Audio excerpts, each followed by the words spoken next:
Fuck it. I'm saying it.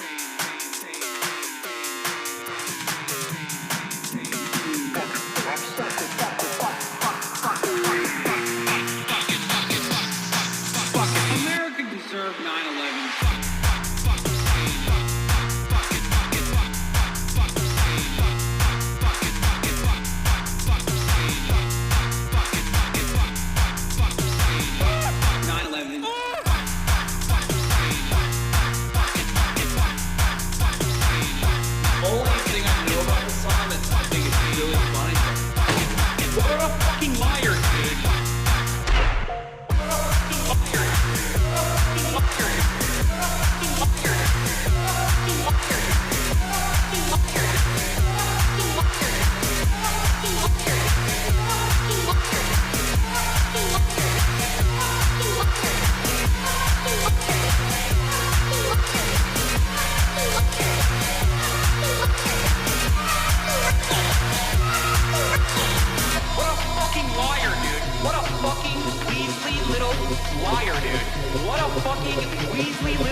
What's going on, everybody?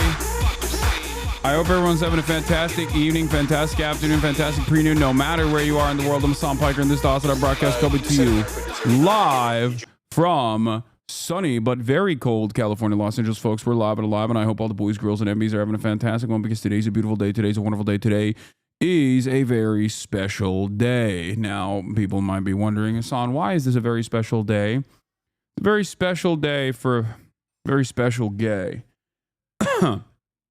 Is it because I have a new sign? No, that's not the reason. That is not the reason why it's a very special day, even though that is a very special sign. Is it because it's, I don't know. Is it because the weekend is about to be here? Well, the answer is yes, ladies and gentlemen. It's because it's Friday. It's Friday. As you guys all know, it's tradition. Saturday, Sunday, what? It's Friday. It's freaking Friday, baby. That's right. The goddamn part of the week that our forefathers fought long and hard for, that we honor by celebrating, having a sense of autonomy, a sense of purpose, a sense of humanity, a sense of decency from all of the alienation that we feel in our day-to-day existence. Ladies and gentlemen, boys, girls, and MBs, it is freaking Friday. More like Fry Slay, more like Fry Yay. March 7th, 2025, 11:14 a.m. And I am right on time, baby. Woo! And so is Mufasa, as always. But he certainly did do that. He certainly did. No, you didn't. Yes, you did. All right. So, did you get that sign from the TikTok Chinese guy? No, this sign actually just materialized in my house randomly. I'm not even joking. It's from Streamlabs, though. You can tell they have that little Streamlabs logo underneath it. So they just sent me a sign out of nowhere randomly, and I put it up. It's got the Ukraine colors on it. It's got the Fenerbahce colors on it, technically. So no one can yell at me and say I'm not pro-Ukraine any longer, you know? Woke is back. This is a woke community. And what is more woke than Ukraine? Ukraine is the most woke nation on the planet. So get excited for it. Get ready for it. Get absolutely. Don't get it twisted. It's Sweden sign? Yeah, Sweden, not woke. Well, I guess kind of woke. I don't know.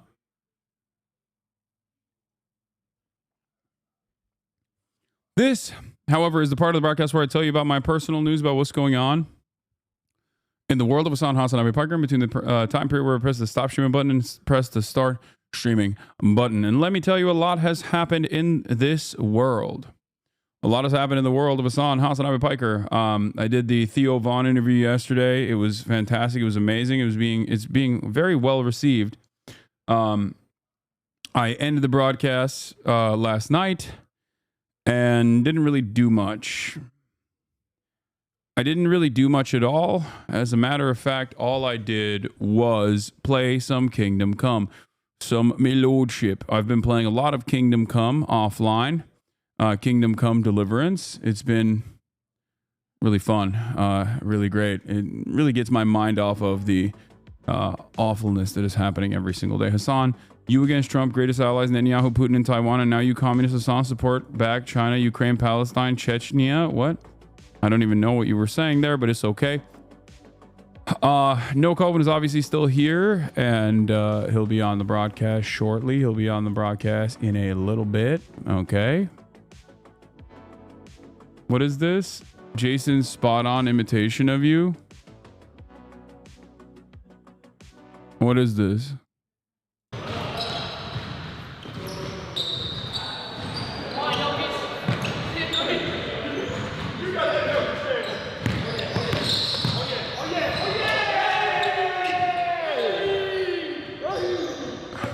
I got the moves, dude.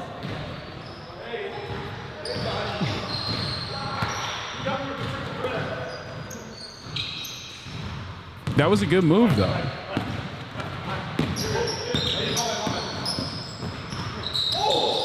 That was a crazy shot. Okay, my move was good, but Marlon just showed me up, as always.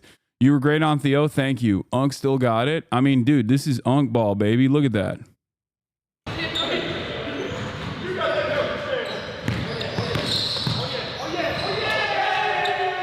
Look at that easy slip. You see that? Look at that. Easy slip, baby. Boom, boom, boom, boom, boom, boom. That's Unk Ball, the slight moving screen. That guy with the step back, a D1 player. I don't know where Marlon played, but he's an athlete. He's a real athlete. Are you going to react to the Theo podcast, or is that too meta? No, I have reacted to the Theo podcast. I did yesterday, and it was great.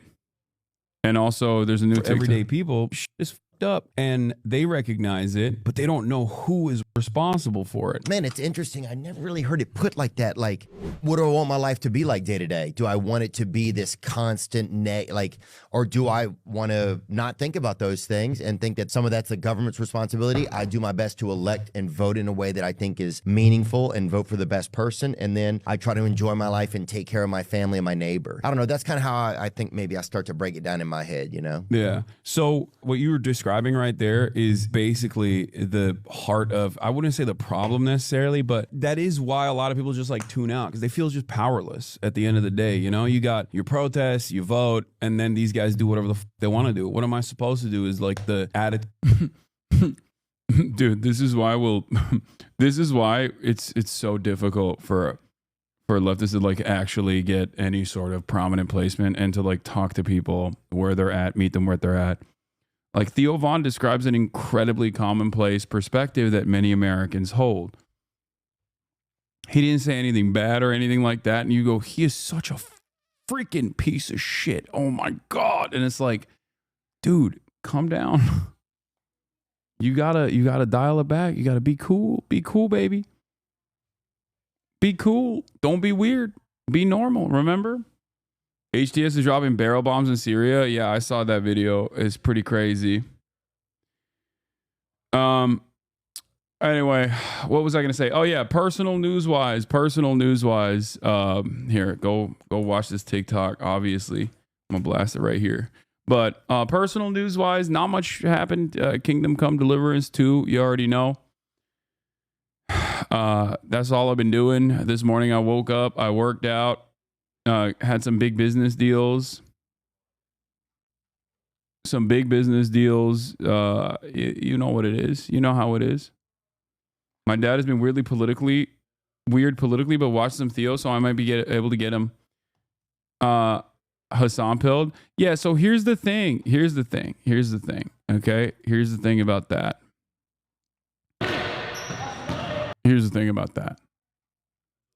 When I go on these podcasts, they are fantastic opportunities for people to basically send to whoever would normally be a fan of that podcast, right? Even if they're not. Like, you might have some friends who are exactly like Theo, or you might have some friends who watch THEOVON or would like the THEOVON podcast, right?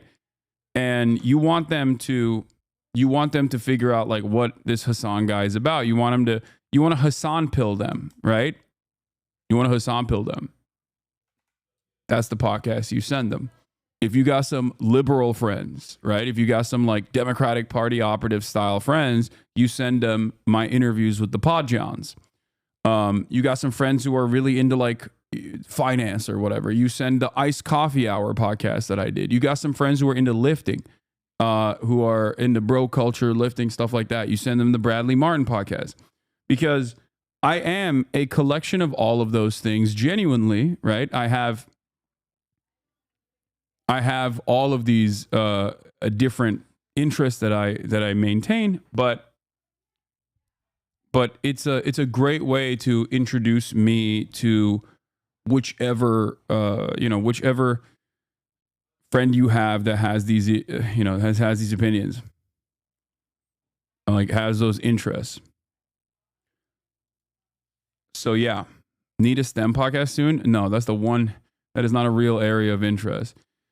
I need a refresh on Candace Owens and why she's evil. Noticing a lot of people around me becoming fans. So much.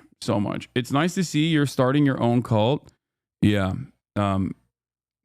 That's exactly what I'm doing. It's a cult that revolves around getting people to unionize in their workplaces. And also, it's a cult that revolves around not being an asshole to marginalized communities. A cult that a cult with the ultimate goal of, trying to get Medicare for all going, things like that. Definitely a really devastating and very scary cult. Cult of never finishing games, to be honest. Well, okay, Nandre, you're not wrong about that. Is more so a cult of me finishing games offline too, which is even worse. I got friends who are into throwing friends under the bus and bowing down to any hate. What? No. Okay, guys, stop talking about trash taste. I don't want to. I see a lot of people constantly like saying, making snide remarks about like Connor Dog voice acting and stuff like that. Don't do that, please. Okay, don't be parasocial. I did it. He read my shit. I did read it. Yeah. Okay, please don't do that.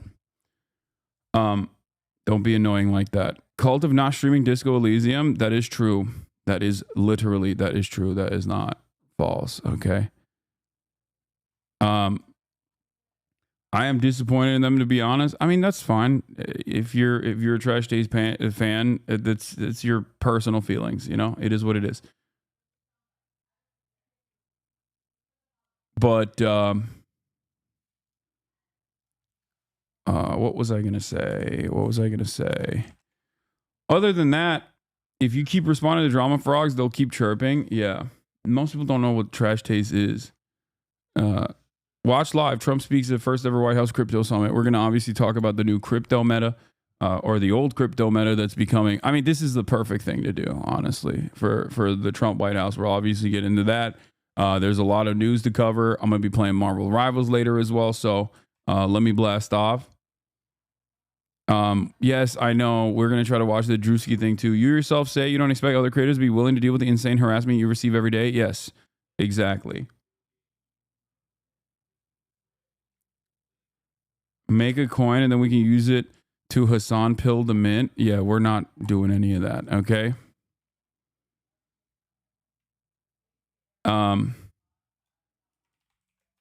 Trump is going after college grants due to student because he hates free speech. Crypto rug pull president.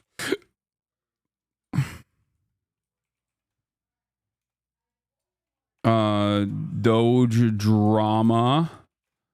That's what we got. We got Doge drama as well, of course. Obviously.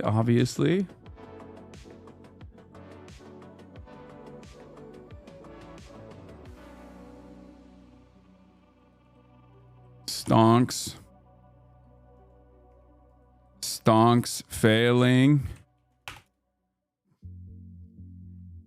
The day Hasan goes to crypto is the day I swear off all men and allies. Yeah, that's not happening. Yeah. Israel/Trump relations not looking too hot. Marvel rivals later. Get in now. Okay. All right, let's do it. Okay, this is good. Is Lady Gaga Day? Click this to celebrate. I like this song. It's a good song. Lady Gaga has bangers, dude. She has absolute bangers. Stop avoiding the Kaya allegations. Oh no, you guys found it. Yeah, she's Stalin.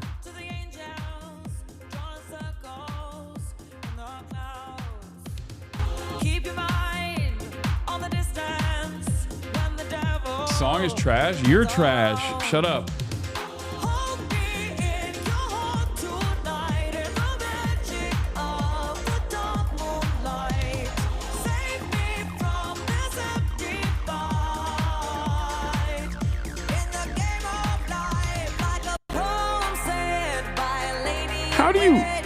How do you listen to this and go, this song sucks? Like, I don't understand. It just sounds great.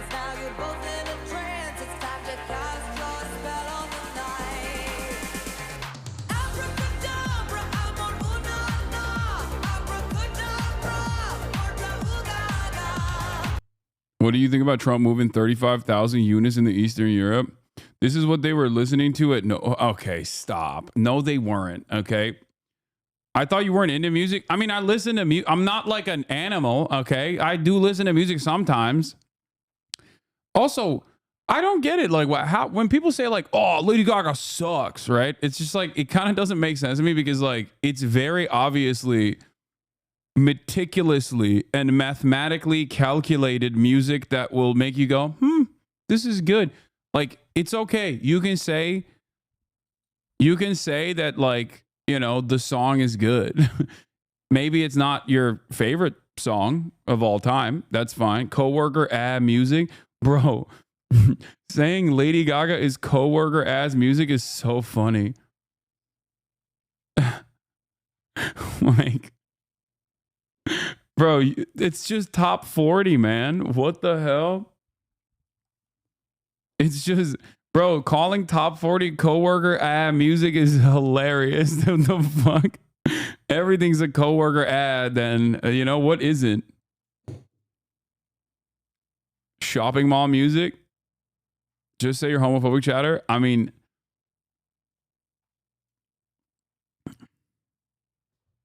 yeah. Dude, also today was the last day that Google Chrome allows you to use ad blocker, so I need a new one. I need a new ad blocker. Is the straights in here that are haters for real? Maybe. I can see that. You know, straights, you have no rights, okay? You have no rights in this community. You have less rights than the gays. Know your place. Know your freaking place. All right? Anyway, let's blast off, chat. Let's get started. Let's get it twisted. Let's get it freaking twisted, fam. You need Firefox? Come to the Firefox call, homie. No, I use Chrome because it's easy, okay? I use Chrome because, like, it just has everything in it. That's it. It's easy. It's easy. It's easy. It's easy. I care about convenience. Gavin is right when he says piracy is a service problem. And he's just, service is the most important aspect of this thing. And Chrome has good service. That's it. I don't want to do Linux shit. I don't want to do Firefox. I'm already on the Chrome. I'm already on the like Chrome family. Okay. Google has captured me. I use Apple. It's the same shit. I use Apple for everything. And I use Chrome as my main browser. It's my daily driver. This is precisely the reason why I just refuse to switch it around. You can re-enable it, but the stuff they got rid of in Chrome makes all ad blockers on the platform worse. So no matter where you get, it will never live up to uBlock. Did you see what Trudeau said? Yes, he said he's a Zionist. I know, and he is. And I don't know why you guys are so shocked by this. You can manually activate uBlock Origin in your Chrome extension menu. I deleted it, I think. I should probably get it again, right? Yeah, I know Chrome is going after all ad blockers. They're ass. They're dicks for doing that. Anyway, we got a lot to talk about. You got a thumbnail placement, but no in-video mention. Excellent video, though. Oh, is Jimmy the Giant? Did I escape the alt-right just to be brainwashed? I know. I saw he posted me on the Thumbo. Where did I escape the alt-right just to be brainwashed? And then it's me in the thumbnail. That's a good way to bait. It's a good bait meta. I like that. New woke game released. What is this? Split Fiction has surpassed 190K concurrent players on Steam. Big launch for Hazelight Studio.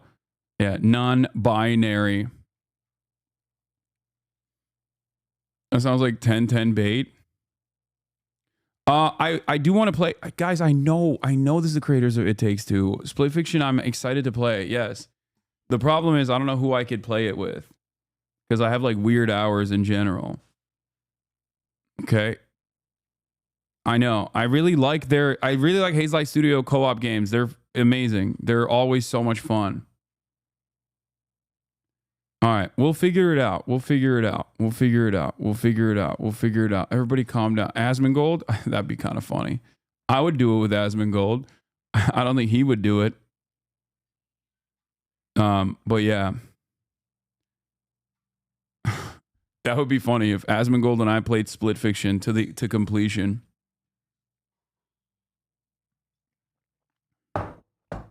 We can unite the world. The world can start finally healing again. Okay. When will you play Kingdom Come? I'm going to be playing Marvel Rivals later. We got a hashtag ad coming in at 4 p.m. So get excited for that. 4 p.m. Pacific. But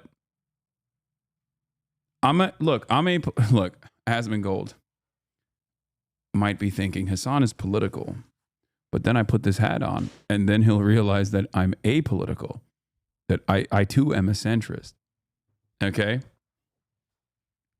I too am an apolitical centrist, which is precisely the reason why I could play Split Fiction. And as an apolitical centrist, I probably would be upset that there's only 2 female characters you can play and no male characters, which is really annoying, which is really lame. You know, why do you always pretend to drink from an empty bottle? I like creating the illusion that I'm drinking something. I mean, there is some coffee left in this in the bottom, if you can see. You know, not a lot though.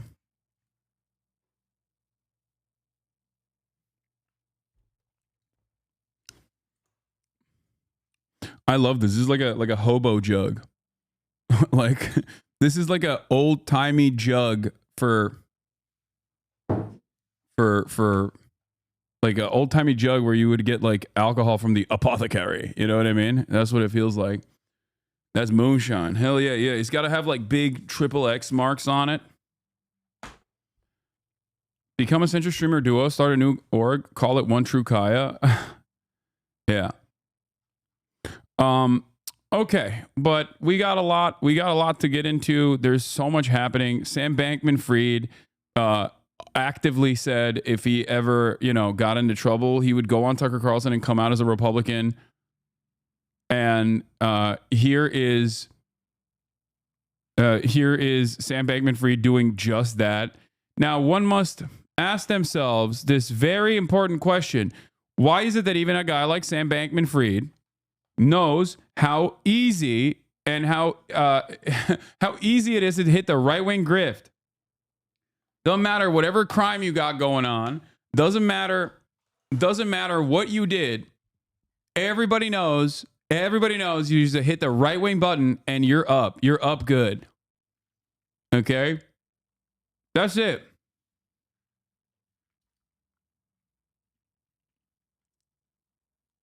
Bro looks like shit. Yeah. It's because as a League player, he hasn't been able to play League in months because he's in jail. Yeah, that's probably what it is. Anyway, but yeah, let's get started. Here, this is the combo I had with THEOVON. That's a be this.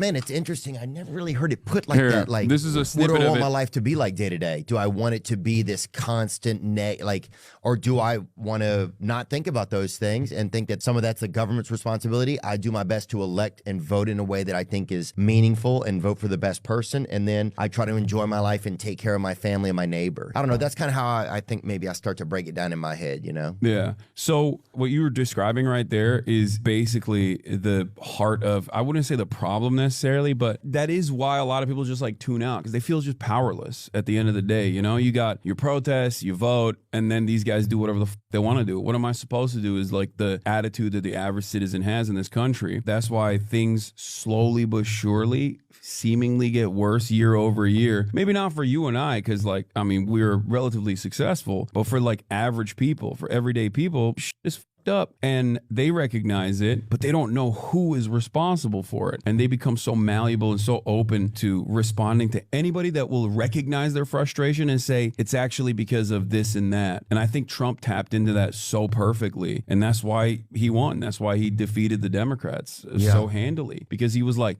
yes, you're angry. I'm angry too. Why are you angry? Because woke libtards, because DEI, because trans people, because undocumented immigrants.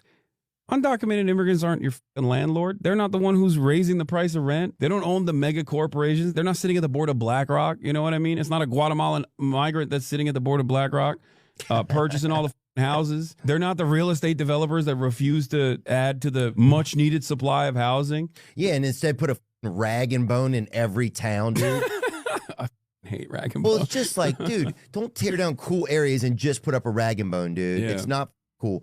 But no, man, it's interesting. I never really heard it put like that. Like, you have to approach people with something they can point a finger at, and it's whatever they're pointing at is close enough where they feel like it can be reached. Yep. The Majority Report. Thank you for the raid. Hope you had a good one. How's Theo IRL? He was great. His brain works in crazy ways. Yeah. Yeah, that line about the trans people are not your not being your landlords, or Guatemalan migrants not being at the board of executives of the company that's like fucking you over is a perfect distillation, I think, of the manipulative tactics that the Republican right engage with. It's a very good way to just like undercut that argument. I think it straight up snaps people out of it in that moment where they go, oh yeah, that makes sense actually. Like, why am I mad at this person? Why is it because I've been told by others that I should be mad at this person, you know? Even I am Hasan, sorry, you know, fucking talking Japan ultranationalism, Turks, you were with Asian, white, like Chinese, Japanese, Korean here. Bro, you have to stop, okay? Look. Turkish chatters, listen to me. Okay, this is not your opportunity to if this is your opportunity to like type in English, okay, then start slow, baby steps. Okay, it's baby steps. You don't have to like try to learn English and like fast type in English in this chat and also simultaneously try to debate me in your second language that you are literally in the process of learning. Do you understand? Like, ay vallahi kardeşim, ama bu tipe baksana, revolüsyon demiş bir de. Bak, hepimizi katma abi ya. Oğlum bunlar Türkçe de bilmiyor ki abi. I know he's Turkish because he said okay with an E. And look at the eyes. The uppercase I with the dot on it. That's a Turkish keyboard.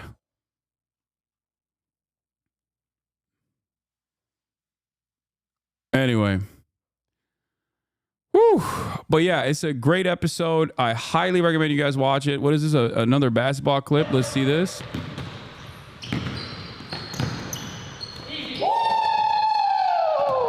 That was a great pass from Marlon.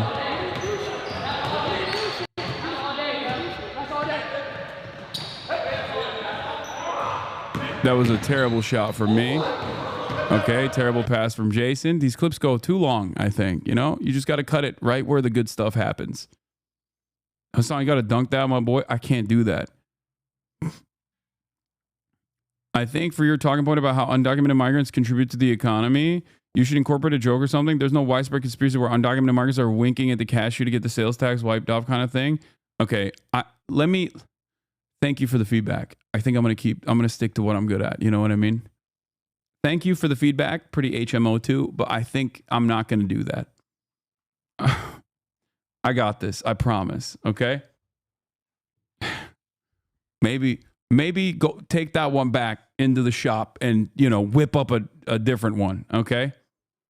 Take it back into the kitchen and just come out with a different cook. Because you cooked that one, but it didn't cook all the way. Okay. We have some producers in the chat. Yeah. Dude, you guys want to know something crazy? I texted this to Max as well, but that Fred Again song has been stuck in my brain, dude. The Doechi Fred Again song that they cooked up. This song. This has been like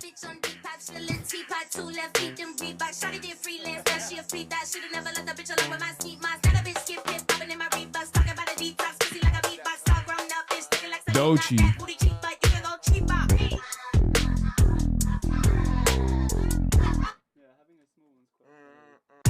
It's so good.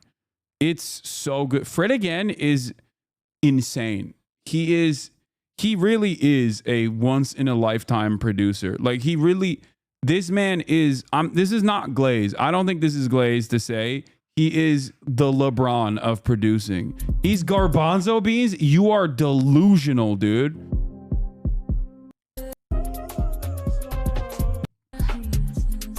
He's so good. He's so goddamn good. And also, obviously, like Dochi is he's an artist, not just a producer. No, I agree. This is the worst take you have ever had. Okay. All right. Well, he's pretty controversial in the EDM sphere. I love music production. They're using Logic Pro X Fire software. I saw him at EDC last year and he was so ass. You're delusional to say that and not have it be about Metro Boomin. No, I mean, I think Metro Boomin is amazing too. What? Wait, what? When did I can't say one guy is good without having to say all the other guys that are also good. What's wrong with y'all? I said Fred Again is an incredibly talented producer. He's a great artist, and people started literally naming all of their favorite other producers that I also like. Yeah, real pancake waffles moment right here. I never said that. Why are you like this? Yeah, they said all producers matter. Hit me with the all lives matter for producers.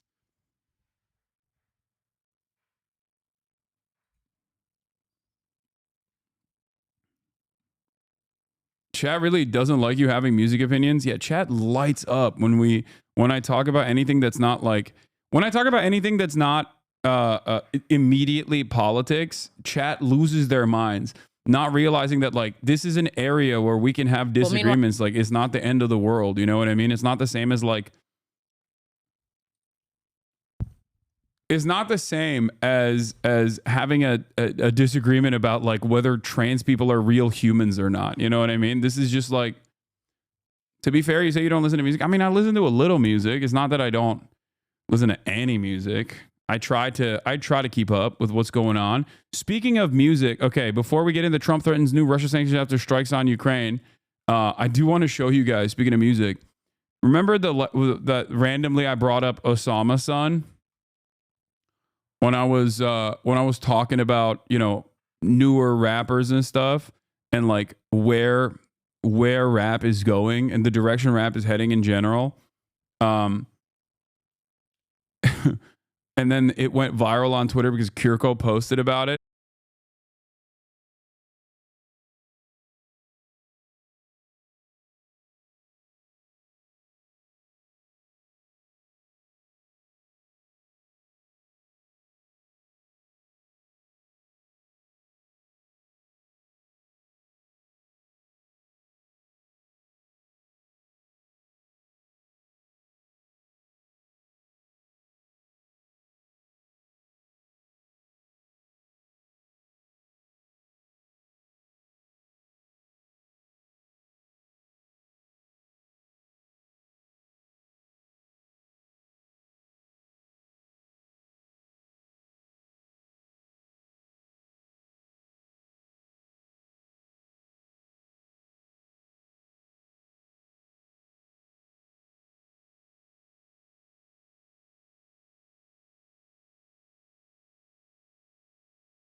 Okay. Unk is tapped the fuck in. Do you understand?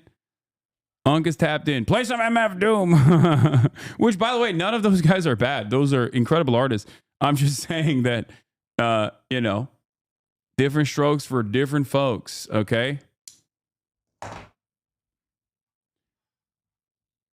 All right. We did the brief Osama son mention here. Time to move on and get to the news. Newsman. Chop chop. Get to the news, newsman. Don't worry. I'm getting to the news. All right. While Moscow launched 67 missiles and nearly 200 drones against Ukraine's energy and gas infrastructure overnight. It was the first major missile attack since the White House paused intelligence sharing with Kyiv. The strikes hit targets across the country, from Kharkiv in the east all the way to Ternopil in the west. And despite incendiary language aimed almost exclusively at the Ukrainian president since he returned to the White House in January, on Friday, Donald Trump threatened new sanctions. Hey, maybe. Okay, I have an idea. what if you didn't undermine the proxy for the past 2 months? What if you hadn't done that while simultaneously trying to put forth a negotiation? I think that probably would have been better, don't you think? I think perhaps that would have been the smart play here, which would have been to basically reverse the roles, right? Like the way that Trump treats Israel, he should treat Ukraine like that. And the way that Trump treats Ukraine, he should treat, well, no one should treat any country like Israel, let's be real. But like, you know, closer to the way that he treats Israel with respect to Ukraine, while also getting everybody to the table to put forth a ceasefire, a real ceasefire and a real negotiation. But instead, he's just a bad guy. Not infinite weapons for Ukraine. That's not what I was saying at all. But he is being a bad person. He just wants to be wrong on every issue and wants to be on the wrong side of every issue no matter what. So seemingly he did the things that he's been doing and stopped intelligence sharing with Ukraine, which was kind of crazy. And Russia has just been pummeling Ukraine nonstop. And tariffs, not on Ukraine this time, but on Russia over the latest bombing campaign against the Ukrainians. For more, France 24's international affairs editor Philip Turl joins me on set. Hi, Philip. Lots of back and forth from the White House on a range of issues, Russia and Ukraine included. So how do you assess these latest remarks from Donald Trump? Every day there is a statement of some sort from the White House, either to do with tariffs, Canada, Mexico, or to do with the war in Ukraine, or other matters within Europe as well. We've just seen that spat with the French President Emmanuel Macron. So today, Donald Trump has just announced that he is calling on Russia to get to the negotiating table. That, I think, follows those attacks overnight that you were just referring to, with those 60 missile attacks and 200 drone attacks in Ukrainian territory. I'll read you this statement from President Trump. He says, based on the fact that Russia is pounding Ukraine on the battlefield, I'm strongly considering large-scale banking sanctions and tariffs on Russia until a ceasefire and final settlement has been reached. And then he says to Russia and Ukraine, get to the table right now before it is too late. So a strong-worded threat from President Trump. Not. So I do also find it very funny that the anti-China war hawk neoliberals are gonna be eating a lot of crow, considering what the Chinese foreign minister said about the American dynamic that is overtly pro-Russia. China came out and said Trump's two-faced policies are wrong and that you can't have negotiations with Russia without Ukraine at the table. What is my man doing? What is Donald Trump? What is JD Pondon doing? Okay. What is he doing? Actually, what the hell is going on? And he's like doing cryptocurrency schemes. The job market is not looking too hot. And this is before they factor in the layoffs that are ongoing, right? In the at the federal agencies. Oh, Beijing. China's top foreign policy official Wang Yi cast Beijing as a force for good and blasted the U.S. for being two-faced at a news conference during China's annual session of parliament on Friday. Last month, the Trump administration imposed a 10% tariff on Chinese goods. China's accused Trump of using fentanyl as a pretext. Wang addressed the escalating trade war, China's relationship with the U.S. Wait, hold on. There's the Ukraine side, too. Oh, Wang was asked directly if Trump's retreat from multilateral forums, freezing on foreign aid and strained relations with allies, presented a strategic opening for China on the global stage. He demurred. Imagine if every country prioritized itself above all else and placed blind faith in power and status. This world would regress to the law of the jungle, where smaller and weaker nations would bear the brunt of instability, and the international order and rule-based system would face severe disruption, Wang said. He said major powers have a responsibility to fulfill their international obligations and act with accountability. Pursuing self-interest at the expense of others or wielding power to intimidate is unacceptable. President Trump's tilt towards Russia has raised questions about him doing a possible reverse Nixon, i.e. cozying up to Moscow to isolate Beijing, flipping President Nixon's script from the early 1970s. This is what I've been talking about as well, by the way. Remember? Like they want to do a reverse Sino-Soviet split, basically, which not sure how successful that would be in general, but it does seem like they're entertaining that.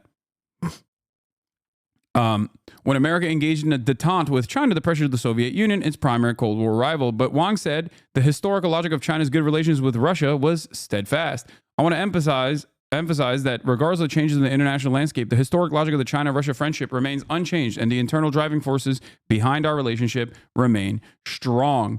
Both sides have deeply reflected on historical experiences and have committed to long-term good neighborly relations, comprehensive strategic coordination, mutually beneficial cooperation. This approach best serves the fundamental interests of both peoples and aligns with the broader trends of the global developments and progress. China and Russia have established a unique model of engagement, one that is non-aligned, non-confrontational, and not directed at any third party, he said.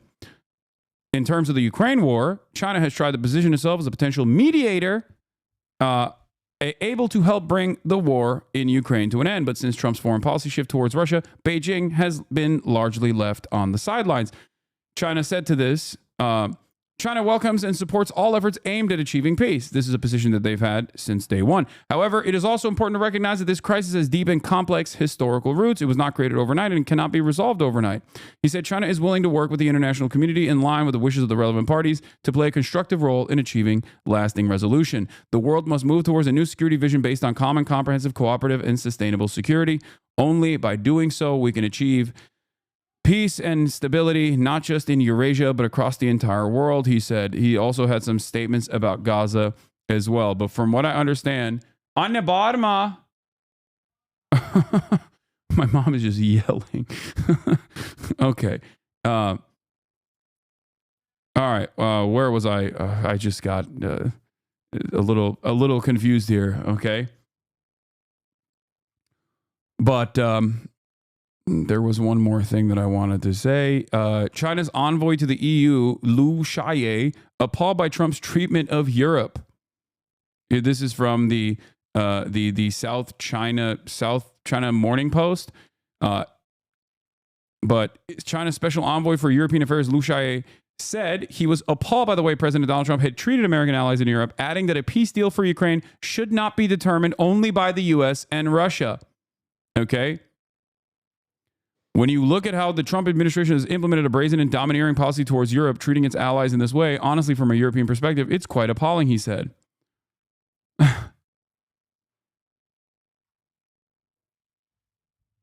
So, damn, your pronunciations are getting good. Are you Chinese? I'm trying to be. Where is the, can you try blue? Do we have a good, working, decent uBlock? Is there anything that I can work here? We'll be getting to the Gaza situation in a second because Israel's obviously shut off the humanitarian aid from Gaza, which is very annoying and predictable and totally unacceptable. But uBlock Origin Lite, that's what I was using already. Let's see if it works. No, on Chrome. I still want to use it on Chrome. It's also called a war crime. Obviously, denying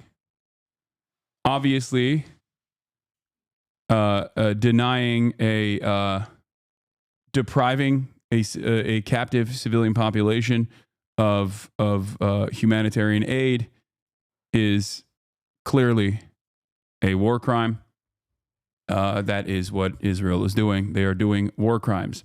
But we're not going to be talking about Israel yet. We're going to go back to talking about Ukraine. So let's take a look at what Trump is doing on that front. Directed for once to Ukraine, but this time to Russia. This is a change in direction for the US president. Remember, he's hinted about lifting sanctions against Russia. The United States voted with Russia in favor of a peace deal that didn't recognize the sovereignty of Ukraine. That was at the United Nations just a week ago. That was a bust-up last Friday, this time in the Oval Office between President Trump and Volodymyr Zelensky. So now we're seeing the shift moving from Ukraine to the Russians. What does that mean?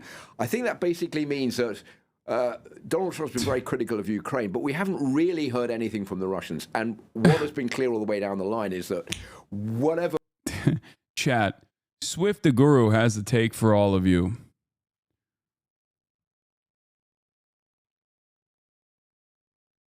You guys are all not straight. You guys are all not straight 100%.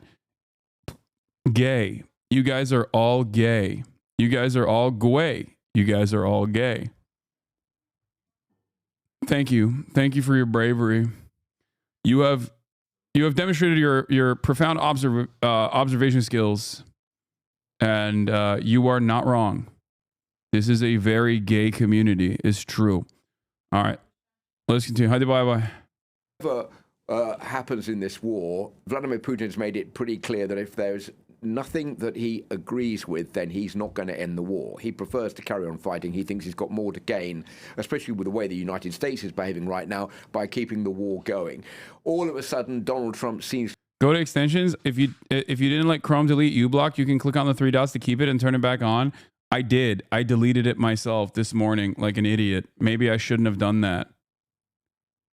I probably shouldn't have done that. Can I re-download it, or is it impossible to re-download it now? L dumbass.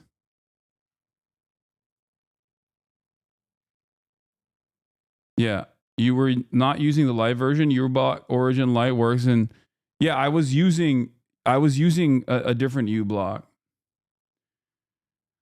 You can re-download it by going to the scripts and reactivate the button. It's off my extension list. I don't know where it is, but I guess I got to get it from GitHub maybe. Inspect element on the download button in the extension page, set disable to enable, download again. No, I recently deleted uBlock Origin this morning when they said it's like now no longer working. But I'm just using Lite for now. I mean, I guess I could just get this from GitHub maybe. Gorehill uBlock. Is this safe? Is this link safe? I'll do it later. I'm not going to do it right now. To change position and is now threatening the Russians. Will that have an effect? Well, we'll have to wait and see, but certainly this is another of those unpredictable moves by the U.S. president. It is true, Philip, that prior to that whole spat with Volodymyr Zelensky, it was one of the things that he said initially in his first days in office, that Russia was not out of the hole with the United States, that they risked facing more sanctions. So we'll see which of those two positions will win. Now, in the meantime, of course, Philip, the Ukrainian president said Friday that the first steps to achieving real peace would be for both sides to halt aerial and naval attacks. How likely is that to happen? Pretty unlikely, I think, right now. The Russians have made it clear that they're not interested in that deal because they say basically that this is going to let the Ukrainian army rebuild its resources and therefore it's not good news for the Russians. And what they're saying about these attacks last night was that they may have hit energy infrastructures, but they are hitting areas that are beneficial to the Ukrainian military. That is the whole point of those attacks, according to the Russian side. So this is not the first time that Volodymyr Zelensky has made that request for a cessation of air activities and sea activities.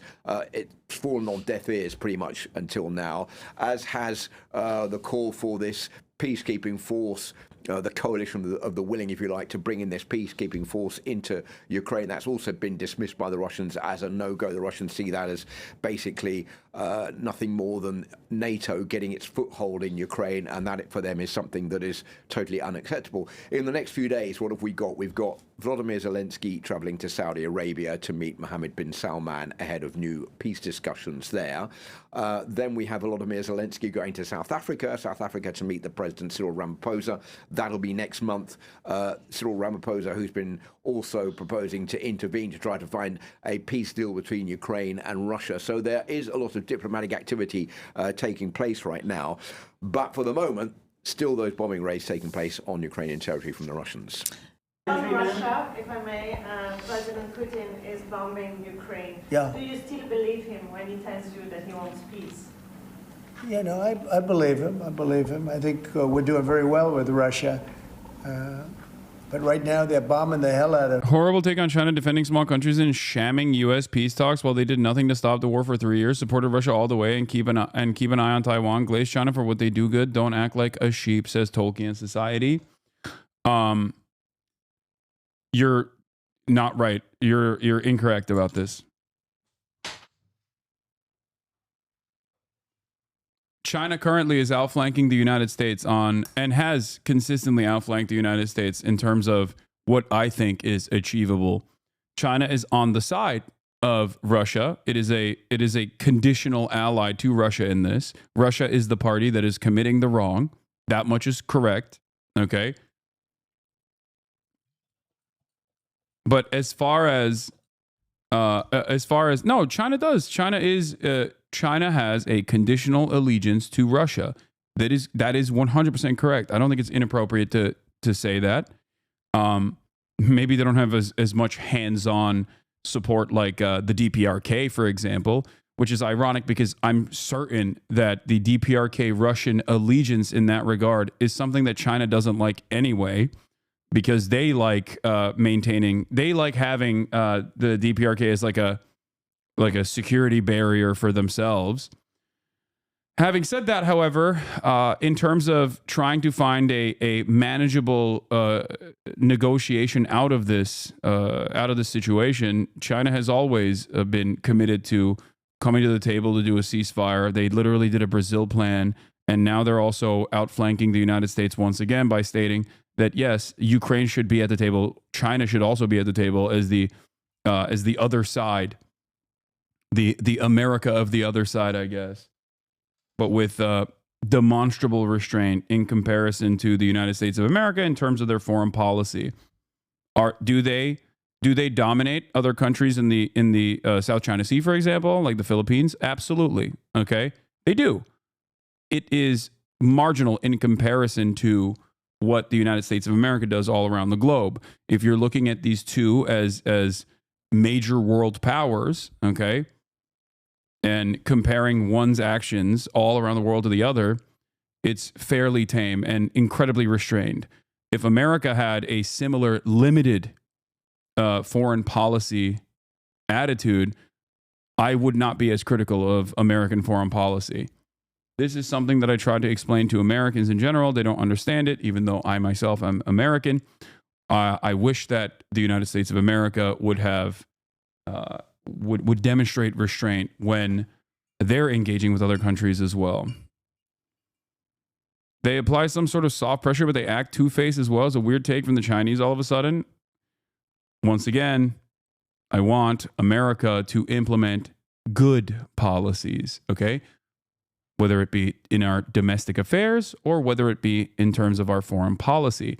If America significantly dialed back its imperialism and operated similarly to the way that like China operates in terms of foreign policy, or in terms of its domestic policies, engaged in massive infrastructure development projects, created a hub of transport, and started building seriously, taking seriously the innovations in maglev technology, and created bullet trains all around the country and whatever, I would be very happy.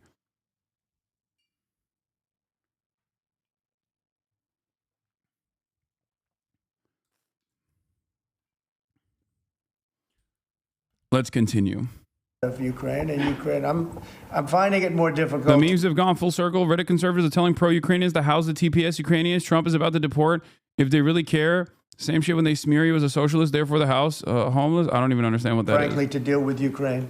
Why would China try and stop a war that it did not start? Why did the U.S. and U.K. sabotage talks between Ukraine and Russia in the early phases? Why did Zelensky reject the China-Brazil plan, which did not ask for any rare earths from Ukraine?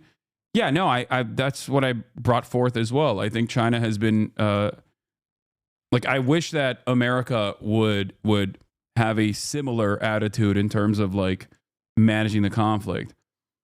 And they don't have the cards. They don't have the cards. As you know, we're meeting in. It's pure cope to look at the situation and just like try to somehow turn around and be like, but no, they're being two-faced. Dog, look at our guy. Okay, look at us. This is our guy. Okay, this is you and I. That's our president. Do you understand? That's our president saying, still dunking on Zelensky, who is the wronged party here. Okay, dunking on our ally. What do you mean? How are you still in this process looking at other major powers around the world and like how they're trying to manage this situation and going, no, they're still worse though. Like, think with your brain, please.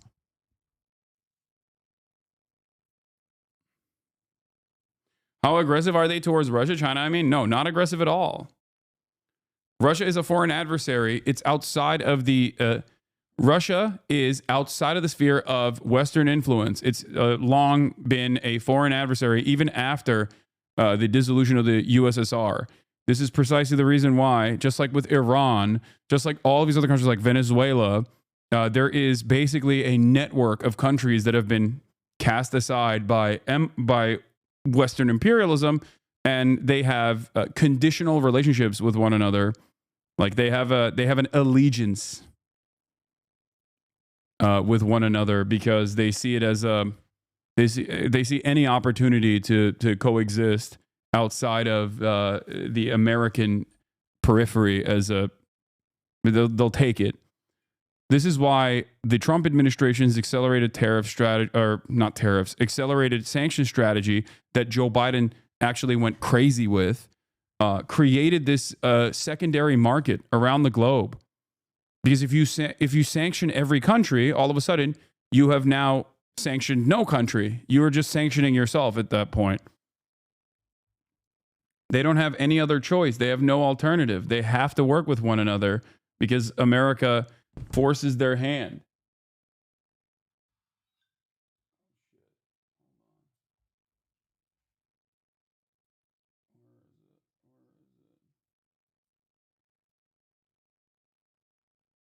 Okay.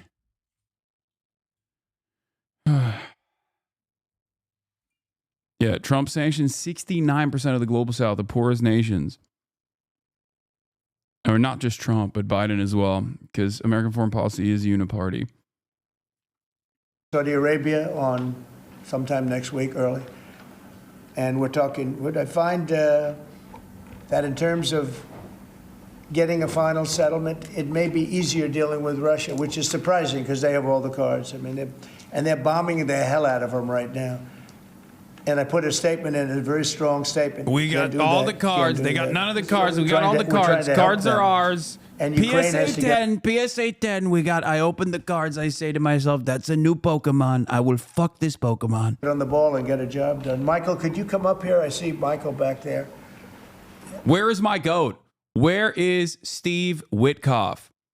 Where is Goatkoff? Bring the goat in, okay? Bring the goat into this conversation as well. Good, I'm glad. He's traveling all over the world. I just saw him come in the door. Could you give a little definition of what's going on, please? Sure. Well, the president has been crystal clear, and he's been clear to all sides. The fighting has to stop. Both sides need to get to the table. We had a good engagement. Both leaders have said only President Trump could do so. And only he has been able to do so. We had an initial engagement with the Russians. The Ukrainians had a great opportunity to bind our economies together through that mineral deal. Unfortunately, that didn't go so well, but we think we're going to get things back on track. Secretary Rubio, myself, and the Ukrainian delegation will be meeting in Saudi Arabia. Okay, I can't believe I'm saying this, but I got to hand it to Megaphonics on this take. You clock this, okay? The fighting has to stop, sounding like an ineffectual Brandon. No, the Brandonization of Trump is clear here, okay? When it comes to when it comes down to Ukraine, he does sound like Brandon. Just like Brandon was Benjamin Netanyahu's little bitch boy, Trump is behaving like Vladimir Putin's little bitch boy, where everyone's got their favorites. Okay, everyone's got their favorites, baby. Yeah, I'm working tirelessly for a ceasefire. Now, of course, to be fair, I can't believe I'm saying this, but to be fair to Trump, which is a weird statement to make, Russia is a foreign adversary, which is precisely the reason why bringing them to the negotiation table is very different than bringing Israel to the negotiations table and making them do whatever we want to, whatever we want them to do, because Israel does not exist without our unconditional support and loyalty.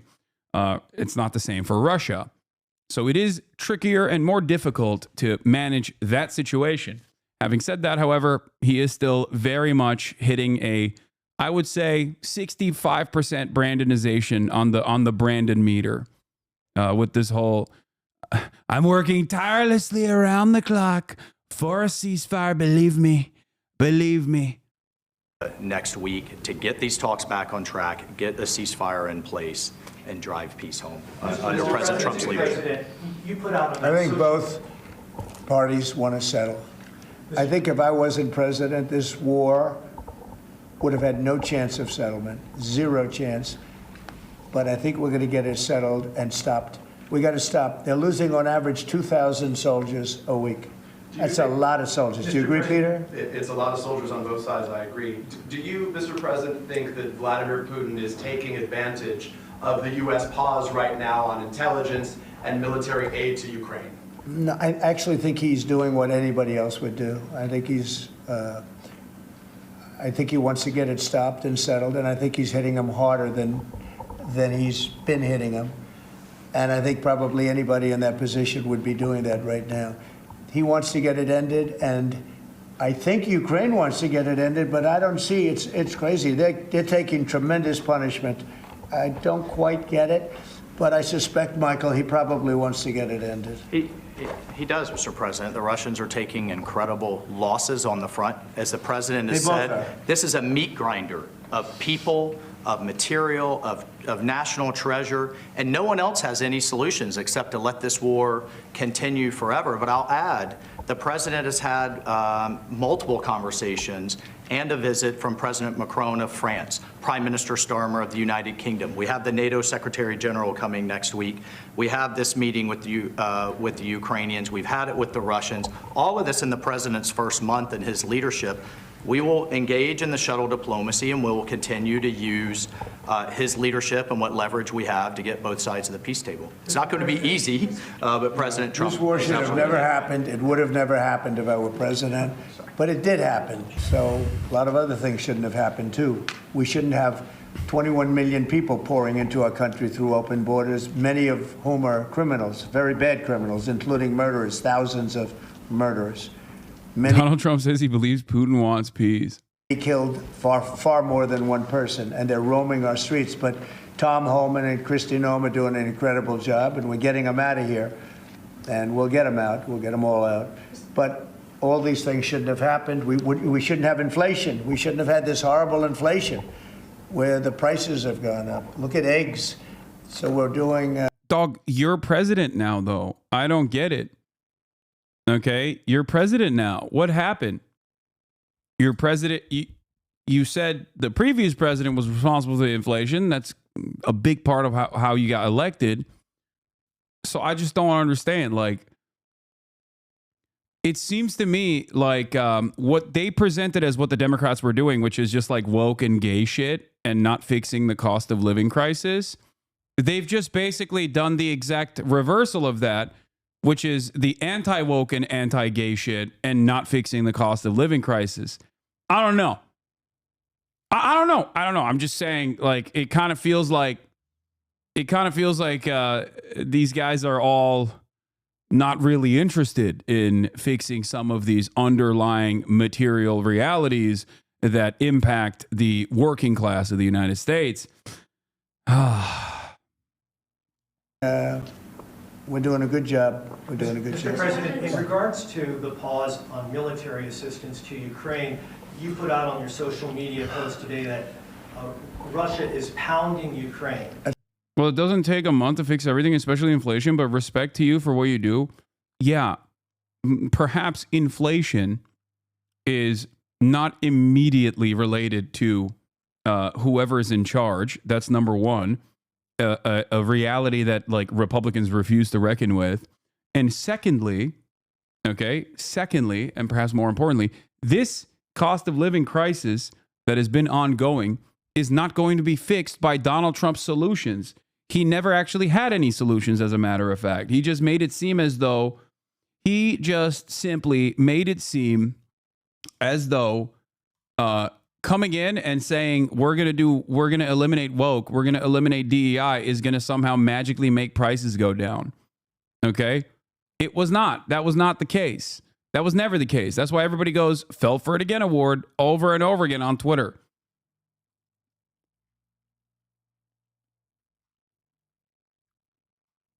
That's right. Why not provide Ukraine with... This feels like your actually arc, bro. Calling out hypocrisy as if they care. Love you, though. I'm not talking to Republicans here, or the Republicans I'm talking to. I'm trying to get them to understand that neither party actually cares about the cost of living crisis. Ultimately, one party is also marginally worse because they hyper focus on like doing harm to marginalized populations, and that they should very quickly wake up to that reality and refuse to lend support, unconditional support and fealty to the Trump administration that they somehow magically thought was going to restore American empire, restore American glory, and only doing so by, I guess, dominating trans people or Guatemalan immigrants. Air defenses, and what happens, Mr. President, when Ukraine runs out of Well, because Patriot missile batteries? good question. Because I have to know that they want to settle. I don't know that they want to settle. If they don't want to settle, we're out of there because we want them to settle. And I'm doing it to stop death, more important than anything else. Secondarily, way down the line is the money. So we're in for $350 billion, and Europe is in for $100 billion. They should be in for the same or more than us. And, you know, I watched over the last week or so what's going on in Europe. This thing could end up in World War III if we don't get it settled. This could really end up in a World War III. We got to get it settled. So on Iran, how confident are you that the Iranians will negotiate with you? And is Israel on board with this outrage? Yeah, I saw the hostages the other day. They came in, people that were not young and some older, much older. And they gave, it was hard for them to do it, actually. They gave statements as to what happened. I was asking, what happened? How was it? I said, did you see anybody in there that was kind to, like, out of the hundreds of people that you were seeing, Hamas?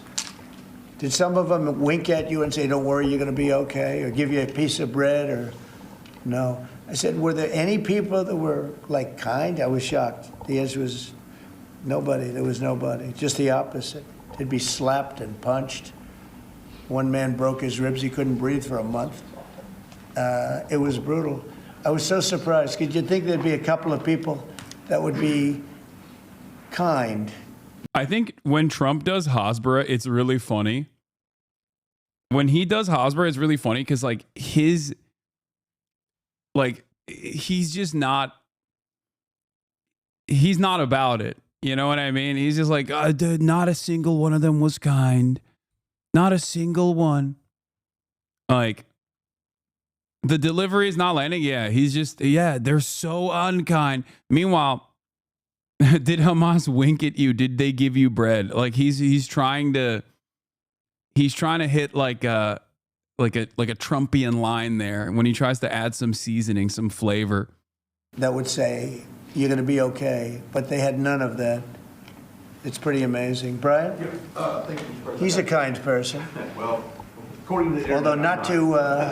Biden was way more aggro with the Hasbara. He would be like, I saw decapitated babies. I saw Hamas hold up a baby that they decapitated to the camera, Jack. And then Hamas said, That's right. We're going to do this to America, and we're doing this for anti-Semitism, Jack. Like, he would hit that line way harder, you know? He hit that line way harder. Trump, you're failing a little bit on this. To Zelensky, he wasn't. Well, you know what? That's another But to Trump, he's been good. Yeah. Go ahead, bro. Nice tie, by the way. Thank you. Thank you. I like yours too. Two questions. One on peace. Why don't you think any other European countries are offering a peace deal? It seems like no one's come to the table for peace except for you. Yeah.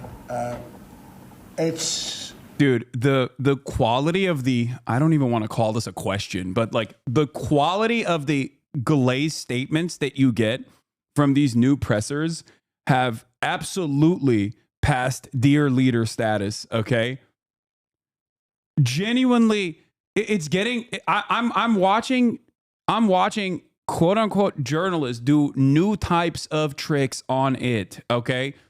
Types of tricks that I did not know Americans were capable of doing. Incredible stuff. It's like, Mr. President, what do you have to, like, I mean, let's run that question back. Hold on. I want to run this back. What do you think any other... Like, but hold on, amazing. Brian? Thank you. Let's hear what let's hear this question, okay? I need you to pay attention to this question. He's a kind person. Well, according to... Although not to Zelensky, he wasn't. Well, you know what? That's another... This is the guy. This is the human heart disease that was like telling Zelensky why he wasn't wearing a suit from Right Side Broadcasting News, okay? Marjorie Taylor Greene's boyfriend. Let's take a look at what his question is, okay? But to Trump, he's been good. Yeah. Go ahead, bro. Nice tie, by the way. Thank you. Thank you. I like yours too. Two questions. One on peace. Why don't you think any other European countries are offering a peace deal? It seems like no one's come to the table for peace except for you. Yeah. Mr. President, why is no one else as peaceful as you are, sir? Why is no one else interested in doing peace? Why are you the only one, Mr. President? It's a very good question. Sometimes questions are... It is crazy because, like, he is flossing with Donald Trump's pubes at this point. Like, this is dick riding that should be illegal. I think you should go to jail if you suck the president like this hard. In broad daylight. Answerable. They're in a very unusual position. They don't know how to end the war. I think I do know how to end the war. Mr. President, I've been watching a lot of porn so I can improve my dick sucking capabilities. Despite do you like it? Do you like what I'm doing? Russia hoax. I've always had a good relationship with Putin. And, you know, he wants to end the war. He wants to end it. And I think he's going to be more generous than he has to be. And that's pretty good. That means a lot of good things. Because, frankly, you could have made a great deal if this war never started, you could have made a great deal. I don't know that anything would have had to be given up. This was not a war that was going to start, Brian. Yeah. And it didn't start. For 4 years, somebody said, well, how do we know that? Well, for 4 years, it didn't start. I used to speak to Vladimir about it. I used to speak to him about it at length. It was the apple of his eye, but there was no way he was going in. And he knew, there were going to be consequences. But it did start. I mean, think of what happened. Inflation, you have the war with Ukraine and Russia, that wouldn't have happened. October 7th would have never happened. Israel, they had no money. Iran had no money. Iran was stone cold broke, and now they have a lot of money. But then that's going to be the next thing you'll be talking about is Iran. What's going to happen with Iran? And there'll be some interesting days ahead. That's all I can tell you. You know, we're down to final strokes with Iran. That's going to be an interesting time. And we'll see what happens. But we're down to the final moments. We're at final moments. You can't let them have a nuclear weapon. I think that I would have had a deal within 1 month after the rigged election of 2020. They were all set to make a deal. And then when I lost, they saw this person who's a stupid person, very stupid person. And they said, let's not make a deal. And they were right. He took the sanctions off. They became rich under Biden. They went from having no money to having $300 billion. All in a short period. It's oil. Oil builds up fast. It's a nice living if you have a nice oil well. And they do. They have a lot of nice oil wells, right? So anyway, it's going to be a big thing. It's an interesting time in the history of the world. But we have a situation. He's not wrong about that. he's definitely playing a role in that, being an interesting time. How does anyone think this guy is presidential material? What do you mean? He's the GOAT. He's fixing everything, dude. He's killing it. He's the greatest of all time. He's gonna finally make the egg prices go down. He's doing day one peace. Situation with Iran, that something's going to happen very soon. Very, very soon. You'll be talking about that pretty soon. How can he continue to talk shit about Biden like this? Doesn't it present it pathetic? No, it's all resentment. What are you talking about? He's got no emotion outside of like pure resentment towards. Oh yeah, you might be tricky to get it out of there. What are you eating? Oh, nice. Also, that's BDS, bro. Yeah, Diet Coke is BDS now. I know. I haven't been drinking them. Letting me do it? Yeah, I don't know. I didn't want to call you out. Yeah, I've been drinking. You want to call me out? You just call me out on stream? Well, bruh. It's fine. Just put the.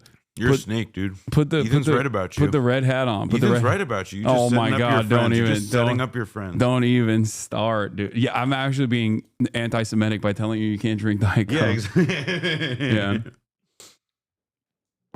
Yeah. When is this from? Now? This is from earlier in the day. Ooh. He won by a landslide according to some Canadians. This is what he campaigned on. He needs his approval rating to come back up. Bro, they are already purchased. Don't matter. Yeah, just put it in a koozie or something. I don't know.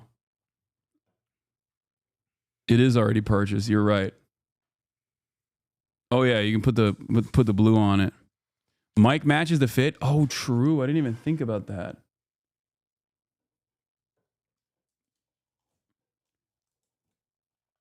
Go Lakers. Knicks suck, bro. Damn, they're talking shit. He's right. They're talking big man shit. Speaks the damn truth. They're talking big shit in the chat. Yeah.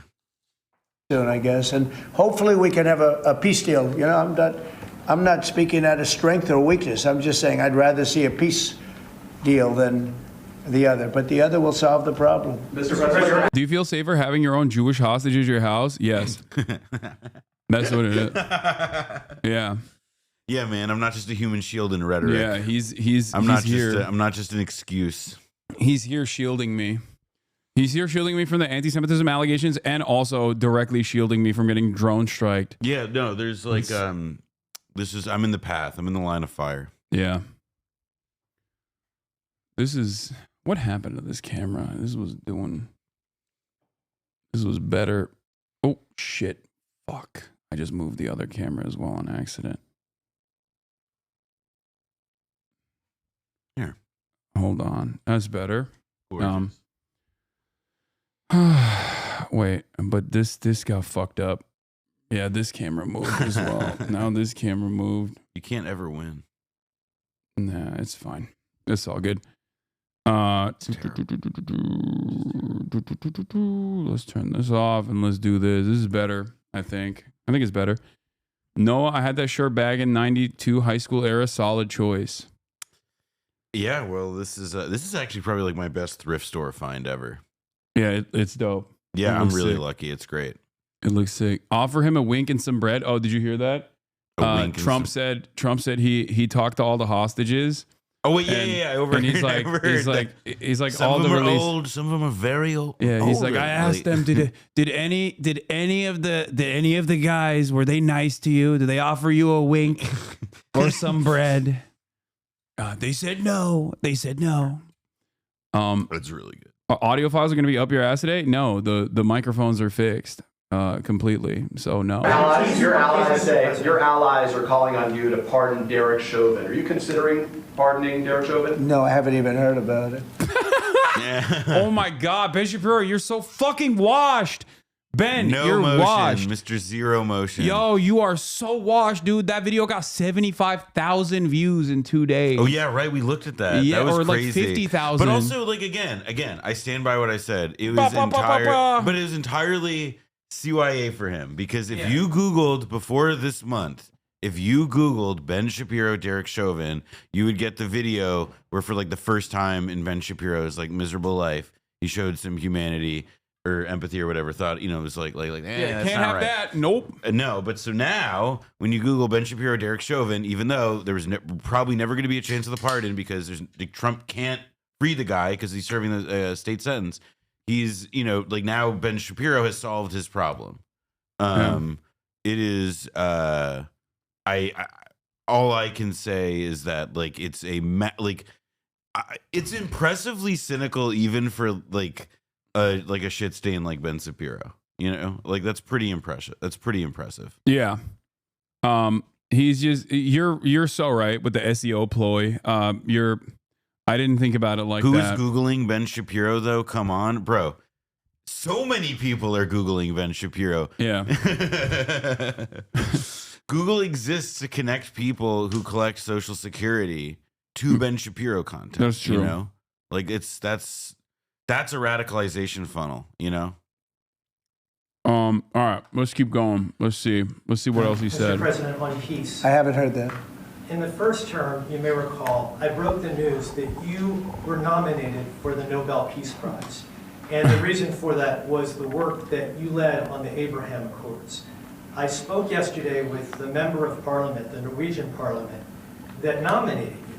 And he said what the Nobel Committee is looking for from you, Mr. President, is like he's like a draft prospect for Ukraine. Is that a possibility? Even the people who Mr. glaze President? him do it weird. Yeah. So before I even think about that, I want to settle the war, get it finished. Because if I'm not here, nobody's going to settle it. And President Macron has said that, and everybody said that, the prime ministers and presidents. We're pushing very hard. That's all I'm thinking about now. As far as the question about security later, that's the easy part. The hard part is getting it settled. We got to get them. We're losing 2,000 human beings every week. More than that, actually. 2,000 nice, young. I know that, like, notoriously, the Russia-Ukraine war has been very secretive. Like, our intelligence communities have been notoriously and unceremoniously secretive about the casualty numbers of Ukraine. And like Ukrainians are because everybody is. Nobody has an incentive to be honest about it. It's 100% like information warfare. Russia is lying about their casualty numbers, saying, "Oh, we're doing fantastic," and Ukraine is also, lying about their casualty numbers versus the Russian casualty numbers. It's the same shit, right? And there are obviously incentives for that. There's obviously an understandable reason for that.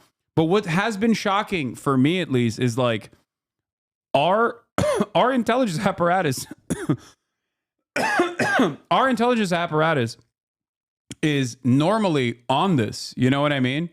Like they will reveal the truth to at least like congressional representatives, like, and even they have been upset about not knowing what the situation is, like what the actual situation is on the ground. So I don't know where the hell Trump is getting these numbers from. Like, I don't know if Trump is getting this info now and he's just like turning around and saying like, they're dying. 2,000 people are dying every week. I mean, it is like what we know about how Trump was presented with information from in like term one. Like, for example, Alex Thompson, who is the one co-writing the book about Biden and the age stuff. He in his Trump one term, he had like Alex broke the story that he got like the meme binder, like the file of images from the internet that would make him smile that was printed out. And I do think that like he probably is, like every president gets briefings tailored to their personality and style. Like Ronald Reagan, and this is in the 80s, he like was so famously averse to reading that they would make a video for him to be his briefing. So in Trump's case, like, yeah, I'm sure he's getting like fucking like some kind of briefing. He's getting some kind of figures. Like, I'm sure these numbers are coming from somewhere, whether or not it's like the secret, actual, straight, like whether it's like the real shit or whatever. Like, I think it's Trump magic not to let us know whether that's so, where it's coming from. Yeah. Although they're getting older because they're drafting much older now.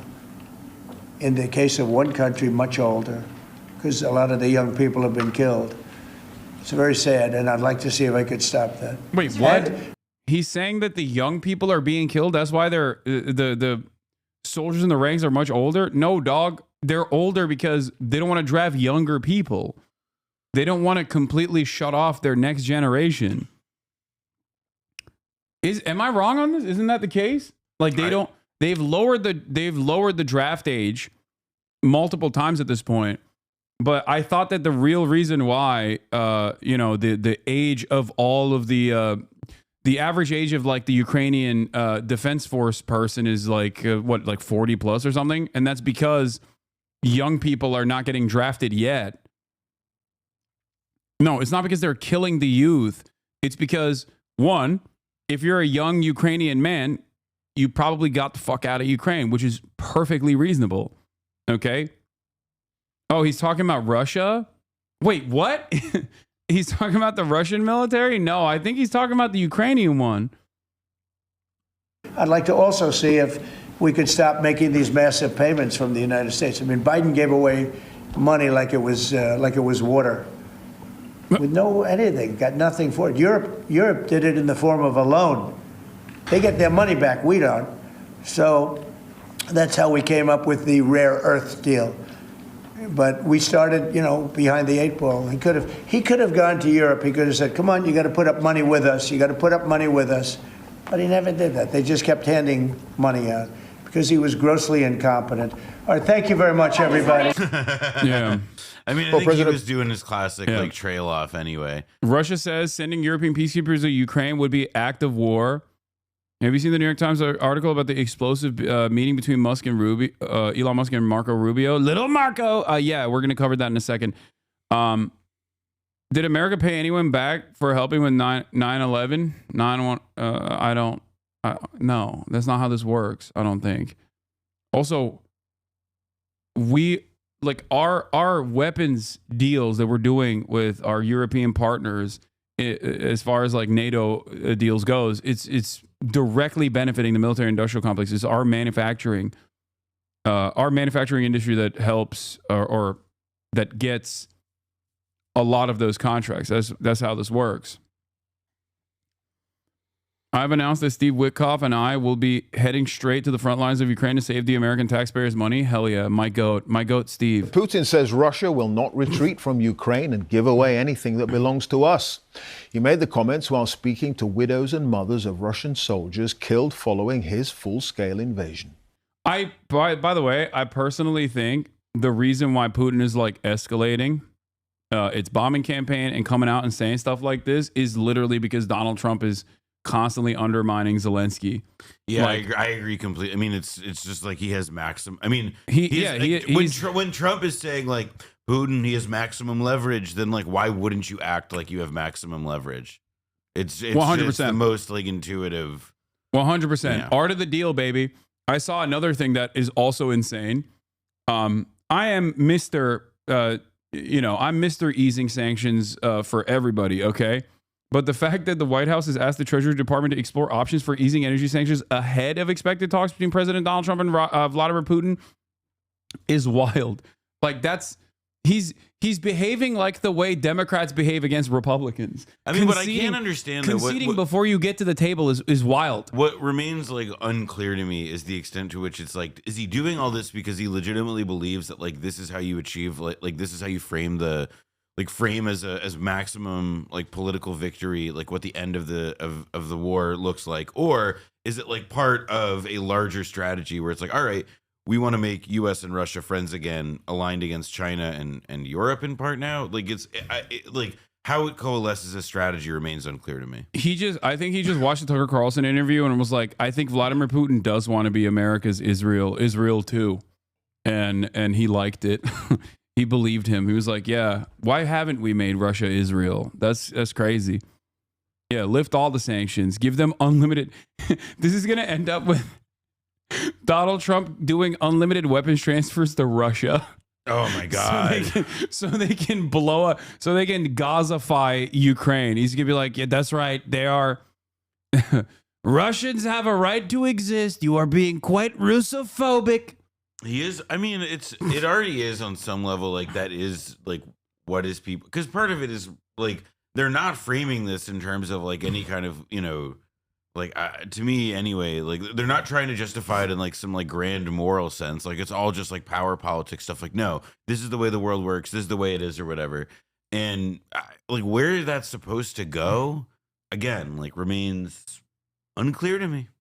Unclear to me. Yeah, he's just, or maybe he's just a bad dude. He just likes he likes the wrong side of every. He is morally consistent in terms of you know, whoever is, he's morally consistent in terms of might is right. Where he's like, whoever is the more powerful or the larger army, larger military, I'm on board with them. I just like winners. I don't like losers. I'm gonna help the winners in every situation. I mean, it is like, look, man.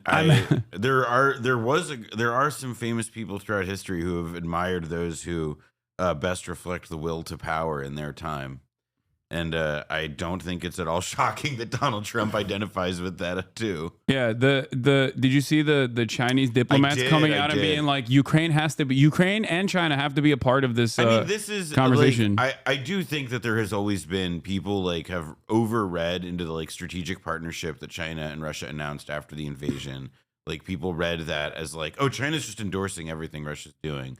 But there's been reporting on this. I don't know if it's correct or not. I don't know if it's just like, you know, making Vladimir Putin look even more dangerous, or, you know, in the process making China look better. But like there's been reporting on the fact that like Chinese envoys were responsible for scaling back Vladimir Putin's like nuclear escalations in the past. Well, and moreover, like I also think that like it's not just China. Like China is Western reporting, by the way, not like China's. You know, there are other countries that are, you know, also do trade, also have meaningful bilateral relationships with both sides of the aisle here. I mean, Vietnam, for example, there was the Vietnamese diplomats like posed with Ukrainian officials for a photo I saw at a recent international conference. Like there is like a broad, you know, like countries that have reasons that aren't about like, oh, like, do we think Russia's in the right or the most right here, but are just like thinking from the perspective of like, I would like our territorial integrity to be preserved. And we don't want to, you know, we don't want to like set precedents that could bite us in the ass or whatever. Like at a minimum, that kind of logic is surely like, you know, that's surely what a lot of these types of countries are thinking about, to say nothing of like what they actually do think about the morals of it. Finally, someone said, finally, someone more corrupt than the government. Yeah. Finally, we got the FIFA boys in here to show Trump what corruption. Show Trump how to suck Saudi Arabia's dick. Okay.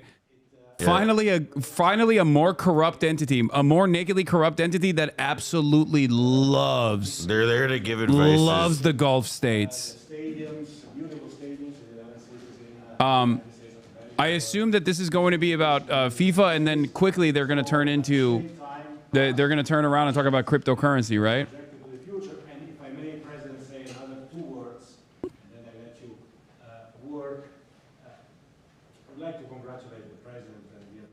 What is happening here? I don't know, man. Everything about this fucking presidency just always has this like, you know, like what was it like when Ben Carson like just straight up like stopped walking, like when he was supposed to walk out on a debate stage or whatever? Yeah. Like that's just how so much of like the staging of all this shit feels now. Even if it's an act, like it's all just a guy speaking not clearly into a microphone. While there's like some trophy off center. Yeah, I don't know what the hell. I don't know what the hell is going on here at all. I'm so confused. So funny. The beautiful part this happened yesterday. I think there was a TV issue. It was the Fox News stream that did this too, where like they had the split screen of like it was Trump's face and then just like one camera like staring at like some piece of equipment. with douchey. I do love that every time Trump does one of these like pressers or whatever, I just come out of it more confused than I came in. Like I had assertions that I'd made prior, and then I listened to Trump speak, and I'm like, okay, this is indecipherable. Like every single time he talks, every single time he does something new, I'm like, okay, now I'm more confused. What the fuck is happening? That coin may be worth more than FIFA in the end. It could be quite a coin, actually. Wait, oh, that's anyway, like a thank you, that's Johnny. like a digital Great job. currency as well. I just They're doing think a you should FIFA see coin. this trophy because it's really, it's the biggest sporting event in the world, and we have it here. And we appreciate being selected. Thank you very much, Johnny. You did a fantastic job. And welcome to the Fantastic first ever job. White House Digital Assets Summit. I know that many of you have been fighting for years for this, and it's an honor to be with you at the White House. I want to thank the White House AI and crypto czar David Sachs, Treasury Secretary. This is David right here, in case you don't know. You know David. And a man who's doing a great job as Secretary of Treasury, Scott Bessent, who's right here. Scott, thank you very much. Commerce Secretary Howard Lutnick, wherever you may be, Howard. Hi, Howard. He's doing some interesting work right now with all that's going on. He's right in the middle of it and doing a great job. Thank you. SBA Administrator Kelly Loeffler. And hi, Kel. SEC Commissioner Hester Pierce. Thank you, Hester. Acting CFTC Chairman Caroline Pham. House Majority Whip Tom Emmer. Hello, Tom. Representative Brian Stile. Thank you. Brian, thank you very much. Digital Assets Council Director Bo Hines. Good, Bo. Great job. And many other distinguished guests. We have a lot of very distinguished people around the table. Some of them will be speaking. I want to thank Marco Rubio also, who's right over there.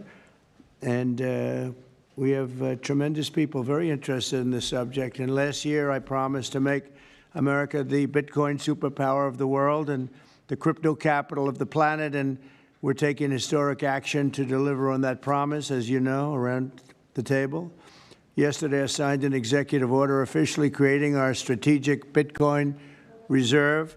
I don't know how this works. I just don't understand anything, within dude. The United States Treasury. That's a big thing, Scott. A lot, it seems like the market doesn't seem to take it that seriously. I'll say that. Like the price of Bitcoin went down yesterday, if I'm not mistaken. I'm gonna hit up CoffeeZilla. The federal government is already among the largest holders of Bitcoin, as you know. Really one of the largest holders in the world, with as many as 200,000 Bitcoin obtained via civil law and various other forms of law, and including enforcement actions. These existing holdings will form the foundation of the new reserve. Unfortunately, in recent years, the U.S. government has foolishly sold tens of thousands of additional Bitcoin that were worth civil asset seizure stuff. And then the reserve would be like, oh, we're making interventions to buy Bitcoin and take it off the market. Not a good thing to have done. From this day on, America will follow the rule that every Bitcoin knows Who's the very guy well, never that's sell been your on Bitcoin. Chapo? That's like the crypto guy. Phrase that they have. I don't know if that's right or not. Who the other hell one, I think it's knows? like Weiss. Maybe? Jacob Silverman. Or Jacob Silverman. Who knows? I mean, who knows? But so far, it's been right. And well, let's keep it that way. The Treasury and Commerce Departments will also explore new pathways to accumulate additional Bitcoin holdings for the reserve, provided it's done at no cost to the taxpayers. We don't want any cost to the taxpayers. In addition, my order directs federal agencies to conduct an inventory of all crypto assets currently held by the U.S. government and determine how they can be transferred easily to the Treasury. Non-Bitcoin digital assets will be held in a new U.S. digital asset stockpile where they will be managed properly. My administration also is working to end the federal bureaucracy's war on crypto, which was really going on pretty wildly during Biden until the election came about. about 5 months before the election, he became a big fan because he heard how many people were in favor of it and how many people love it and respect it. But I guess it didn't work out too well for him.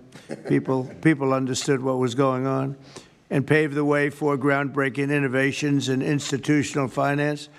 Under the Bitcoin administration, regulators strong-armed banks. I mean, they really did. They strong-armed banks into closing the accounts of crypto businesses and entrepreneurs, effectively blocking some money transfers to and from exchanges, and they weaponized government against the entire industry. But I know that feeling also. God, if I was in that Maybe room, better I'd be than so you do. fucking bored. All Like, of I that would just will be soon thinking be about over, and anything we are else. ending Operation Choke Point I think 2.0. David Sachs. When I think I could go home I think and play David Sachs video is thinking about how much money he's making from this dipshit.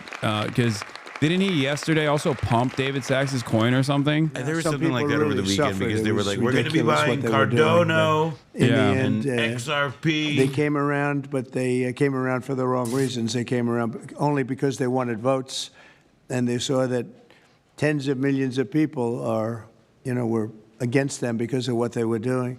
I also want to express my strong support for the efforts of lawmakers in Congress as they work on bills to provide regulatory certainty for dollar-backed stablecoins and the digital assets market. They're working very hard on that. This is a tremendous opportunity for economic growth and innovation in our financial sector, and will really go a long way. I think it's going to be a tremendous, we feel like pioneers in a way, of tremendous method of growth. And things are very much tied, and we want to keep it that way, the U.S. dollar. Long into the future, we're going to keep it that way. I hope lawmakers will send that legislation to my desk before August recess if they can. And they're very much working with you, and you know a lot of them, and a lot of them were committed right from the very beginning. So I just want to congratulate you all for being at the White House today, and a man who knows more about Bitcoin and AI and just about everything else than anybody, David Sachs. And I'd like to have you say a few words, David. Thank you, Mr. President. We're all here today because of your leadership, your vision, and your generosity, and I really want to thank you for that. We're also here because of your desire to make America great and to introduce a golden age in America, including for digital assets. And we're here because of your love of innovators, or as you might say, high God IQ damn, people. man. We they know all you fucking love high start IQ with people. like, No, the, we like have about we're 30 of them here in the because of room your today. 10 These inch are the top penis. people And in the digital like, asset so industry. annoying. And one other thing that I think that you love is legal fairness. This is an industry that was subjected to prosecution and Legal persecution for the last 4 years, horrible lawfare, and nobody knows what Horrible that feels like lawfare better than against you do. cryptocurrency. So we really appreciate Like, the there's fact- no shot that this is horrible appealing. There is no shot that this is appealing to the average American, because despite the fact that there are a lot of dummies out there who, love cryptocurrency schemes and rug pulls and love getting rug pulled or whatever, there is 0% chance that the average American looks at this and thinks like, no, this is a great thing. Like, no way, right? I just don't understand. Like, everyone, like most normies know crypto at this point as like idiotic schemes that consistently get people to lose their remainder of their disposable income when they take a shot in the dark. Or maybe I'm wrong. Maybe there's a lot more crypto bros out there. Like, the average person is like truly invested in crypto and is constantly doing pump and dumps and getting pumped and dumped over and over again, thinking the next one is going to be good. I don't know. But I feel like everything that I know about cryptocurrency is just that it's very much just like a, deregulated security that people can actively cheat others out of their hard-earned dollars on. In the digital age. So for them to be like, it's lawfare, they're coming after the cryptocurrency rug pullers. Everyone should be able to do a rug pull. Retardio to the moon. Dog shit 1 was only the beginning. Dog shit 2 is going to be so much better. And dog shit 3 will love me. You're going to love dog shit 3. Like, That kind of shit coming from the administrative, the executive office is wild. We are going to end the regulatory weaponization against digital assets. Like, that's the fucking Biden insane. administration's I mean, it's actions also did funny nothing because, like, other that's an than insane thing to publish say. and Scott Besson punish doesn't like innovators. believe what he's saying. And to be that clear. all of It's you have made also- it here today is He's really the only a one up there who testament probably to your doesn't give a fortitude. shit. I mean, Howard Much of Lutnick is a Treasury's crypto responsibility in banker. this order relates to the tax code and determinations Right. around risk weightings. And I'm here to assure you that we are going to work with the controller of the currency, the Weaponization. IRS, and we're going to rescind and amend all applicable previous guidance. And we are going to put a lot of thought into the stablecoin regime. And as President Trump has directed, we are going to keep the U.S. the dominant reserve currency in the world, and we will use stablecoins to do that. Thank you.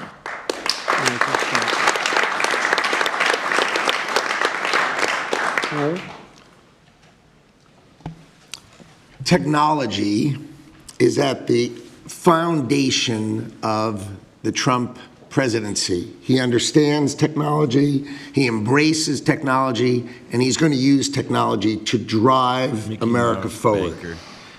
The blockchain and Bitcoin technology are a key part of that thinking, and embracing that, and here today shows how much a leader the Trump administration and our president is. He understands it. He embraces it. As you said, you're a pioneer in this place, and this is where we're going. We're using the blockchain. We're using Bitcoin. We're going to use digital assets to pound forward, and Donald Trump is leading the way. Can't be more proud of you today. Thank you very much. Thank you, Howard.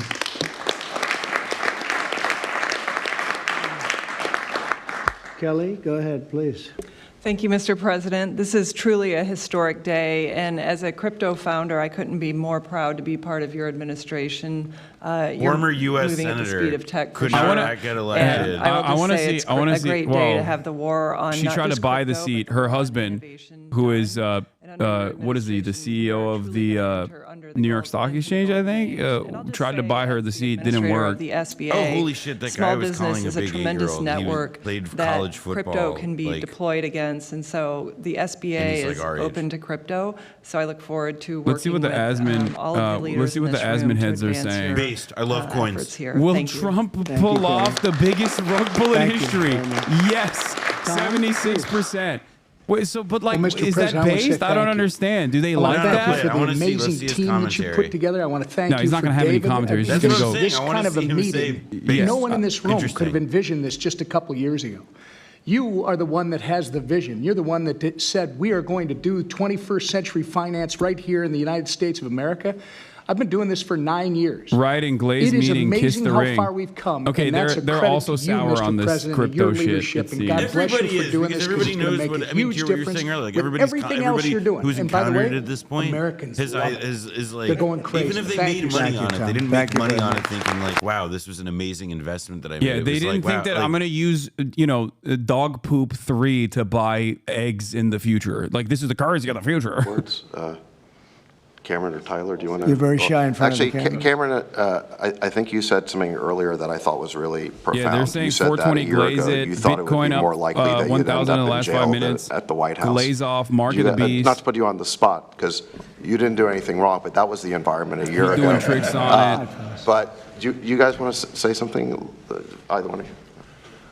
Sure, that was actually Tyler who said that. but it's, Sorry, I still get mixed up. Oh wow, those but yeah, we dipshits never are there. thought that we'd get attacked the way we did in our backyard after trying to do the This right is a thing for reminder so of many the, years. What?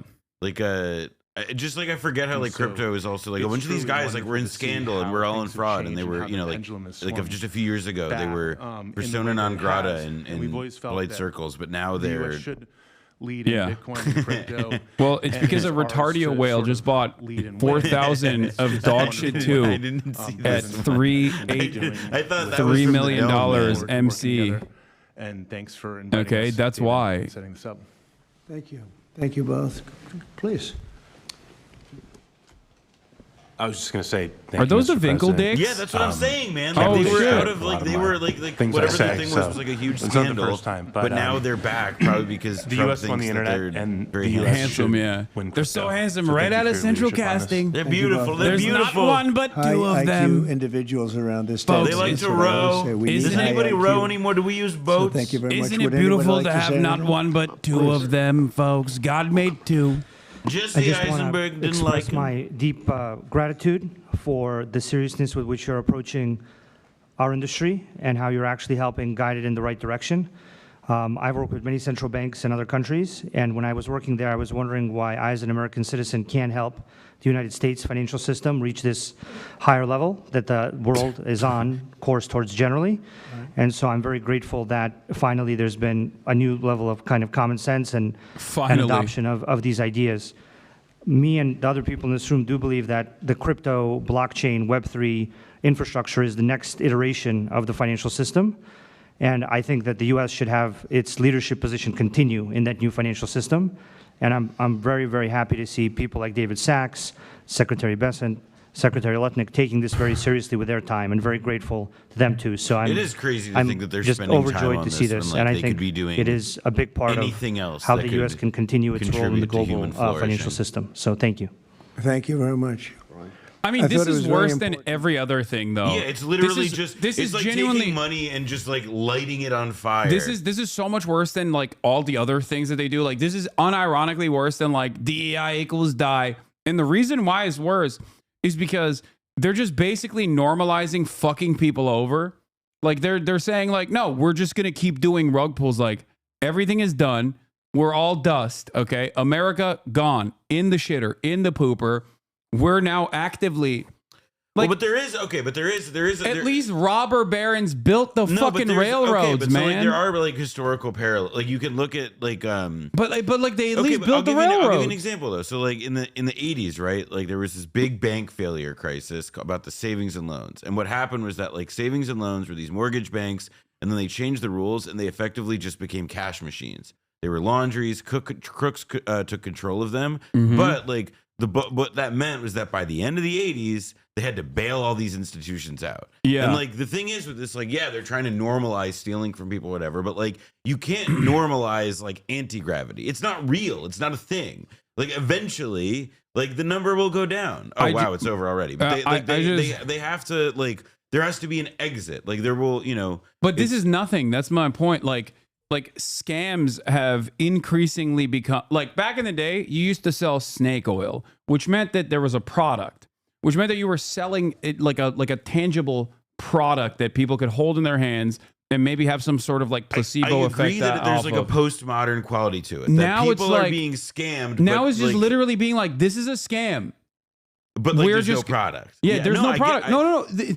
Or the product is like it's like digital pogs. Yeah, like, but they also say it's a scam. Half the time, it's literally just like this is a scam. Well, but other people can get in on it. But and- but then you have to like again, you have to come back to it and be like, all right, well then why do people put money in it if it is a scam and it's an acknowledged scam? And it's because there is like this implicit thing where they say like, well, like the whole like Nick, everything is a scam. This is a scam that could at least have like the slight potential of making you money. So like that's why like there's you know the whole wink and nod quality to it. That's why like who are able to pull off rug pulls, but people who you know think of like the biggest influencers who like play around in crypto and stuff and juicing things like Dave Portnoy, you know, like being careful, you know, I'll be careful about like saying what he does or exactly, but like somebody like him is able to be an influencer in this space because it's like they're able to do that wink and the nod because they're able to say like, yo, this thing is like fucking crazy, right? But embedded in that is like you could make a lot of fucking money because everything's unfair. And if you can't make money doing anything else, why not make money on this thing where you just click some buttons? You know, like that to me is the simplicity of it. Someone said someone in that room made 81 million from knowing which coins the US would buy before the administration's announcement. That's amazing. Oh my God, the fucking ad blocker is so shit now. Look, the whale who shorted ETH with 50x leverage now holds 81 million profit. Insider trading ? Now, there is no such thing as insider trading any longer, okay?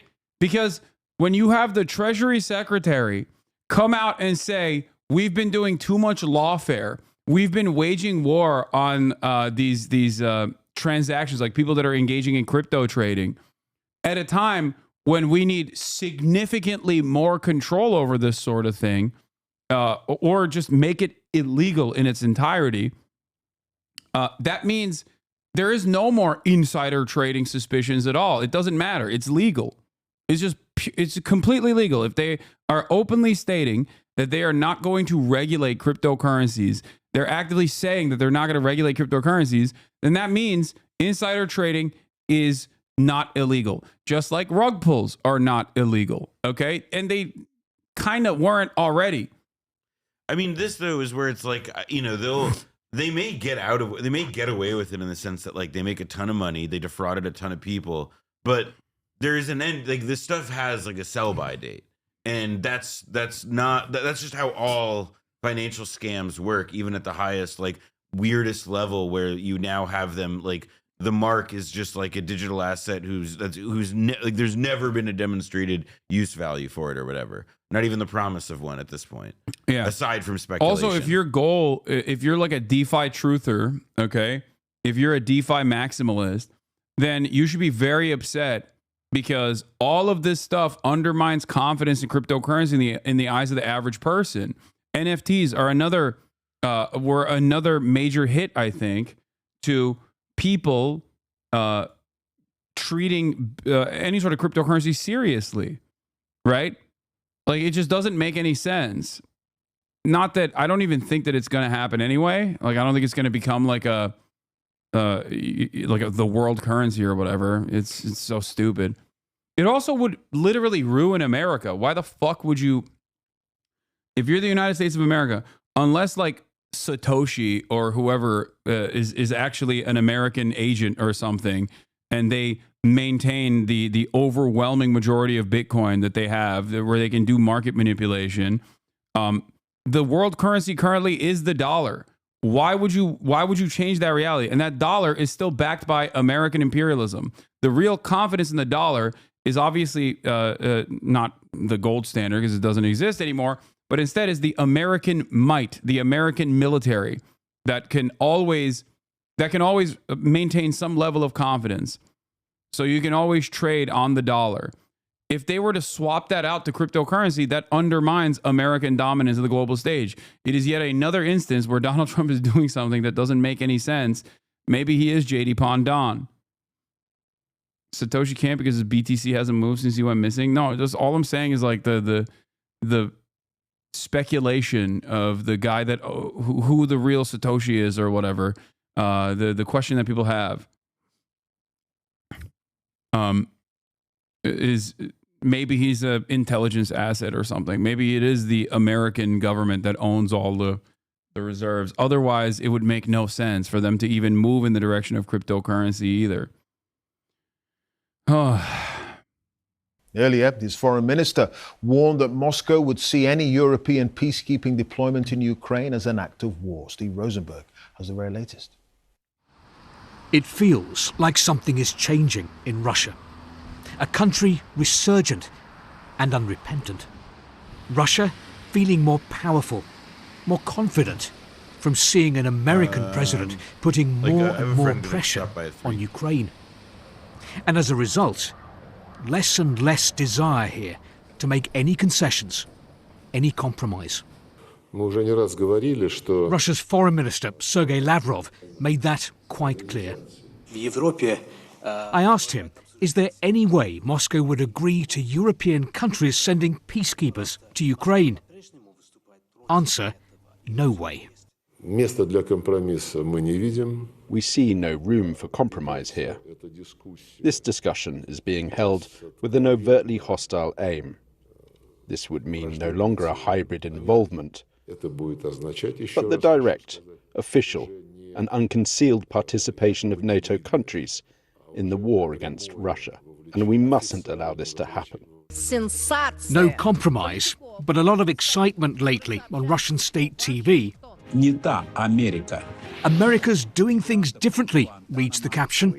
It certainly is. Just 3 weeks after Donald Trump and Vladimir Putin spoke on the phone, the US has paused military aid to Kyiv and cut off intelligence sharing.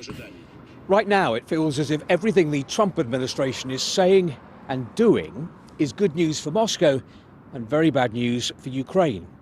One Russian newspaper this week described Jaeger Larson, thank you for the 21 community gift the of United subs. States as Russia's partner. How things have turned around. Later, a private ceremony in the president's office. Vladimir Putin awarding the Hero of Russia medal to the widow of a Russian soldier. Then off to meet more women whose soldier sons and husbands have been killed. We're not going to give ground, Vladimir Putin said. We need the kind of peace that suits us.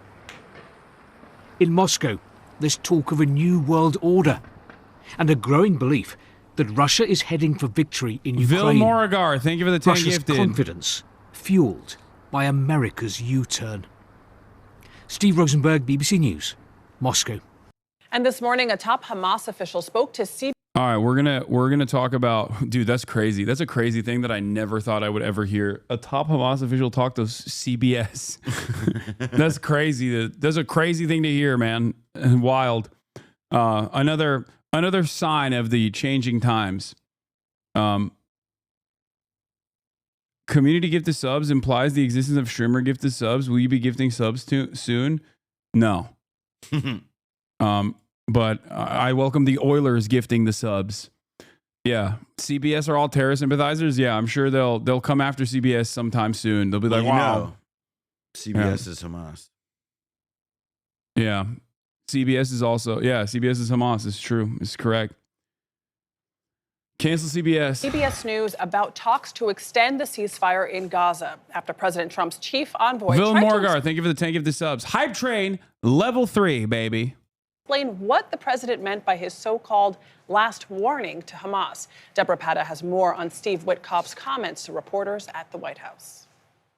I think there's going to be some action. With 100 big ones. It could be jointly with the Israelis. It's unfair right now, but I think Hamas has an opportunity to act reasonably, to do what's right, and then to walk out. But senior Hamas official Mushir al-Masri says they have no intention of leaving. And while they don't want to rule Gaza after the war, they will not disarm, he said, until there is a Palestinian state. Yeah, that's insanely valid. The most valid statement of all time. Like, what are we doing here? What kind of... I mean, it's valid for Ukraine to have a similar... it's valid for Ukraine to say the same exact thing. Okay? Just as it is valid for... Palestinians to say the same exact thing. Hamas is a legitimate resistance movement, he said, and we won't abandon our weapons. The US has designated Hamas a terrorist organization. Al-Masri says the only way to free the remaining hostages is through negotiations to end the war. The uncertainty has left many hostage families raging against their Prime Minister Benjamin Netanyahu, whom they blame for failed peace talks. Nama Weinberg, whose cousin was killed in captivity, had this message for President Trump. Don't cooperate with Netanyahu. Don't be the one that would be responsible for the death. That's crazy that they're showing this on American news. This is like, for the past 16 months, if I were to ever bring this up, it had to be from like Haaretz. Like, I mean, it is. I mean, a huge chunk of it now just seems that it's like Hamas is talking to them. We're allowed to take seriously the idea that there's like pressures on this conflict that exist outside of like whatever fucking like Netanyahu and the White House agree is allowed to be discussed. And like, by the way, it's not because like, again, like Trump and Netanyahu have suddenly created this space on their own initiative for like this sort of thing to exist. It's like the combination of, I mean, the fact that like, I mean, just how events have played out, like where they're at the state of the conflict, where they're at with like the state of the conflict in Gaza. They're also talking about how Israel is fucking up the bag a little bit. Yes. So that's like, there's also that too. There's like a nature, I mean, I'm not waiting for the New York Times to write that. Once the New York Times starts writing about it like that though, it's over. You know what I mean? Israel is done. They might as well shutter the operation. Okay. Like this is the last bastion of of unfettered, unrestricted Hasbara. So we'll see. RIP Adblock. I know, dude. Look at Bob's Furniture.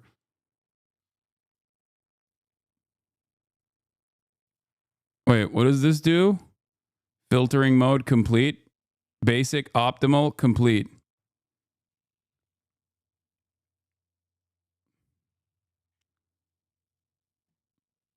That's good. Max it out, baby. Yes. Okay, I don't want to see more. What is this? More to discover? Expand to see more. No, I don't. I don't want to see it. There it is.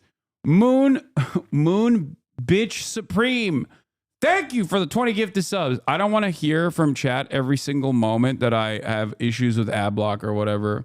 Every single person loves coming in and telling me that I should be using Brave or whatever. Like, stop, okay? I don't want to hear it.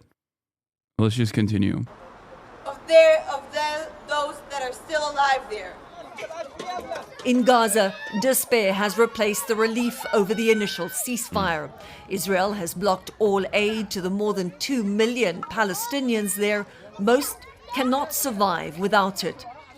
Rihan Sharab is trying to find joy amidst the misery, turning discarded aid cartons into Ramadan lanterns. We're not asking for anything more, she said, than the life we used to live before this war. President Trump not only threatened Hamas, but the entire population of Gaza this week, warning them to release the hostages or face death. His envoy, Steve Witkoff, says he will visit the region in the coming days. Nate? Interesting.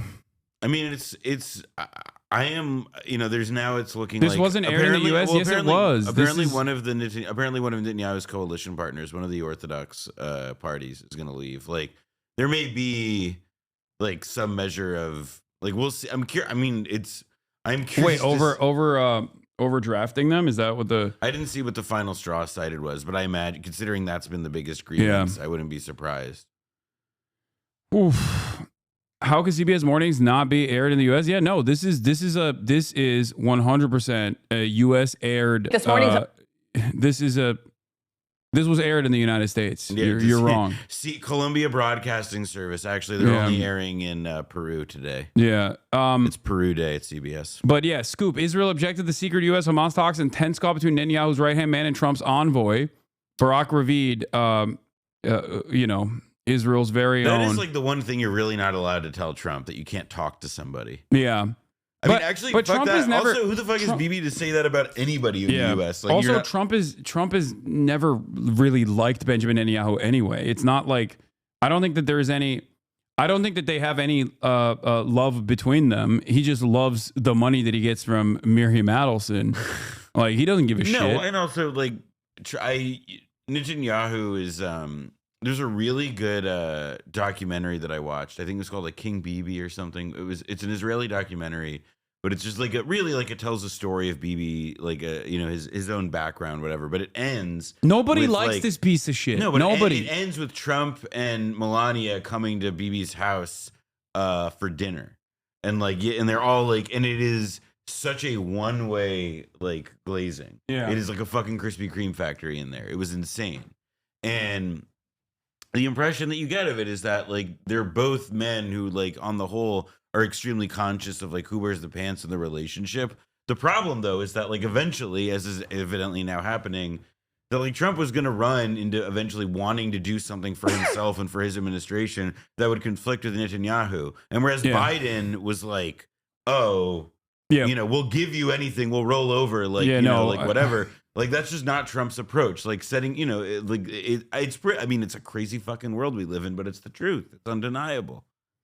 Yeah, like maybe Trump's pettiness might work in favor of Palestinians, but it doesn't seem to be the case, because every time Benjamin Netanyahu undermines Donald Trump, he just throws a flashbang in the middle of the conversation by being like, I'm going to kill all the Palestinians dead. I'm going to kill them super hard, harder than anyone's ever killed them before. Like every time Benjamin Netanyahu fucks him over, instead of doing the Biden thing, which is to be like, oh, I'm going to give him a stern talking to, he just does the reverse Brandon, I guess, which is I'm going to be more brutal than anyone's ever seen before. Because that's what he did. That's what he did when this initially leaked. That's when Donald Trump came out with that Truth Social post where he was like, I'm going to pummel Gaza into the fucking ground type shit. Like every time there's any information that like undermines Trump, he goes in the opposite direction. So, all right, I'll read it. When Trump aides sounded out Israeli officials in early February about the possibility of engaging directly with Hamas, the Israelis advised them not to do it, particularly not without preconditions. Israel found out through other channels that the U.S. was moving ahead anyway. Netanyahu has avoided publicly criticizing Trump since Axios revealed the unprecedented U.S.-Hamas talks on Wednesday, saying only that Israel had made its opinion clear to the U.S. But Netanyahu's closest confidant, Ron Dermer, who began his career as like a Republican political operative, he's been the Israeli ambassador to the U.S. He's like the go-between essentially for the U.S. and Netanyahu. Dermer was much less restrained a day earlier in a call with U.S. hostage envoy Adam Boehler, the sources said. The call happened several hours after Boehler met in Doha with Khalil al-Hayya, one of Hamas's most senior political officials and the head of its negotiating team.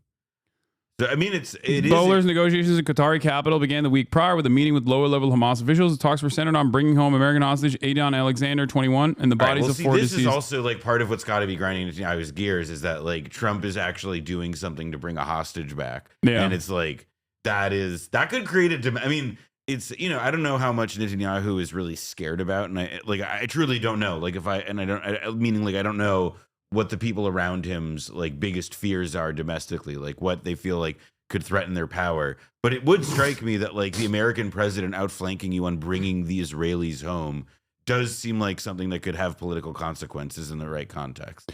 The U.S. message to Hamas was releasing the U.S. hostage would go a long way with Trump, who would then press for a broader deal that could involve a long-term truce, safe passage out of Gaza for Hamas leaders, the release of all remaining hostages, and the end of the war.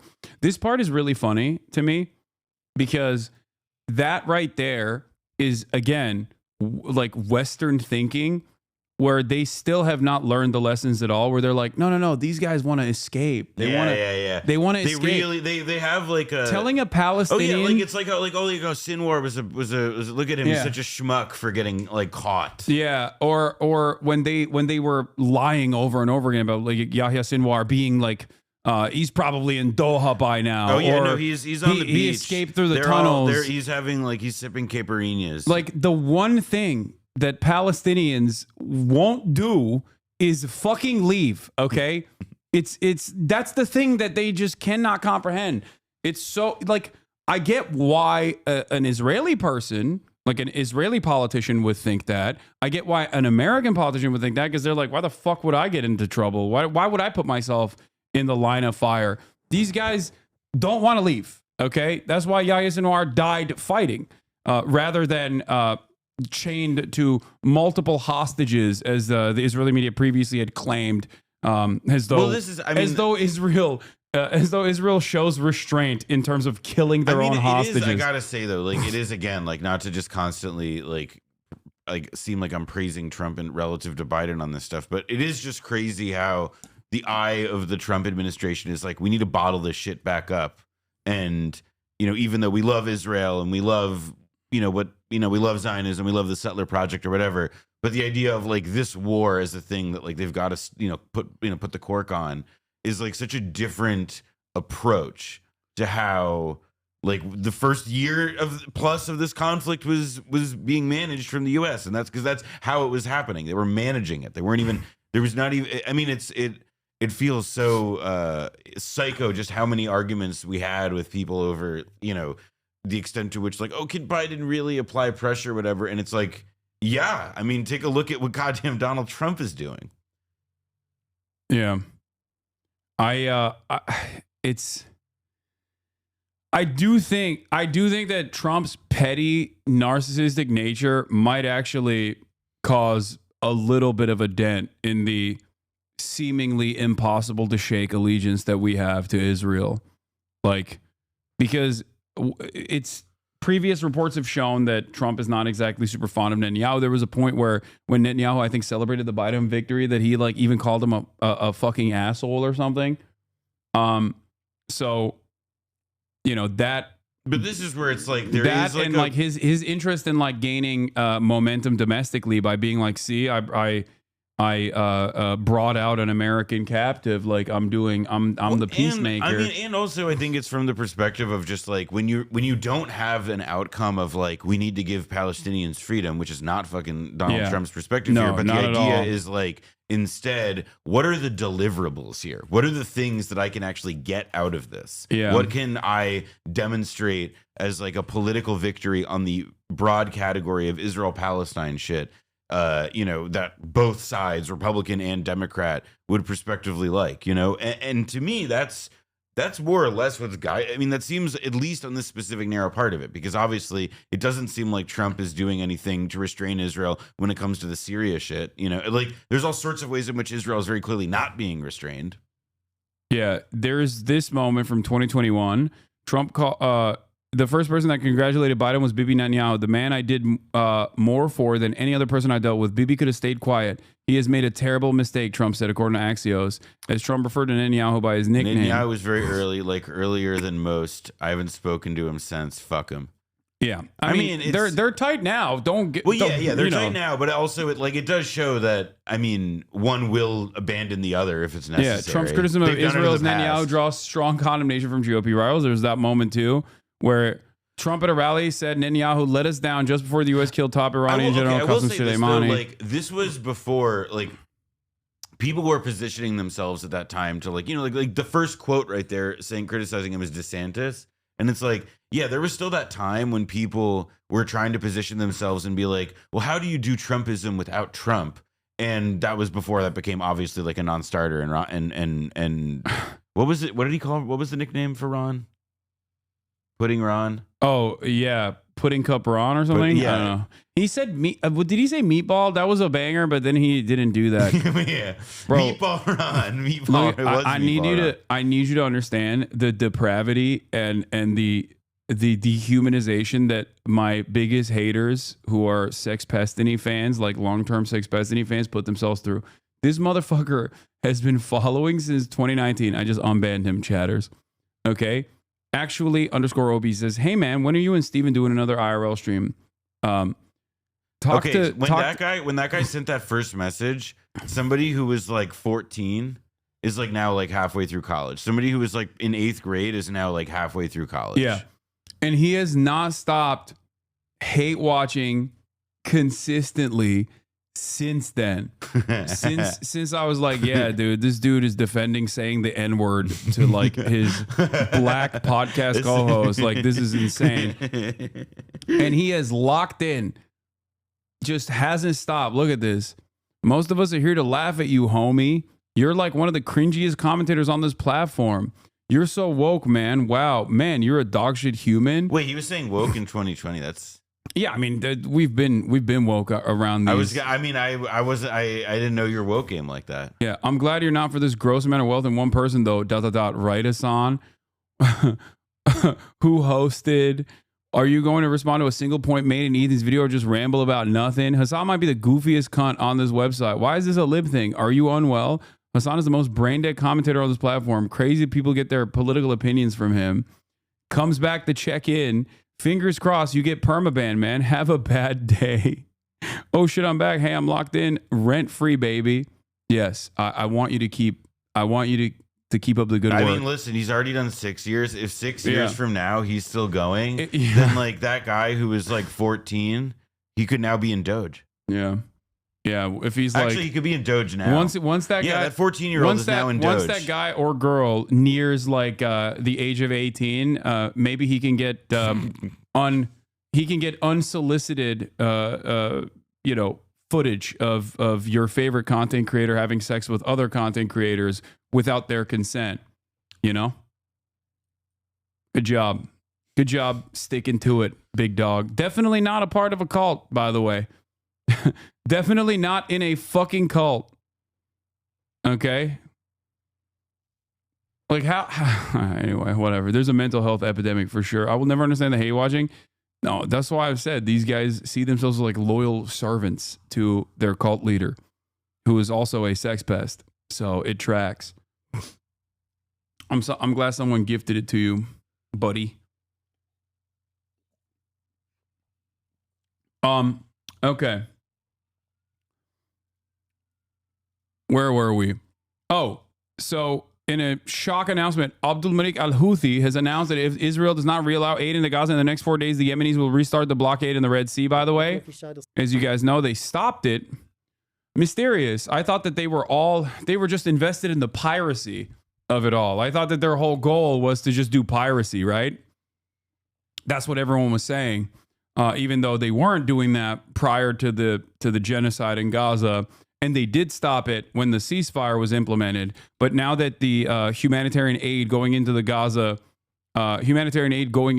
is being restricted once again by Israel, which is, again, a human rights violation.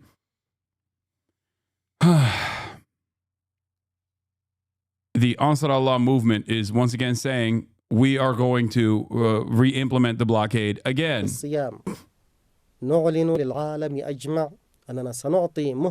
And we are announcing a respite for mediators in their efforts. That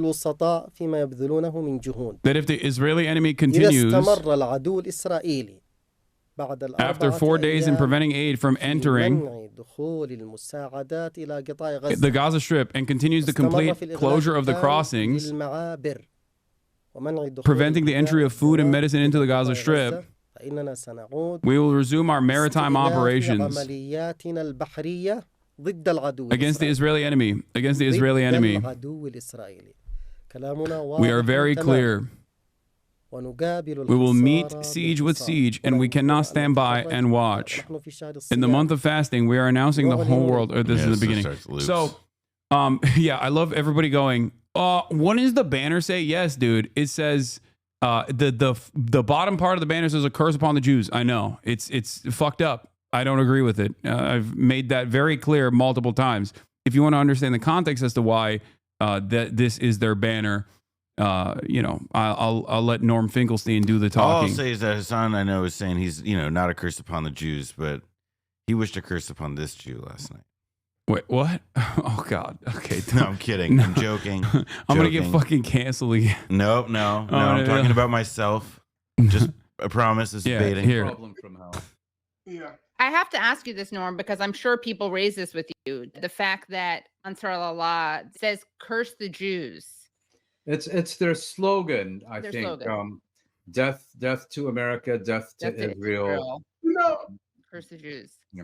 Now, I know what I say to that, but I want to hear it. Yeah. I don't get hot under the collar about those things, and not because I'm giving people a pass.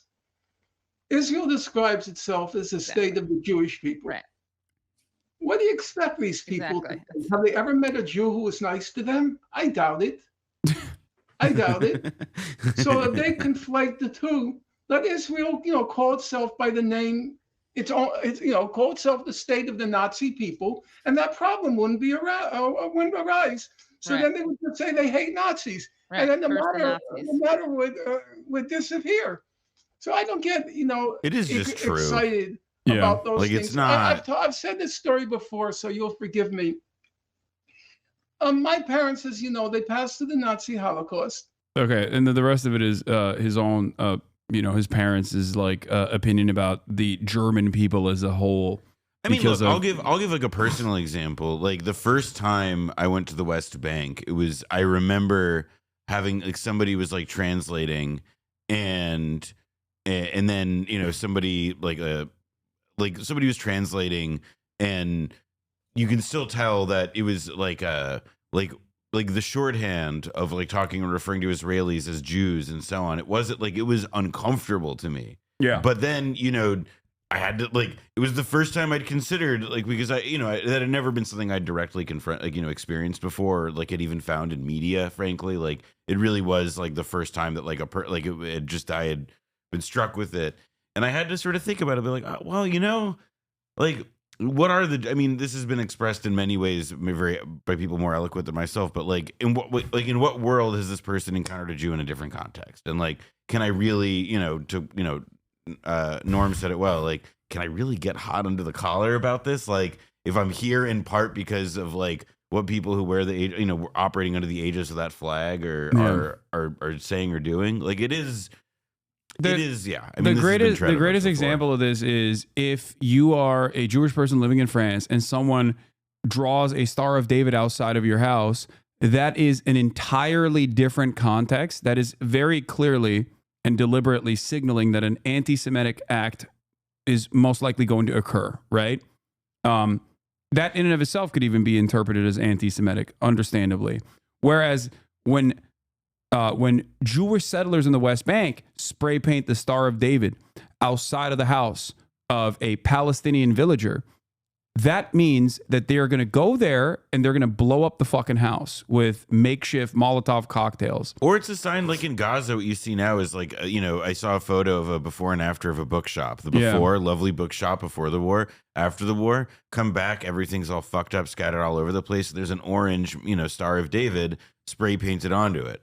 And it's like, I think it's like, I will say, I can't, it's astonishing to me how not anti-Semitic Palestinians are as a people in general. Yeah, in spite of everything. In spite of everything, exactly. In spite of everything. Like, it's such a, I in fact, like, I'm sort of constantly amazed at the general amount of like nuance and appreciation for this that Palestinians have, in spite of like the very active conflation that the Israeli government, by its existence and actions, makes every second of their lives. I do want to show you guys one thing that I think is very interesting as well, because if you think that this like deflective conflation that the Israeli state uses to justify its cause as like purely defensive, and the consistent ways in which they claim that they're defending themselves and they have security concerns, and anyone that actually has an issue with that is simply being anti-Semitic or whatever, there is a very similar example from Goebbels himself talking about how Germans have valid security concerns and that anyone that comes after the Nazi state for its actions are actually coming after every single German. Now, I want to show that. I think I remember this thing. I think I can find it if you haven't found it. Let me yet. see. Yeah, I can't find it. Because it was like it went viral recently. I think. Yeah. It went viral on Twitter.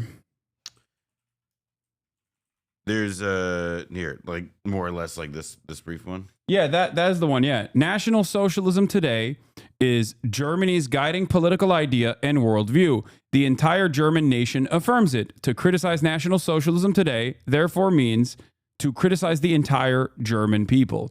This is damn near verbatim, one-to-one identical to people saying, oh, all Jews are Zionists. If you're criticizing Zionism, you're basically criticizing Judaism, and you're criticizing all Jews, and like also it's not just like the ism of it, because like it's like Zionism as it's practiced, which is that it's not you can't it's not do the concept of a homeland for the Jews. You can't do this. You can't do this and assume that everyone around you is gonna not see this as a direct.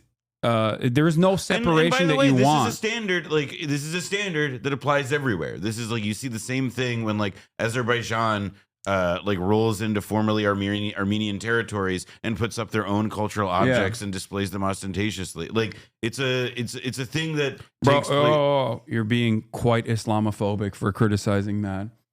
Okay, Azerbaijan is you're being anti-Turk. You're being Islamophobic. I can hold space for that. Yeah. Excuse me. It's really messed up. I think we can perhaps give it some space, but I do think that there is like because when it does fucking come down to it, right? Like it is about there's just like a quality with this stuff where what people want in like the arguments about this is an exception.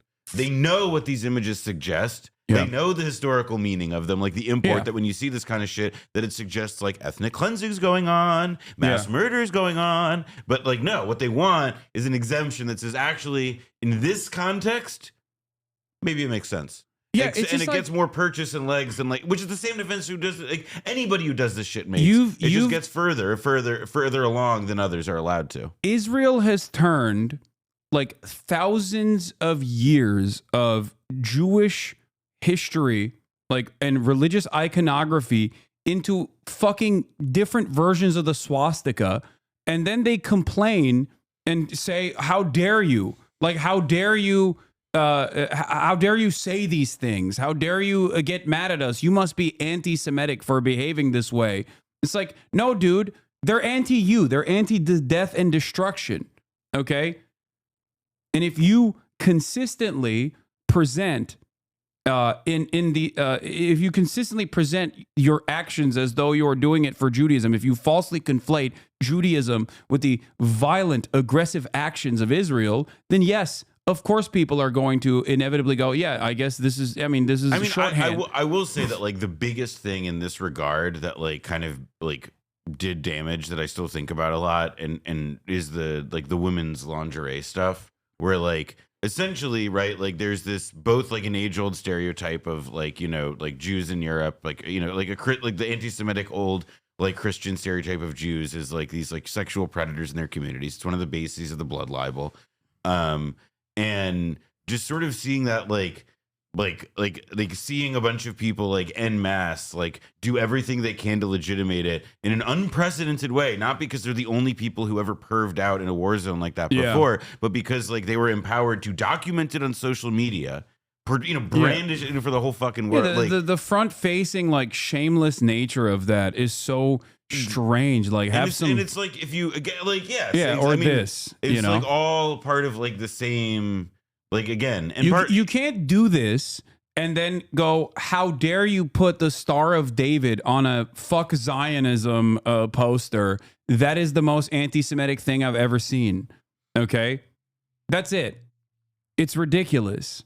I don't know. It's just like saying fuck Saudi Arabia for doing a genocide in Yemen is not Islamophobic.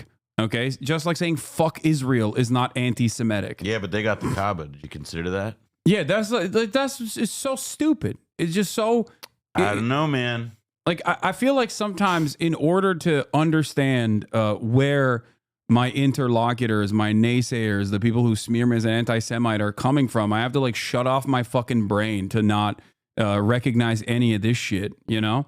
Yeah, KSA is the biggest culprit of this too, with stinky ass Wahhabism and the way that they make. The way that they claim Houthis are kuffar. Yeah, I mean, they just got all the smoke for the Shias, yes. I mean, this is like, and America has a hand in that though. Seymour Hersh in like the 2000s, he wrote this awesome article for The New Yorker. I forget the headline. It might be something like The Redirect. But the thesis of the article was that like you could look at America's policy in the Middle East and America's policy in the Muslim world, and you could broadly say that America was trying to engineer a geopolitical realignment that favored Sunni Islamic countries over Shia Islamic countries. Yeah. And there is like, you know, it's obviously it's a pretty simplified version of it, but when you use that kind of frame, what it does allow you to see is like, yeah, like the ways in which like American policy ends up encouraging these like really aggressively essentialist ideas of like Islam or Judaism and the people who practice them and like who they have to be treated as like authentic representations of it. Yeah. Let me see where. What are you looking for? That girl? I'm just looking for the OG quote, like where the full. Well, hold on, just type the quote in. I am doing that. Put it in quotes. This is not. Yeah. Oh yeah, this is Goebbels on the United States. Oh wow, that's a little on the nose.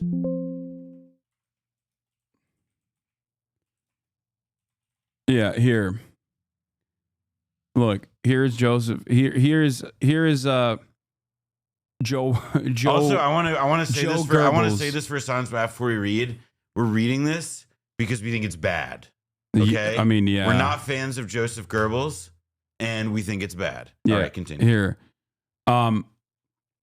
The American press has the noble right to complain about Europe. It makes vigorous use of this right, particularly when Germany is involved. National Socialist Germany is a thorn in its eye. The Third Reich has always been the target of its mockery, hatred, lies, and slander since the 30th of January 1933, especially from that part controlled by the Jews. The American press takes particular pleasure in criticizing Germany on the grounds of humanitarianism, civilization, human rights, and culture. True. It has every right to do so. Its humanity is shown in most vivid form by lynchings, which is, again, also kind of funny because, you know, they obviously tracked closely Jim Crow laws and whatnot because they were like, this is awesome. We should do that. Precisely. I mean, it's also like you can see like isn't it interesting how like the disingenuous argumentation is like the eternal like arguing style of right wingers of all time? Yeah, meth head debate perverts, a consistent through line throughout history that I just fucking hate.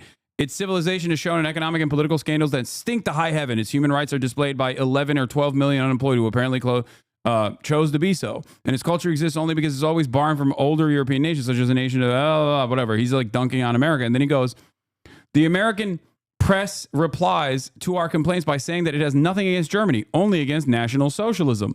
That is a poor excuse. National Socialism today is Germany's guiding political idea and worldview. The entire German nation affirms it. To criticize National Socialism today, therefore, means to criticize the entire German people. Well, but here the thing is that like within Israel, right? Like Zionism is, and as the German phrase for it, or like how like they conceive of stuff like this, like a Staatsräson. Like it's a logic, it's an ideology of the state.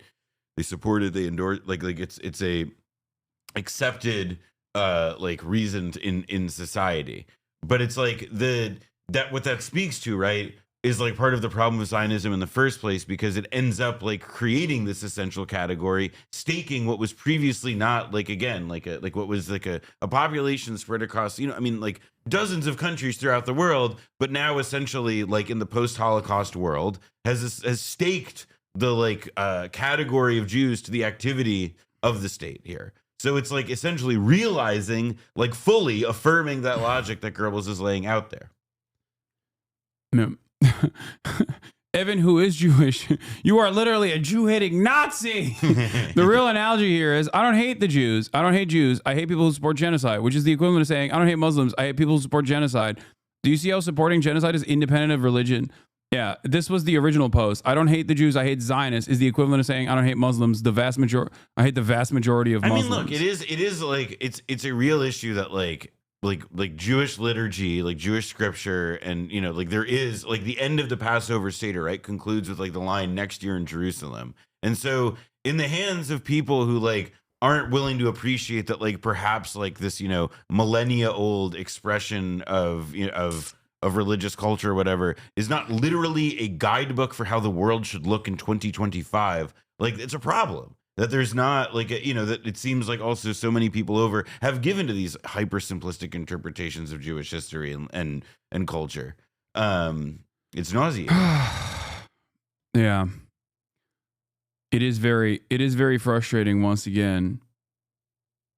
Like, and then you have shameless charlatans like this. Are you going to vacation at the new Gaza Strip once it's built? Like, Trump is straight embarrassing. America's done. Trump P very small. Like, the people's attitude towards this kind of like horrifying cruelty. All the federal workers need to learn to code. Yeah. People's attitude towards this like horrific kinds of cruelty is just like, you act as though Obama's a national treasure. You act as though this stuff will never impact you, okay? You make it so hard for me to advocate for your well-being. You know what I mean? It's insane.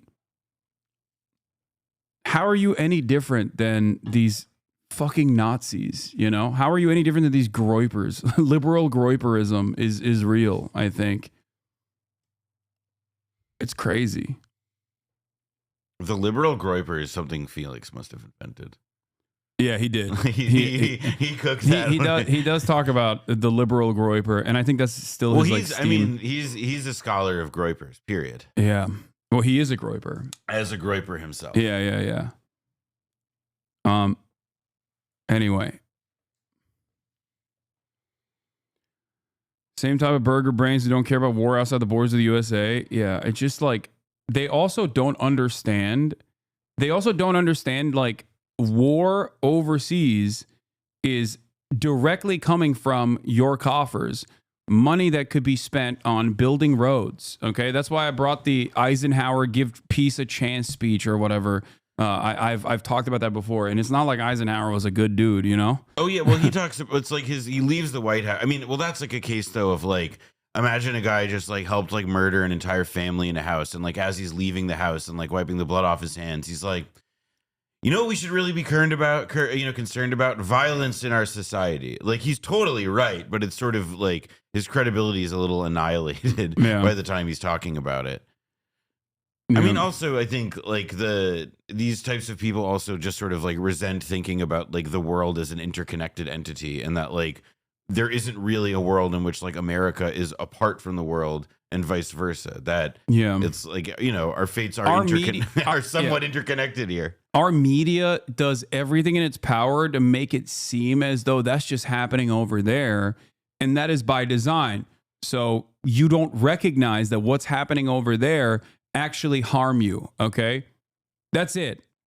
But that is also part of the reason why Americans can fancy themselves as a peace-loving nation.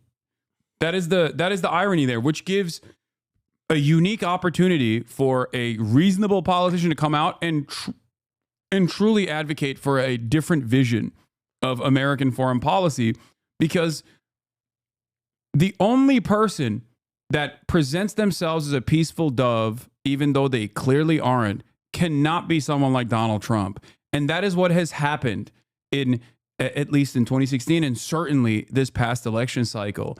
And I kept reminding people of this reality over and over again as Kamala Harris was running around with Liz Cheney and simultaneously saying, we're going to have the most lethal military of all time. And liberals would come in here in my chat and be like, what do you think the military does, stupid? Of course it's supposed to be lethal. It's like, dude. I mean, also it goes to like the idea that it's, you know, like, I mean, one of the things to me that just sort of sticks out is that it's, you know, to what you were saying earlier, it's like, yeah, like when we do invest in these things, by the way, because they're happening elsewhere in the world and we feel a need to influence them, that's money that we are just sucking and sucking and sucking away from things that like require massive investment in both like human and, you know, financial terms. I mean, we have plenty of shortages of, I mean, has anybody had a lot of fun getting a doctor easily lately? Like it just, the whole thing is so obviously out of whack. I don't really know how somebody could like think about it on those kinds of practical terms and determine that like what we really need is to make sure that like Minutemen missiles are firing at the best capability for the next 50 years, as opposed to like having, you know, like lead out of the water. This is, I think, a more honest approach. What this guy is doing here is an infinitely more honest approach than the crybaby perceived victimhood that I hear from liberal Zionists. He just comes in here and goes, fuck Hezbollah, fuck the Houthis, the U.S. government will take out every leader, rolling on the floor, laughing emoji. Side with your prophet. Side with your prophet that married a 9-year-old fucking sickening terrorist supporter. Like, that's great, man. Well, don't listen to... I don't know what he has against Hezbollah. And that's not how you spell his name either. Yeah, he's right there. I give him a lot of respect every day. I have a rug. Yeah, they will. Fucking clowns. I know. Fuck around and find out, right? That's what happened with Operation Prosperity Guardian. His words confused. He's saying fucking 9-year-olds before, but now he's saying they're fucking clowns. Yeah, I don't know. I think he's got, pick one, pal. Yeah, he's just doing common sense. Here's an apolitical chatter doing common sense. Yeah, this isn't apolitical. He's actually expressing his national truth. This is the song of his homeland.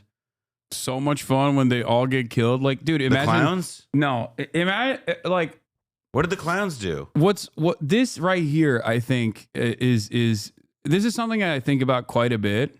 Okay, they all die because they're horrible people, bro. You're a horrible person. Yeah, it's like, what do you mean? Like you're just genuinely a bad guy, dude. What are you talking about? Person. I don't think you want. I don't think you want assassinations on people for being horrible, because you very clearly are a horrible person. Having said that, this comes from a place of powerlessness where you kind of recognize that you got no motion. Life sucks. Things are getting worse. You're never going to retire. Okay. You're never going to be able to purchase a home. So what can you grab onto? Oh, American projection of power. Right? Well, and also that you're a superior. I mean, it's like, this is part of like why racism works, is that it like on the individual like psychological level is that it's like part of the like constant act of like persuading yourself that you are more superior. Yeah. You know, you are superior to like, you know, people who are, I mean, like, who, you know, like other, like, I mean, more or less. I mean, that to me is, you are a sellout scum. Yeah. You love tapes. Keep defending them. You love tapes. He's so angry that he can't even type correctly. Exactly. Like you should never find yourself this mad about anything, really. Like you have honestly schizo posted yourself into this weird hole that you found yourself in. You love rape. No, I don't.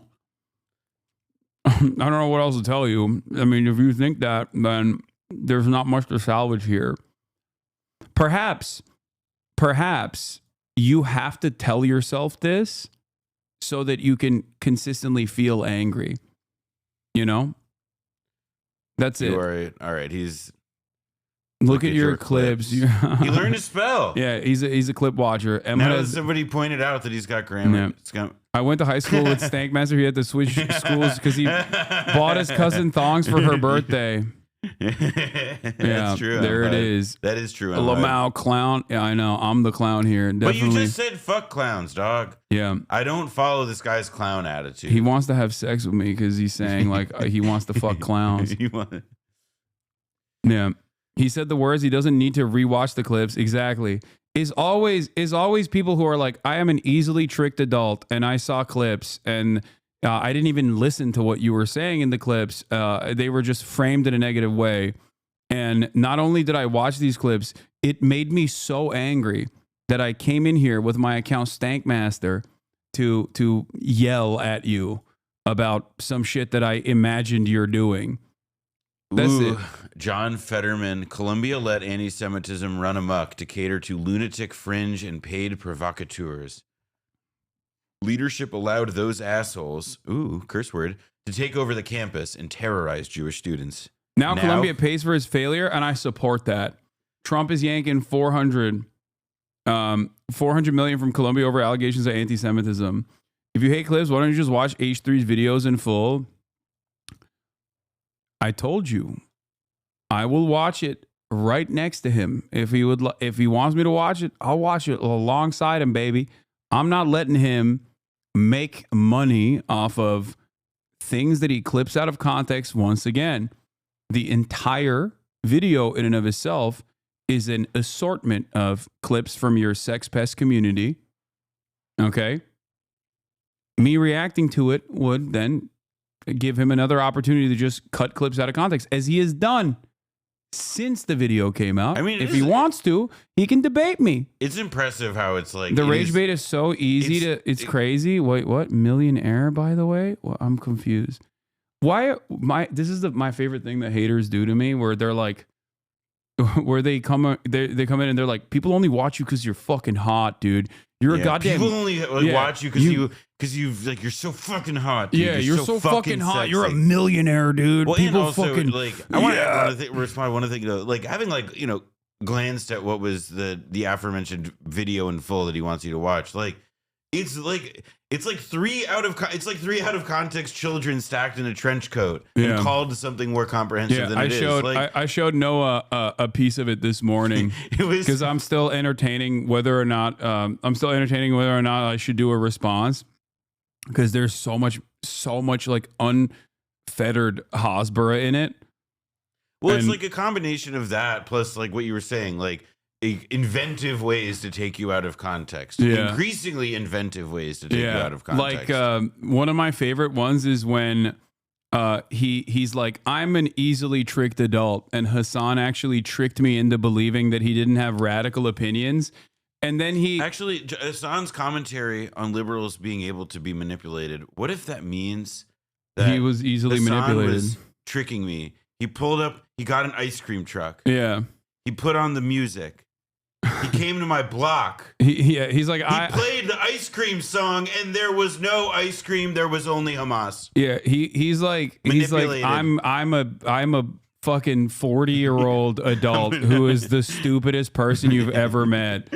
But of course, that's also not even correct, because like it's not stupidity. He is nefarious, because he deliberately cut the podcast interview that he did with me, okay, in a way to make it seem as though I was telling him like, oh, I just love, like, I just want things to be like Norway, okay? And in that conversation, behind me, as always, is a fucking USSR Ushanka and a Matryoshka doll of Vladimir Ilyich Lenin. In broad display. Okay, you can clearly see it. What did Ethan do when he was retelling this conversation that took place? He cut it. He cut it from the frame because even he realized that would look really stupid.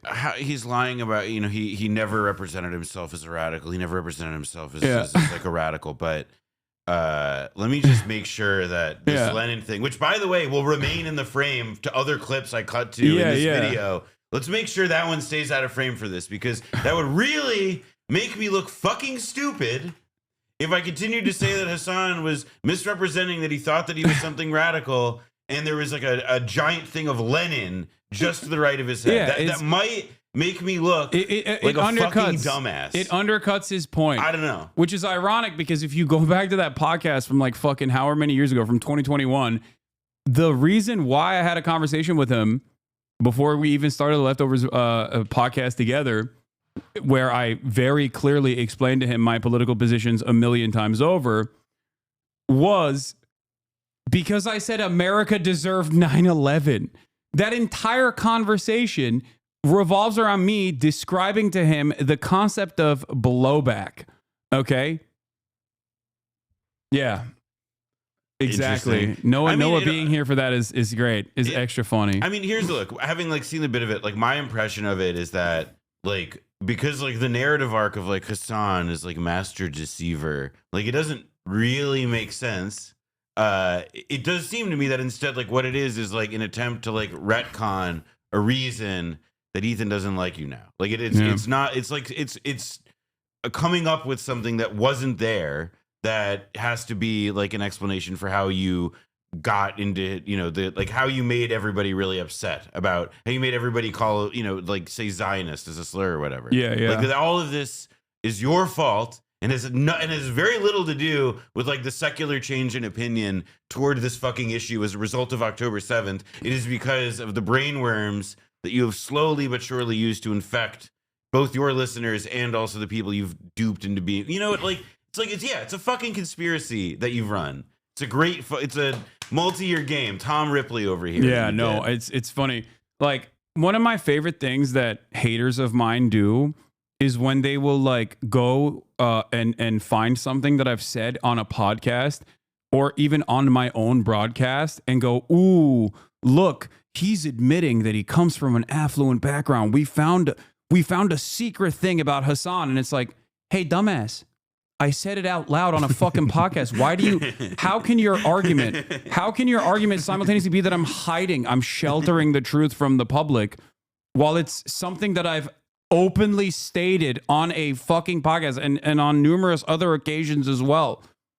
Like, it's crazy. Anyway.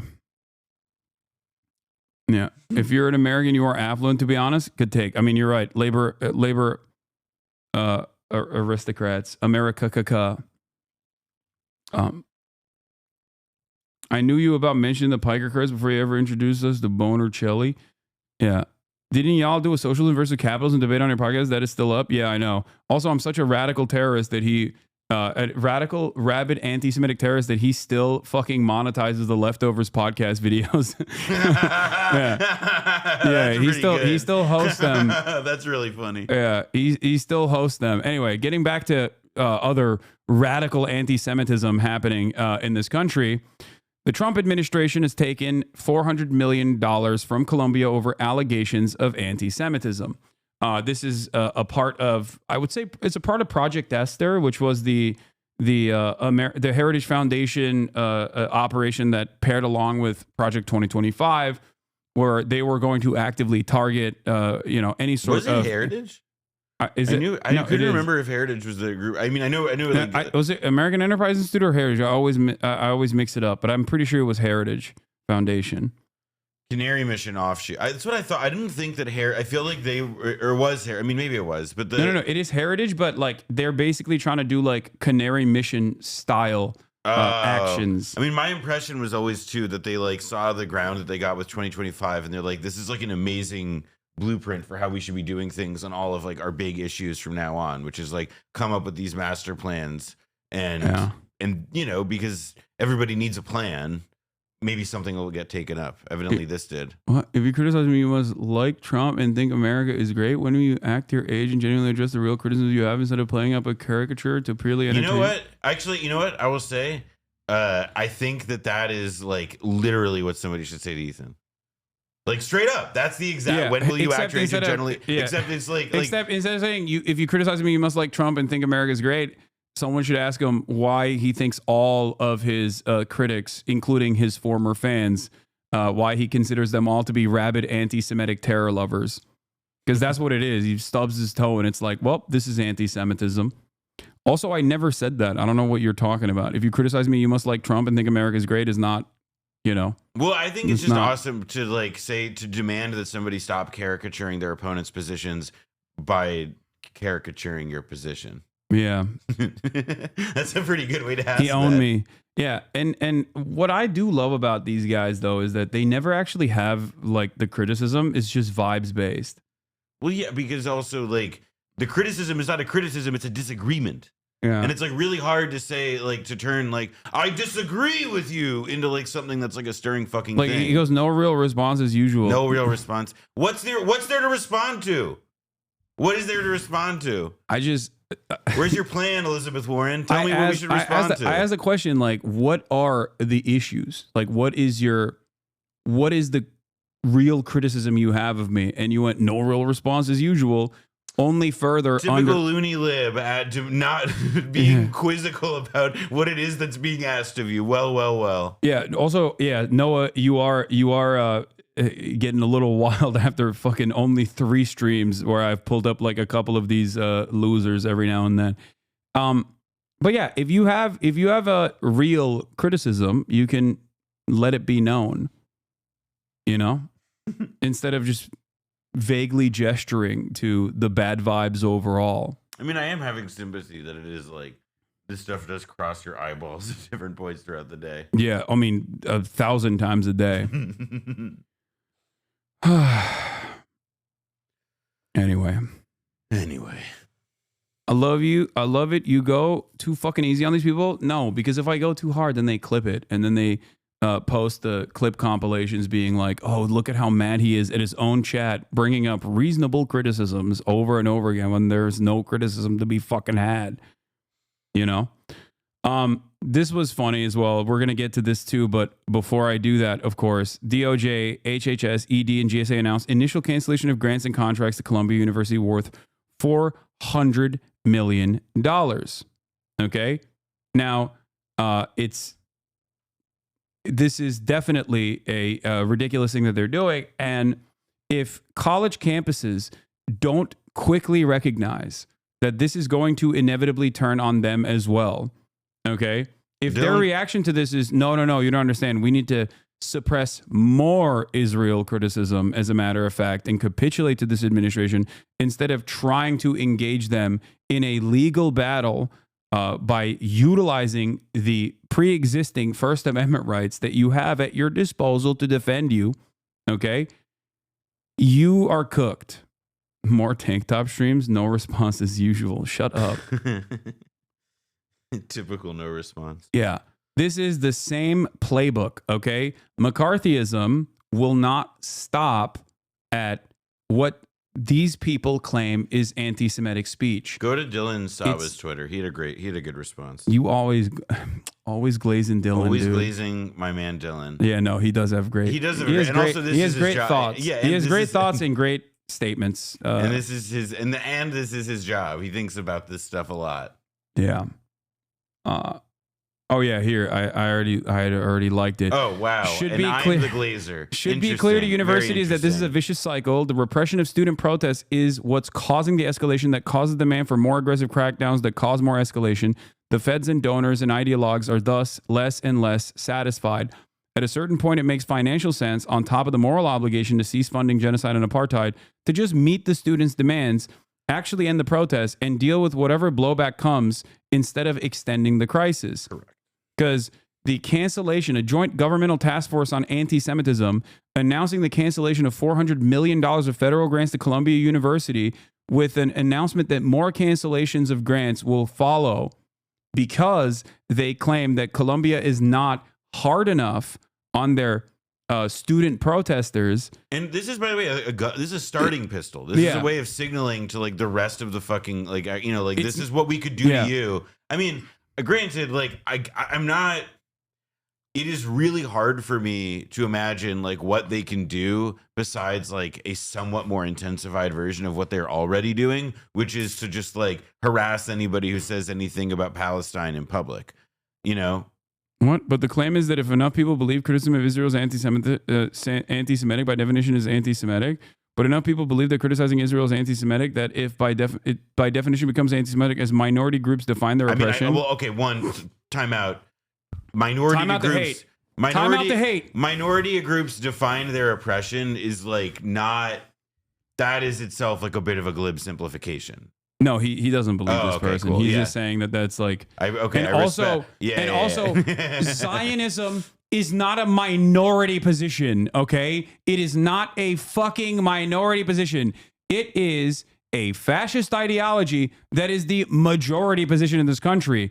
Why? Not because of Jewish people, but because of Christians. The overwhelming majority of evangelical Christians and Christians alike that offer religious justifications for Israel's existence in the violent ways in which it exists. That's it. So it's not like a minority position. It's unironically even by the glib liberal standards of like a minority should not let the majority define the terms of their oppression is better suited when, and something that I actually brought up when talking to Ethan the last time we ever had a debate on this stuff. Where he ended up crying at the end of it because he thought that this chat was too mean to him, calling him a Zionist, which he said was anti-Semitic. Now he also says 90% of Jews are Zionists. So if you call a Jewish person a Zionist, then you're anti-Semitic. But also if you even criticize Zionism, you're also anti-Semitic because all Jews are Zionists and you're using Zionist as a substitute for Jew. That is literally the argument that he brought forward. So, the real minority in this circumstance would be Palestinians, okay? The real victims in this circumstance are the Palestinians. They are the ones who are harmed by Israel's actions, by Israel's ethno-religious supremacist ideology, okay? They are the ones who set and dictate the terms. That is the conversation that we had about from the river to the sea, Palestine will be free, okay? Ethan considered that to be a bridge too far. He considered that to be anti-Semitic. That was my red line. I said, I'm not going to back down from this. It is, I'm not going to allow people who defend Israel to dictate the terms of what that emancipatory slogan means, because that is identical to saying Black Lives Matter means you want to kill white people. Okay? That's ridiculous. That's a ridiculous way to that's a ridiculous assessment on an emancipatory slogan. It's just so stupid. It doesn't make any sense. Like I emphasized something I was saying earlier about like Zionism as like an ism and Zionism as like a practice, as like a thing in the world. And the idea of like, like if we were having like this in the imaginary like set of conversations about like, do Jews get to have a homeland? Like, I guess everybody, like who comes from a place like in that framing, like gets to have a homeland. But like in practice, what we're describing is like, dispossession and oppression sustained over time in the guise of making that homeland. Like, that's just not like you can't, I mean, like if you believe that that's an essential character of like what a people gets to does, like, yeah, that's pretty fascist. That's pretty, that's what, I mean, that's like that is the exact kind of like nationalist like ferment that like we associate with like the worst horrors of the 20th century, whether it's Nazi Germany or the Khmer Rouge. Yeah. The third Barnard student has been expelled after U.S. Department of Justice announces it will investigate Colombia. In attempts to appease Zionist donors in the U.S. government, Barnard College has expelled a third student by circumventing anti-corruption measures established after 1968. Harlem, New York. On the afternoon of February 28th, Barnard informed a third student that they'd been expelled for allegedly protesting university's investment of genocide and allegedly participating in the occupation of Hinds Hall. This comes after the expulsion of 2 students the week prior for allegedly disrupting a Columbia class called History of Modern Israel. That same day, the U.S. Department of Justice put out a press release announcing a McCarthyite federal task force to quash anti-genocide protests by investigating 10 college campuses, including Columbia University. It's ridiculous. Things are getting worse and worse. This is the one take that I completely disagree with you on, brother. Not one Christian community around the globe says this nor supports it. It is precisely evangelicals, which I would even question them being questioned. They themselves say they're evangelical more than Christians. My church leader, the Coptic Orthodox Church, had a ban on traveling to Israel. No, dude, I'm talking about America, okay?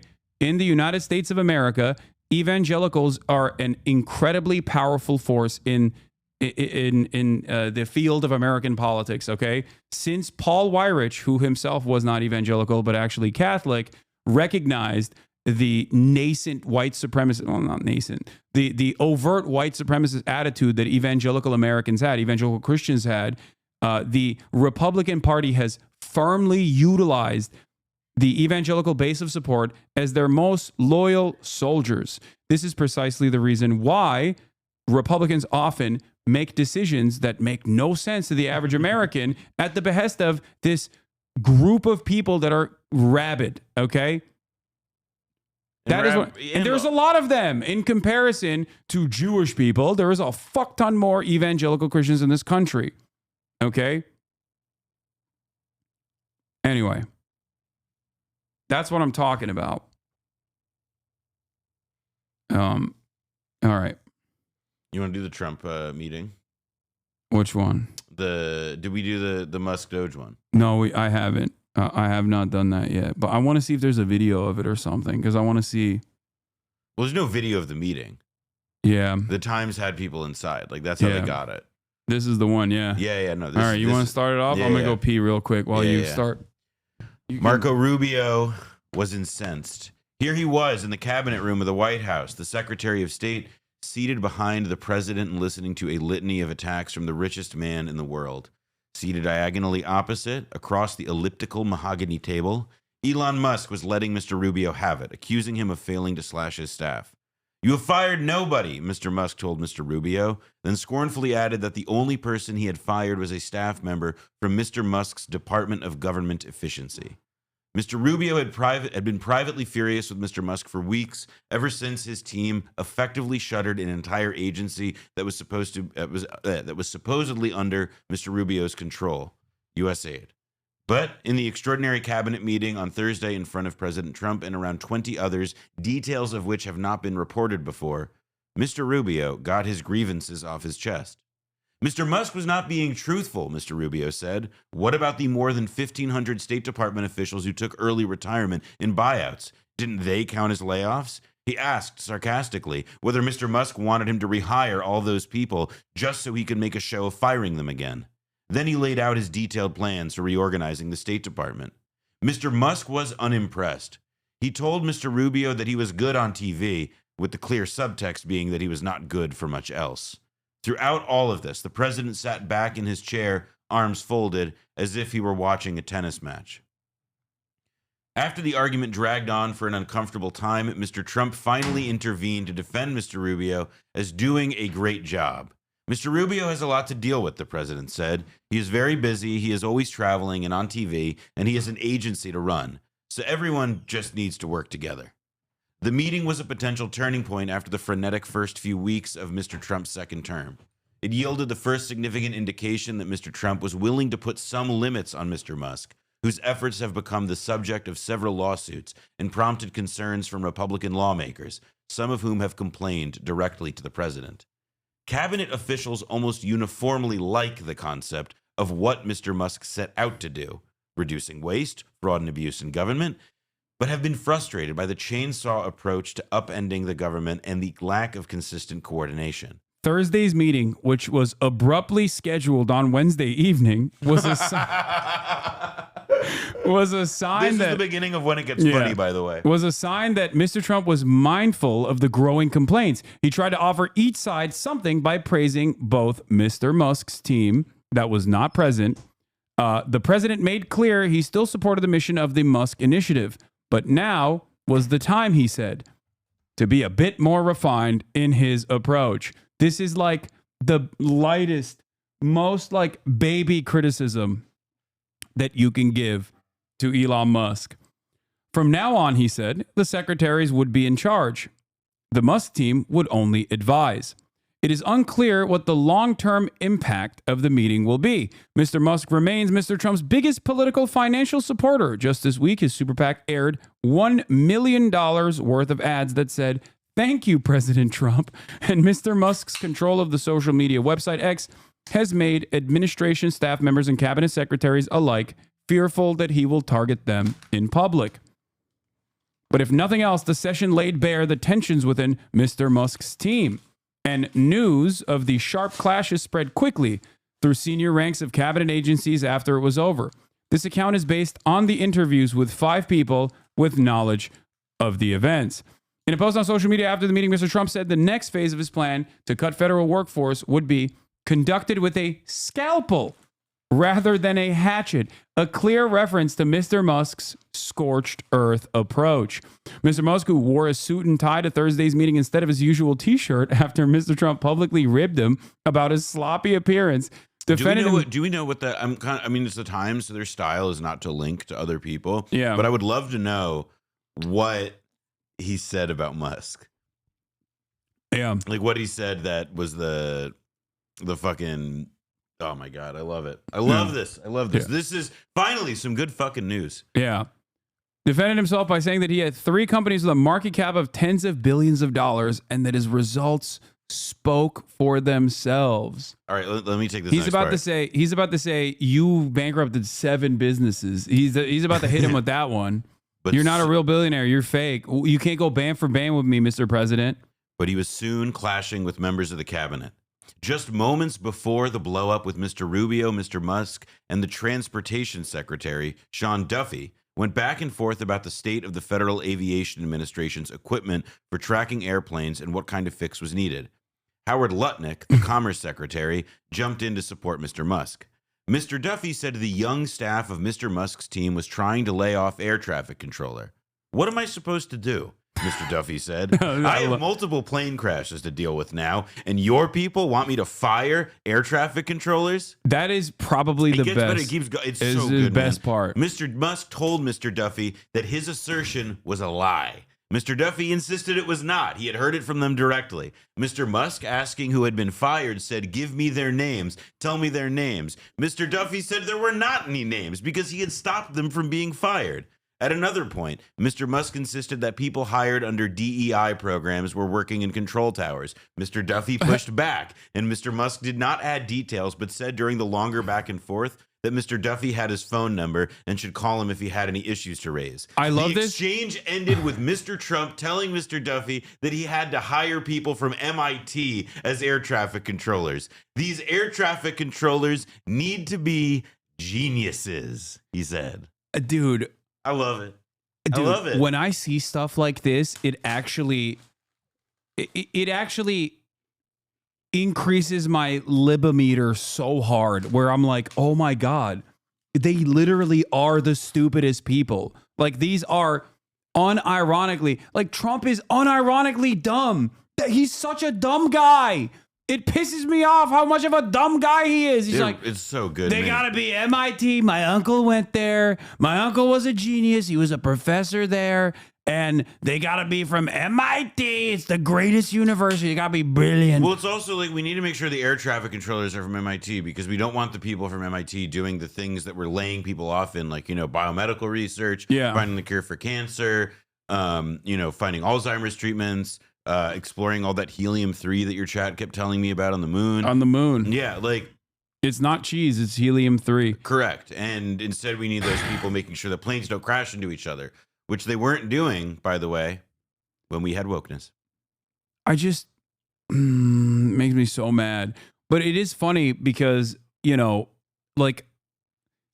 like that Duffy has to be the competent guy in this situation because he at the end of the day recognizes that these layoffs are bad, especially at a time when especially at a time when planes are falling out of the sky and there's need for more air traffic controllers, not less. He recognizes that, so he's like, dude, what are you doing? Okay, I will say and then this. Elon's retort is, they're gay. They're gay. They're gay. I'm sorry, they're gay, they're black, they're trans, they're gone. No, but the thing is, like, is that, yes, he recognizes that, like, some of this is wrong or whatever, but I think a more useful way to frame this, right, like, within the context of this whole meeting, because it's about to go to, like, talk about this, like, you know, the VA, for example. Yeah. We already had state. Like, this is about, you know, secretaries, presidential appointments, who see this guy coming in and stepping all over them, you know, taking their power, fucking up their fiefdom. So, like, the reason that in this article, by the way, notice how he never says a person said. Yes, they're drawing from accounts,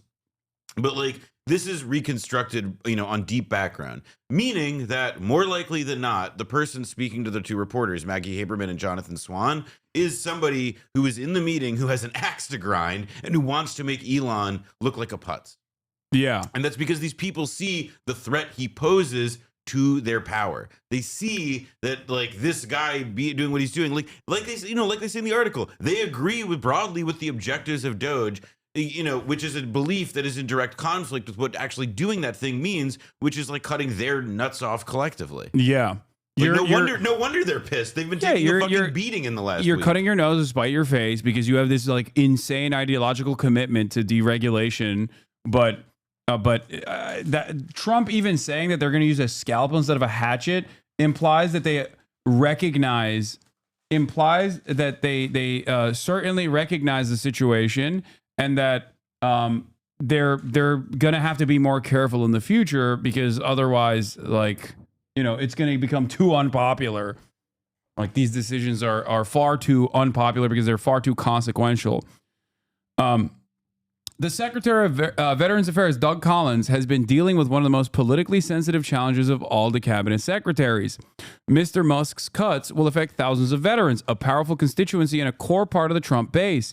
Mr. Collins made the point that they should not wield a blunt instrument and cleave off everyone from the VA. They needed to be strategic about it. Mr. Trump agreed with Mr. Collins, saying they ought to retain the smart ones and get rid of the bad ones. Oh my God. In response, there's just three. But this implies that they believe their own shit, though. Yeah, but this is where it's like this, but also that has, like, the tone to me of, like, you know, pacifying a baby.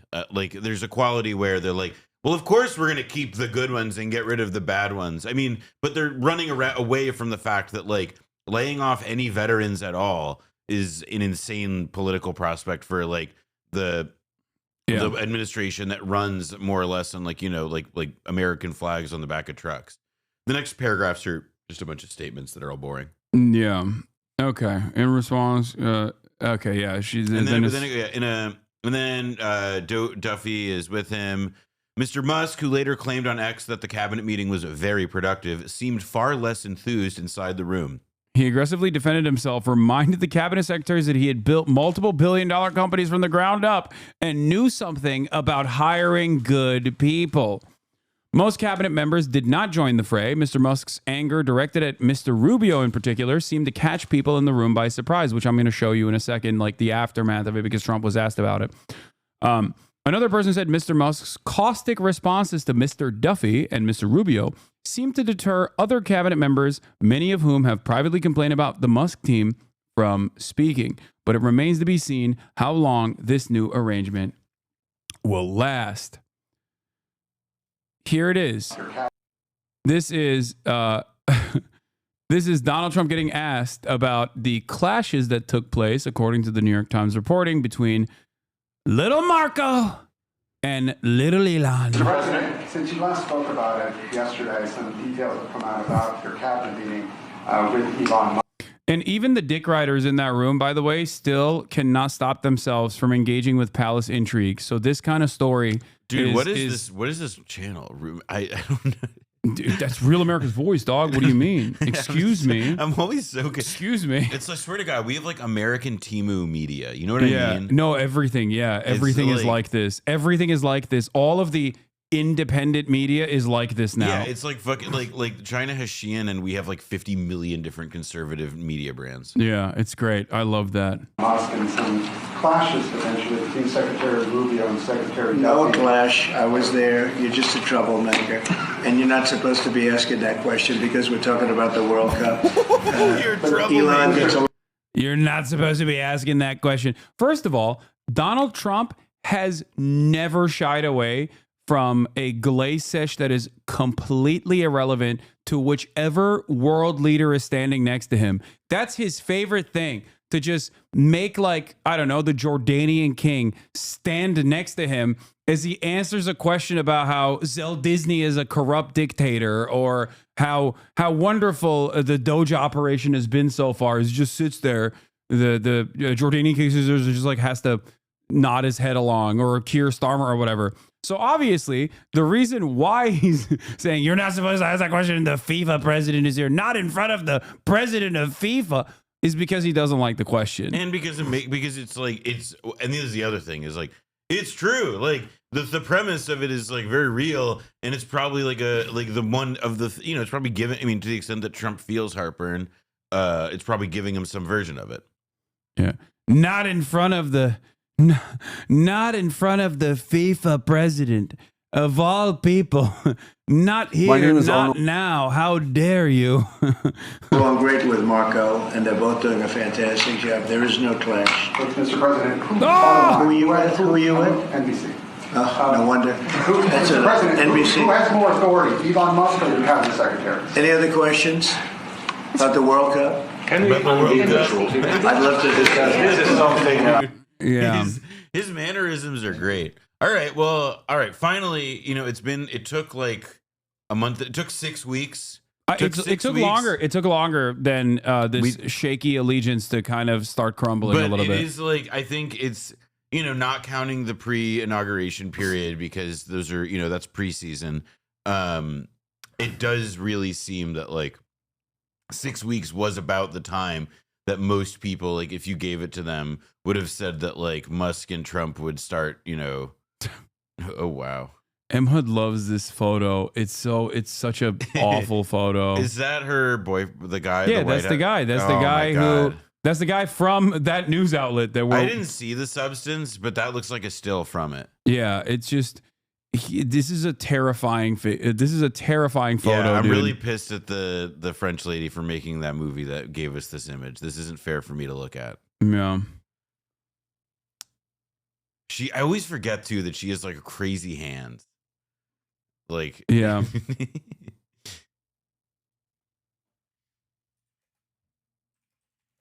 Hold on. Oh, okay.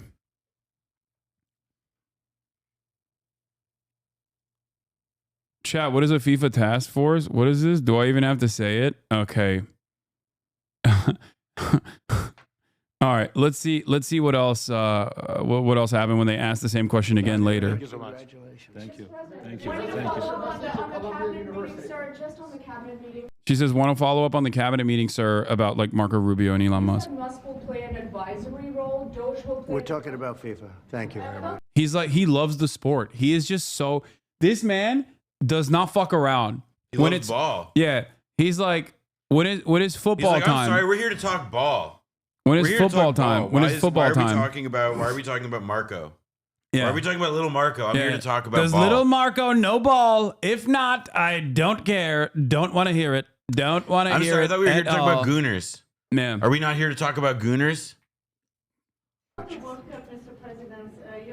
And they're both great guys. And by the way, they both get along fantastically well. Oh, no. Oh, Okay. man. Mom and Dad are doing just fine. They're not going anywhere.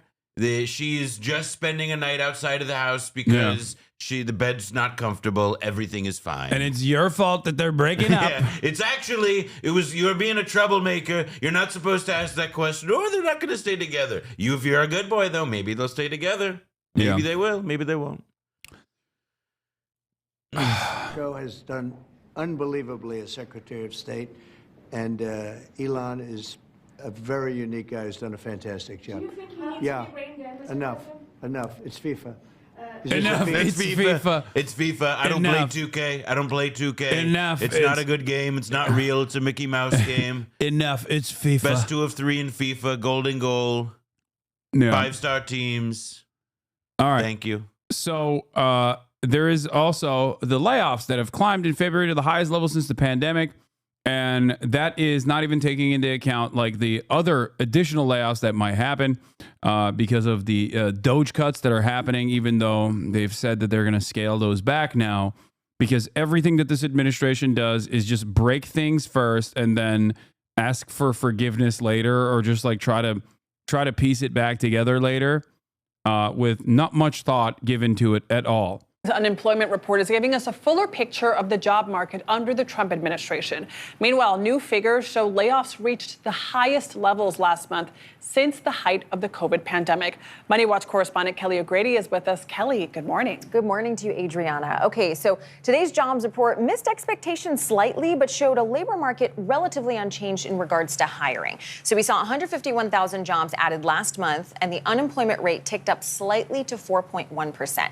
The sectors with the biggest gains included healthcare, finance, and transportation, whereas federal employment dropped by 10,000. That likely reflects some. Did you see that? Excuse me. How else are people going to understand how to do a job search? That's my favorite job search website. This is what my haters should be doing. Okay, this find a job. You understand me? That's what you need. Find job and then find God. Actually, wait, no. This is actually you're doing deceptive, subtle programming to radicalize your audience into getting a damn job. Yeah, that's get a job. Dropped by 10,000. That likely reflects some of the Doge cuts, but the bigger impact will be seen in the next 2 job reports. However, February layoffs paint a different picture, reaching the highest level in nearly 5 years. A new report from placement firm Challenger Gray & Christmas shows employers cut just over 172,000 jobs last month. That is a 245% increase from January. So 1/3 of those layoffs come from the government sector, as this data does reflect more of those Doge cuts. The retail and tech sectors also did big layoffs. The takeaway, the hiring picture hasn't changed drastically, but layoffs are increasing. Concern is brewing with tariffs and a pullback in consumer spending. So these next couple jobs report, that's going to be where you look for that. God, I just feel for all those people who are now without work, looking for work. So those tariffs are definitely a concern. How could that impact the unemployment rate? So you could see it go up, because if a business has increased minutes. costs due to tariffs, they might have to lay off some people. And also, if they pass it on to the consumer, maybe prices increase, people don't spend as much, and the business doesn't do as well, so they also have to lay off some people. When Donald Trump won November's election... I love the title. Is Trump crashing the U.S. economy? Is Trump crashing the U.S. economy? The answer is yes. Financial markets seemed almost as pleased as his supporters. Anticipating a Wall Street-friendly administration, a Trump bump sent the S&P 500 up 2.5% after polling day, a rally that continued right through to mid-February in a peak of 6.3% higher. But since then, uncertainty about his economic plans, specifically the cost of those tariffs, have caused a Trump slump, with all the gains since Election Day handed back. Now, that slump has accelerated in this last week of unpredictability. On Monday, Trump confirmed that tariffs against China, Mexico and Canada would be implemented. Really the market fell. On Tuesday, the tariffs began. Trump warned... Trump bump to Trump slump. Yeah, this is Sky News, Murdoch Media. They're doing good work here. Of a little disturbance in his address to Congress. But on Wednesday, he paused the tariffs after the car industry lobbied him to hold back. But a day later, facing threats of retaliation, he paused the levies on Canada and Mexico entirely for a month. All bumps in the road, but in the same direction, down. And that's because the tariffs are costly and disruptive and aimed at America's 3 biggest trading partners. Mexico has a total of $840 billion of goods traded with the US. Canada, $761 billion, and China, $582 billion. Now, these are total imports and exports, but the US has trade deficits with all 3. That means it imports more than it exports, and it is that which irks Donald Trump, who believes it is fundamentally unfair. This has been very unfair. Our country, from an economic standpoint, a financial standpoint, and a trade standpoint, has been absolutely ripped off by almost every country in the world. Canada, Mexico, and then you just go right down the line. Now, if these tariffs were to be sustained, they would come at a price for consumers. This chart shows market expectations for inflation in the US, and you can see it's rising. Now, if we add a line for Europe, we can see the gap between the two has widened. In fact, it's at its largest in 3 years. And anecdotally, US businesses, including the retail giant Target, are warning of price rises. And there are also some early indications that growth may be slowing. This is from the Atlanta Federal Reserve. It's their best assessment of the economy. There has been like a bunch of other estimates that have come out that project like GDP. The left-wing economist J.W. Mason has some stuff on his blog about this, which suggests that like this specific forecast, like this is the most doom and gloom one that's been publicized. It goes viral on Twitter. It may not be like it's what it shows is different enough from other ones that it may be worth taking with like a grain of salt, which is to say that like the economy do be seeming like it's slumping, like things are deteriorating. The stock market sell-off is itself a reflection of this for sure. And the stock market itself is like the final the final bastion. It's not necessarily indicative when it's up. It's not indicative of the broader economy, especially for the average American laborer doing well. No doubt. And moreover, that like even when it's doing poorly, yes, you will feel it because the gains are privatized, the losses are always socialized. Well, and in this instance, what's happening is that like you now see though that like it's because the shock is what it is, and that like we're not totally sure. Like it's put it this way, right? Like it's not immediately clear, not so evident. Just how bad things are. Like this projection even exists though and is being released by a Federal Reserve Bank to be put on TV suggests that the news isn't good. But it's not that bad. A 2.5% shrink in the Q1 of Trump's presidency may be a little bit like too much doom to be credibly wishing for. Like it may not be totally plausible. Yeah. Economy today, and it suggests the economy is actually in reverse, shrinking by minus 2.4%. Now, these are not official national figures, but they indicate the jeopardy here for Donald Trump because he promised the precise opposite. Now, Donald Trump has a mandate for tariffs, and for now, he might be using them primarily for political leverage. But if this market downturn lasts and his popularity suffers, we'll find out just how beautiful he thinks tariffs really are. Damn. They're putting stank on it, They really are. Like that was they're doing doo-doo. I will say though that's like the kind of broadcast that like it has like a little spice, a little pizzazz, a little like motion, you know? Like Americans should pay attention to that. American broadcasters learn a thing or two from our cousins. It's like here is so fake. Look at this. Elon Musk is now $122 billion poorer than he was at his post-election peak due to Tesla stock plummeting. It's like this is where though it's like money being fake thing. It's like I do wonder like what effect does this have on like his life in any way? In the same way that like quote unquote buying Twitter for $44 billion, like did it have any like? It's hard for me to it's so.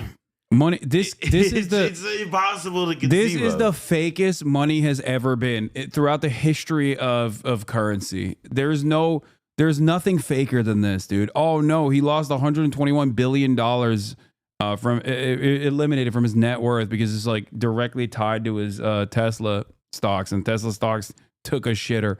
Why are they so high to begin with? You know, it has also like this quality to it of how. Because Tesla is like a particularly weird stock and that there's like all of these trades that involve Tesla stock and options and all these other like it also feels like strange that this guy who's like I mean look, he is the protagonist of reality at the moment. It just can't be denied that like the like vicissitudes of that stock price, that he's now the one running and ruining our government. Like it's just it all makes too much goddamn horrible sense. Yeah. This also is an interesting point from Libophonics, who is the #1 Elon rider in the chat. As someone with an ear towards the Tesla community, what a way to present that. present your background there. I can tell you that the uptick of vandalism and hatred of Teslas is turning a tide. Driving a Tesla is now genuinely a scarlet letter in many parts of the U.S. It is true. Yeah. He really, especially the Cybertruck. If you have a Cybertruck, it's getting vandalized 100%. That's been my take, is that like basically the Tesla vandalism, the Tesla hate would actually be even worse were it not for the fact that there is one car in the lineup that, as I've called it, is like the sin eater. It is the scapegoat. Everyone for the rest of everyone them. is just like too busy shitting on the Cybertruck that they don't come after like the other, like the Model Y or whatever. Straight up. And it's like, I called a guy a Nazi for driving one. It felt great. Yeah. And like people are vandalizing the Teslas. People are vandalizing like Tesla stations as well. I'm obviously not going to say this is a good thing. I don't think this is a good thing. I'm not saying it's a good thing. Well, you I'm not see saying that thing that we also think is not a good thing. You see what happened in France? Yeah. That we especially don't think is a good thing? Yes, I will show you more of this thing that I don't think is good. Info, la dépêche. A Tesla dealership set on fire. 12 cars destroyed. At least 700 euros of damage. But that's just France, though. They love doing that shit. They love doing that. Yeah. And we don't support it. There are some here in New York City. I'm personally seen a couple with multiple bags of dog poop on them. I live in Manhattan, and there's a couple in my neighborhood, and I've seen one of them like look like it was the owner just had to do something to clean it up. But you see, I mean, I've seen them since being in LA. I've seen like at least a half dozen. I mean, they're really fucking the headlight, that stupid fucking bright headlight that they have is really visible at night. But it is like, I mean, yeah, it's like a giant sore thumb traveling the streets. You just spot it immediately. Yeah, Tesla sales in Germany, sales plummeted 76%, down 26%, down 26% in February. Norway, nearly 50% decline. Sales dropped 48% in Denmark. Sweden, sales fell 42%. They're faking sales in Canada. What does that mean? Suspicious Tesla surge triggers Canadian government investigation. Oh my God. Wow. That's like now. It's today. Also, the other side of this story is that Tesla took out Hertz. Like Tesla literally took out an entire rental car company. If you remember, Tesla was saved by during COVID. Tesla was saved by the rental company Hertz. They went and they bought like a shit ton of their stock, like a shit ton of the Teslas, and they're just, no one wants them. Like no one wants to rent them. Hertz is a car rental company. You haven't heard about this? No, I mean, I will say that like I recently rented an EV from Hertz and it was a pain in the balls, but like not the EV part, the Hertz part, but like I am kind of curious that like I vaguely remember this stuff. I mean, I remember Hertz was in trouble. They declared bankruptcy. Wait, where is it? I thought that there was, there's a Tesla fire sale happening at Hertz right now because the depreciation is like destroying them. Because one, nobody wants to get I'm getting Nazi salutes from Subarus. Tesla drivers targeted. That's a great line. Yeah. I'm getting Nazi salutes from Subarus. I'm getting Sig hails from GMC drivers. Yeah, they're like tagging it with swastikas and stuff. Hertz's pioneering of EVs as rental cars seem foolproof. Less maintenance and a lower total cost of ownership are two things that are competing in the rental spaces thrives for. But as Hertz quickly found out, its grand experiment went horribly wrong. The goal is sell off at least 30. Yeah. I mean, it is like part of it is because there is no broad EV infrastructure in place. Like the reason is like, so I rented a Polestar from Hertz. Yeah. Got a flat tire like a half mile outside of the off the way. Lot. Yeah. I mean, which is clearly like that's not Polestar's fault, but like, yeah, no, it's also people don't. I mean, I'm kind of curious what the logic was in the first instance because like people rent cars largely because they put miles on them, and like the one thing that like electric cars are kind of difficult to do with right now in the American context is put a lot of miles on them, do road trips and what. Oh, the Toyota one's a pretty good joke. Mazda. Those are pretty good. That's funny. Oh my God. No, this is fake. There's no way this is real. There's no way this is real. Dude, what A5? I have to believe that's like, that's fake. I mean, that feels very like my friend Willie has a joke, like very Republici Americi. Like when you like this is like the kind of thing that we used to make fun of like people in Poland for doing on the internet like 10 years ago, but now it's us. We are Turkifying this country at an alarming rate, and it's becoming more. And what is more Turk than Balkan nations? Okay, the United States is becoming more Balkan every single day. Okay, straight up. Mardi Gras parade had a Cybertruck. Everyone started dumping trash on it. That was funny too. I saw that video. There's a footage of that one, or at least a photo. It's sounding like Tesla's trying to cook their books and abuse Canadian tax credits due to declining sales and the EV tax credit running out of money soon. I will say, like, I wrote for Vice News 8 years ago a story about like how basically like there were people at that time. This is 2017 when there was like another round of like Tesla may be bankrupt, because Musk had just organized that merge with Solar City, which is another one of his companies. And he essentially used Tesla to bail it out. Yeah. But like there were tons of, like Tesla says for years, like there used to be a whole community on Twitter, Tesla Q, that was obsessed with short selling Tesla because of these long standing concerns about accounting fraud. In fact, I interviewed a guy who used to run, he was one of the biggest short sellers on Wall Street, and he's retired now more or less. But like he made it, he was fixated on Tesla as like the big kahuna, the big kahuna of, short selling targets. And it does strike me that, it's been able to like ride many different storms, many different production cycles since then. But I don't know how they wriggle out of this one. It does seem like it's because, first of all, I've literally said this since the Twitter buyout. It is because Tesla, obviously, you have the regular interpretation of the stock. It's a tech company. It's not a car company. So it's 10x the stock valuation of like normal car companies, whatever. That sort of bullshit plays a role in this. But it's because there are far too many people with vested financial interests who are very powerful to make sure that the stock continues performing the ways that it does. But also, Tesla stock is associated with a key man, Elon Musk. So as long as Elon Musk can get up there on stage every single quarter at conferences and lie about what Tesla is going to do in the future, even if he never actually follows through on those promises, even if he's just straight up lying, okay, Tesla stock always went up. But what the downside of that is, the moment that your key man's credibility and confidence evaporates, the whole thing falls apart. It's a good way of looking at it, because it also like helps explain. And by the way, like what Hasan is saying is, if you read the financial statements, you read analyst notes about Tesla stock, which obviously change from report to note, but like a lot of them have consistent pieces of information that they use to explain why a stock is a buy, a hold, a sell rating, whatever. And, consistently, one of the, the main things that you use for everything that is a Musk related company is that Elon Musk is an asset, that his name affiliation, being on the CEO, being like on the board, whatever it is a reason to just like treat a company as being worth so much more than it is. Yeah. It's a signal. And that is, it's like, you can call it carnival barking to a point, but it's like if he died tomorrow, yeah, like you could credibly assume that the values of all these different companies, I mean, perhaps SpaceX being the most insulated for a bunch of different reasons, but the value of a bunch of these companies would like go to zero. XAI, Tesla, etc. I mean, not zero, but you get it. I will say this though. Obviously, there's other market factors as well that play a role in this.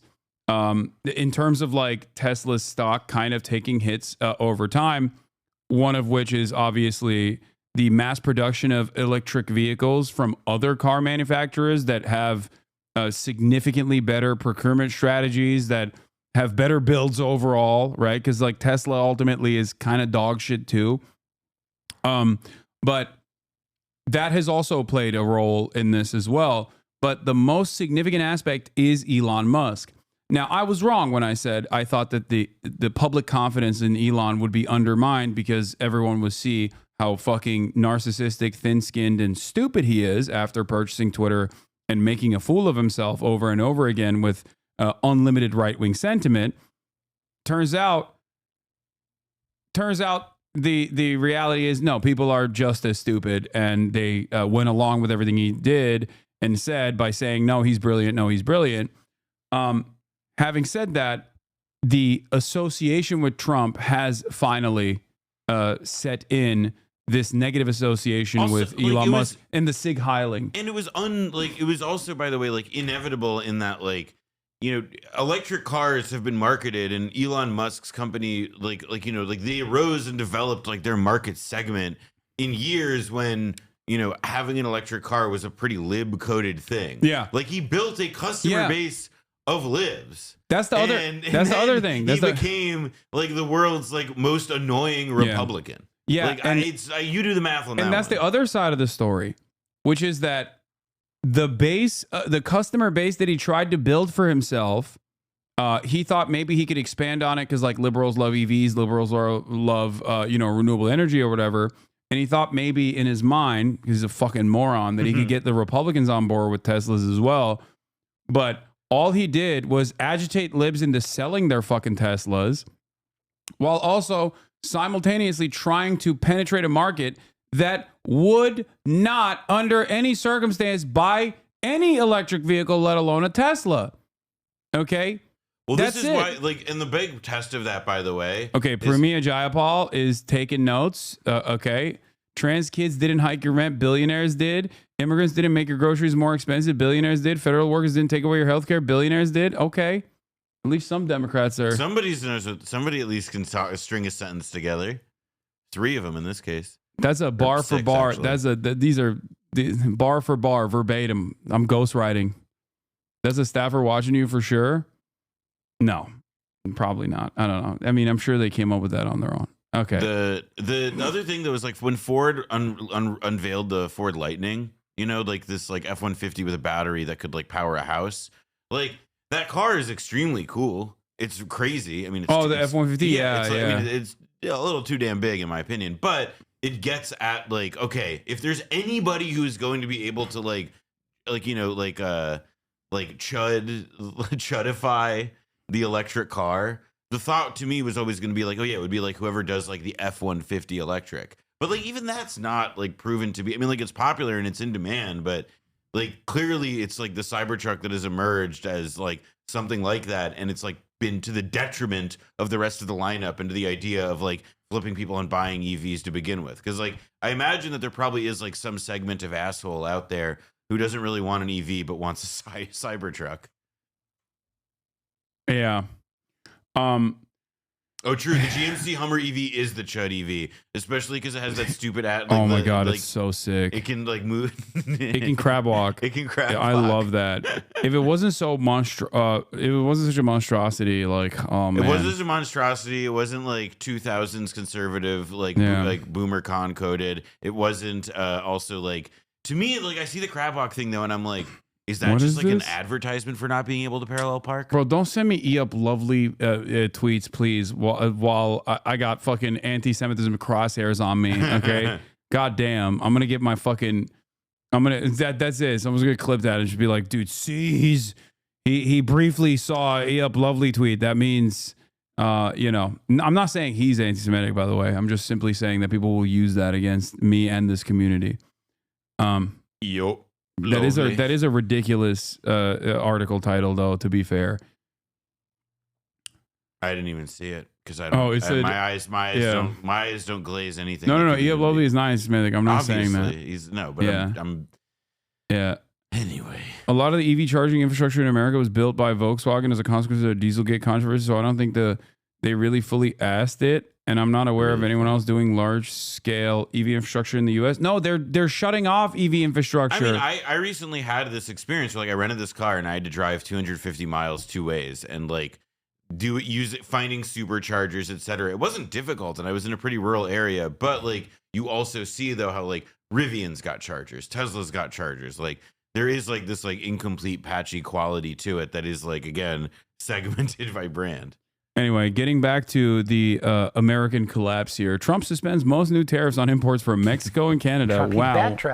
backtracked on his new tariffs after a stock market sell-off. Tariff and gave whiplash. guidance to his cabinet on the role of Elon Musk's team as he slashes the federal workforce.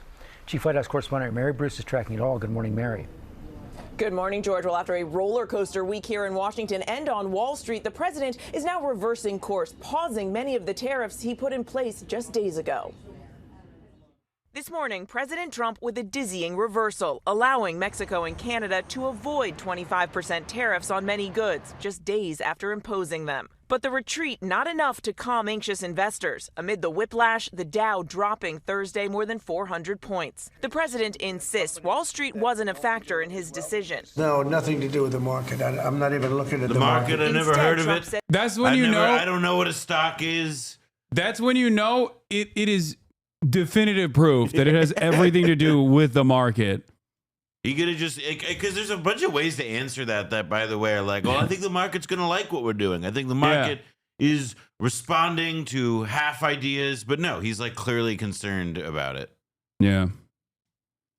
Says he agreed to change course as an accommodation and out of respect for Mexican President Claudia Sheinbaum. We helped them out with the problem they were having to do with the tariffs, short-term tariffs. But the suspension, just a short-term escape until April 2nd. According to the White House, about half of imports from Mexico and only 38% of goods from Canada qualify for the pause, including auto parts and most produce. Economists continue to warn that Trump's sweeping tariffs will be paid for by American businesses, who will pass along the costs to consumers in the form of higher prices. There'll always be a little short-term interruption. I don't think it's going to be big, but the countries and companies that have been ripping us aren't particularly happy with what I'm doing. And this morning, the president is also taking a new approach to his campaign to slash the federal workforce, as Elon Musk's chainsaw tactics have sparked backlash. Some Republicans getting an earful back home from angry constituents. What Doge is really trying to do. The president now with a tacit admission that Musk may have gone too far, sending his way. cabinet secretaries a clear message. That's They're hilarious. in charge of who gets cut from their agency. Yeah, I just showed Hasan a thing about SBF getting in trouble because he did that interview with Tucker Carlson, which is part of the please, please, pretty please get SBF a Trump pardon campaign. Yeah. And it turns out that he did not get permission from the Bureau of Prisons to do the interview with Tucker, so he got placed in solitary for it. Yeah. Which is, by the way, like, this has all been, I think you talked about it earlier, right? Like this is SBF's plan. Yeah, so this is something that I was going to bring up, but Sam Bankman-Fried's plan, if he got caught, literally that he detailed out in his Google document was to go on Tucker Carlson, come out as a Republican, go with the lawyers. We're in a shitty situation. I feel really bad about that. And like most people do, they reacted poorly to difficult circumstances narrative. He like wrote it out. While public contributions show one thing, you see another thing, including super PACs. Come out against the woke agenda. Talk about how the cartel of lawyers is destroying value and throwing entrepreneurs under the bus in order to cover up the incompetence of lawyers. See, I need to emphasize that, like, I cannot stress enough how this is like there's never been more evidence that we need to make Adderall illegal. We need to not let anybody have stimulants ever again, because this is just like the most like methed out logic I can imagine. I can't help but notice that one of my most common statements is once again proven here, which is it is the easiest audience. It is the most malleable dullards on the fucking planet. All you need to do is say, I hate woke, I hate gay, I'm Republican now, and they will welcome you with open arms. I mean, nobody grifts to the left. We need to come up with like a list of like the people who've done this, like, because I'm thinking of like obviously like SBF now, Rod Blagojevich, Eric Adams, the Russell Brand. Russell Brand. Oh, right. Yeah. Well, he's the best. I mean, Russell Brand is like such an obvious version. He went from of being like, we need to set fire to the patriarchy, to like being like, buy my Christian crystal, so that you don't get like Dr. Kid, you don't get solar AIDS Dr. or whatever. Kid Inspect. That was another one. Dr. Kid Inspect. Yeah. Mark Zuckerberg, the Zuckerbot, obviously was sucking up to Donald Trump aggressively after being king libtard himself. That's true. He also, I mean, he's been a weather vane for years though. Remember when he said that he was going to, he was going to name his first child something Chinese to like on, like it was when he was trying to get Facebook into China. He did something insane and obsequious like that. Yeah. Or said something insane and obsequious like Dr. that. Phil. there's so many versions of this, which is like Adam Carolla was always a Lindy Lee. right-winger. If we're looking at political operatives, Lindy Lee is my goat. Yeah. Lindy Lee fucking rules. Lindy Lee was always like a fraud and an idiot, and then she like realized she was on the losing team. So then she started, as Dave Weigel's pointed out, like she is basically just rehashing what she reads in the newspaper, presents it as insider Dem information, Yeah. and that has made her like the Democrat whisperer on the conservative media circuit. Yeah. It is amazing how good she is. it's that easy. It's that easy. That's why everybody always does that. Like overwhelming majority of content creators as well that have like made a very weird pivot. Like either they were super silent about politics this entire time, or were somewhat woke even. I think some people, I'm seeing chats for some names though that are like people who just like were conservatives. They weren't vocal about it. I think like we're talking about like people who were like Team Coke and they switched to Team Pepsi. You know, Yeah. like it's about like you wore the trappings of one thing. The situation changed. You changed. Life got harder. The like your kids stopped talking to you, whatever, and now you're Republican. Arguably, by the way, I know that a lot of people now are looking at like Elon's South African background and his earlier beliefs to like kind of rejudge him a bit. But like the reality is that Elon's adult life has mostly been spent being a lib guy. Yeah, no. In 2018, there's that famous Tesla post of Tesla values LGBTQ, and then of course I mentioned Russell Brand. Fetterman is a different one because I think he did get hit with the heart attack gun. He got hit with the stroke that makes you not woke. But overall, like Elon used to be a massive advocate for like LGBTQ stuff, and look at him now. Like he was defending it. He was like, if you don't like gay people, you don't buy my Teslas, you know, that kind of thing. And now a couple years later, he's like, look at him. He's like, oh, we're gonna kill I saw a tweet about this actually. Like this lady was like, Elon has supported his trans daughter basically her whole life until 2020 when he decided like he wanted to be right wing, and then literally fucking disowned her. I mean, there is, I think, I'm like, sure he wasn't like great to her, right? No, I'm but sure he has to- because I he's have a to jump giant off piece of in shit. a second, but my last point on this is just that like a guy like him, or like a guy, people who have like vested interest, who like they're willing to, it's like one thing, right? If like you're a Lindy Lee, who as near as I can tell is like pure operator, pure reptile, lizard instinct, understands like where the juice is, and she goes to the juice. Like I get that. But the people for whom like it's not so immediately clear to me or whatever, it has to be like, that's where I think of it as like, wow, like you're just like Gavin Newsom's 13-year-old son. Like this bullshit worked on you. Like Yeah. you were the mark. Except that's not true. His daughter's written about how he was never president in her life. He's always been a reactionary shitbag. He just played lib for sales.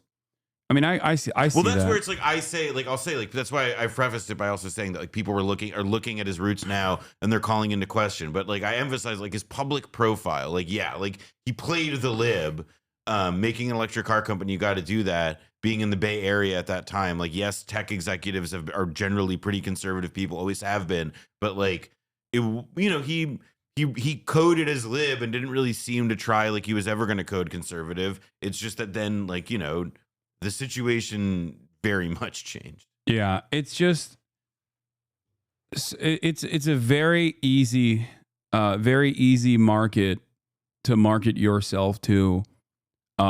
That's it. And you don't have to be like particularly intelligent. You don't have to be empathetic. You don't have to be charismatic. All you need to do is say the words. That's it. Okay? It's free clout, which is precisely the reason why the overwhelming majority of content creators slide in that direction and never in the direction of like, I'm going to do a socialist, I'm going to do a grift for socialism. Okay? That's it. It's the exit ramp for the worst possible scumbags. But thank you, chat, for being way better behaved today, but still not good. Yeah. All right. Noah's out for now. All right. Peace. Oh, yeah, that's true. All right. Most disgusting podcasts I've ever seen. A podcast from prison, from a guy who went to jail for costing people billions of dollars. Eventually, he basically lucked out because crypto markets ramped back up. So luckily, people are getting their money back. And now he's making a case that maybe he should be pardoned. Maybe he should get off. We're talking, of course, about Sam Bankman-Fried, the person behind FTX, Alameda gambling billions of dollars. And the guy interviewing him doesn't really care about any of the details of the case. Instead, he's focused on a very strange line of questioning, which is, hey, you donated money to Democrats. Why didn't you get more corruption? Which I know is a strange thing to say. But this is the interview. It's by Tucker Carlson, Sam Bankman-Fried on life in prison with Diddy, and how Democrats stole his money and betrayed him. And you will find the premise is basically that, hey, you gave them money. Why didn't they do the corruption? Which is just like bizarre, because aren't we all on the same page that political corruption should not exist, right? Like how could... Yeah, that is, I'm sure CoffeeZilla is going to bring this up, but that is because that is a talking point given to Tucker Carlson prior that directly corresponds to Sam Bankman-Fried's previous previous assertion that if he's ever caught, he's going to do exactly that. That is going to be his right-wing pivot. How can you steal someone's donation unless you're implying that quid pro quo should exist?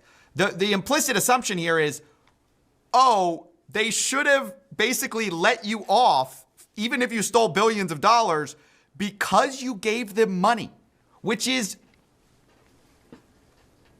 insane. I mean, it's just like, what are we doing here, fellas? What are we doing? Anyway, I'll just show you. No, the other side of this also unironically makes the Democrats look good. Obviously, people are too stupid to understand that, but like, this logic implies that the Democrats are uncorruptible, and giving them money didn't cause Joe Brandon to actually free Sam Bankman-Fried. That's what's hilarious about this. But because people are so fucking stupid, okay, because people are so dumb, it doesn't matter. This is something I realized during COVID, okay, when Donald Trump came out and said over and over again that Barack Obama handled the swine flu worse than he was handling COVID. The numbers literally did not add up. The numbers actually showed a very different reality. At the time, I remember talking about this and saying, like, no, liberals are supposed to falsely use this as a comparison to say how much better Barack Obama is. And then the Republicans are supposed to go back and say, well, swine flu was not as contagious as COVID.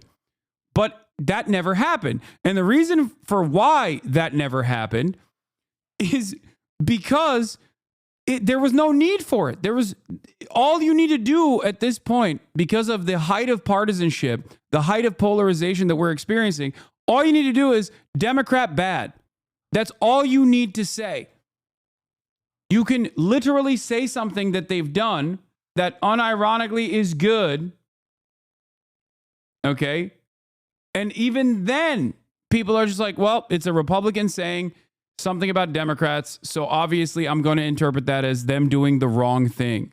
The clip and we'll talk about it. Big picture, without getting into like all the details of your case, but it does seem like you guys made a decision at your company to form political alliances through political donations, which is not singling you out. You're hardly the only businessman who's done that. It's actually kind of par now. It's bad though, right? We are going to say that that's bad. Trying to win political favors with money, right? But you gave so much to Democrats that I kind of thought they would rescue you in the end. Where were all your friends? Like, saying that the Democrats are fake friends to you is so funny in this regard, because it just if you're Tucker Carlson, you don't want to give the Democrats credit.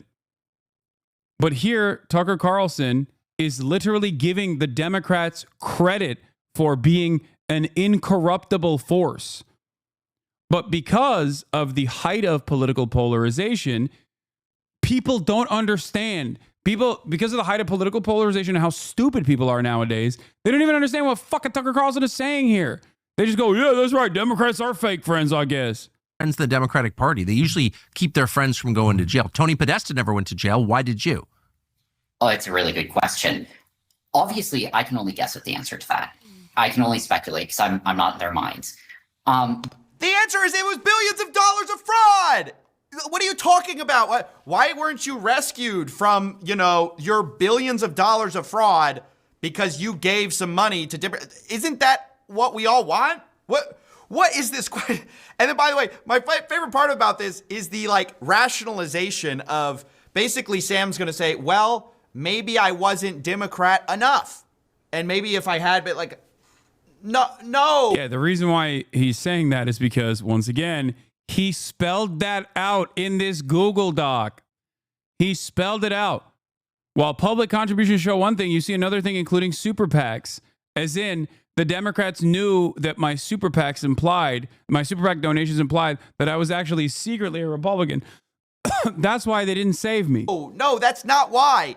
You were a huge fraudster. You went to jail, as should be expected. We should all be happy about that. And to the extent there is political corruption and people aren't going to jail because they're donating, we should be targeting that as the problem, not, hey, you donated a lot of money. Why didn't you get a get out of jail free card with the FBI?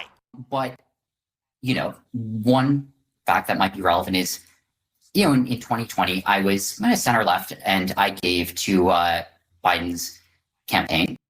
Come on. It's literally written right here. It's written right here.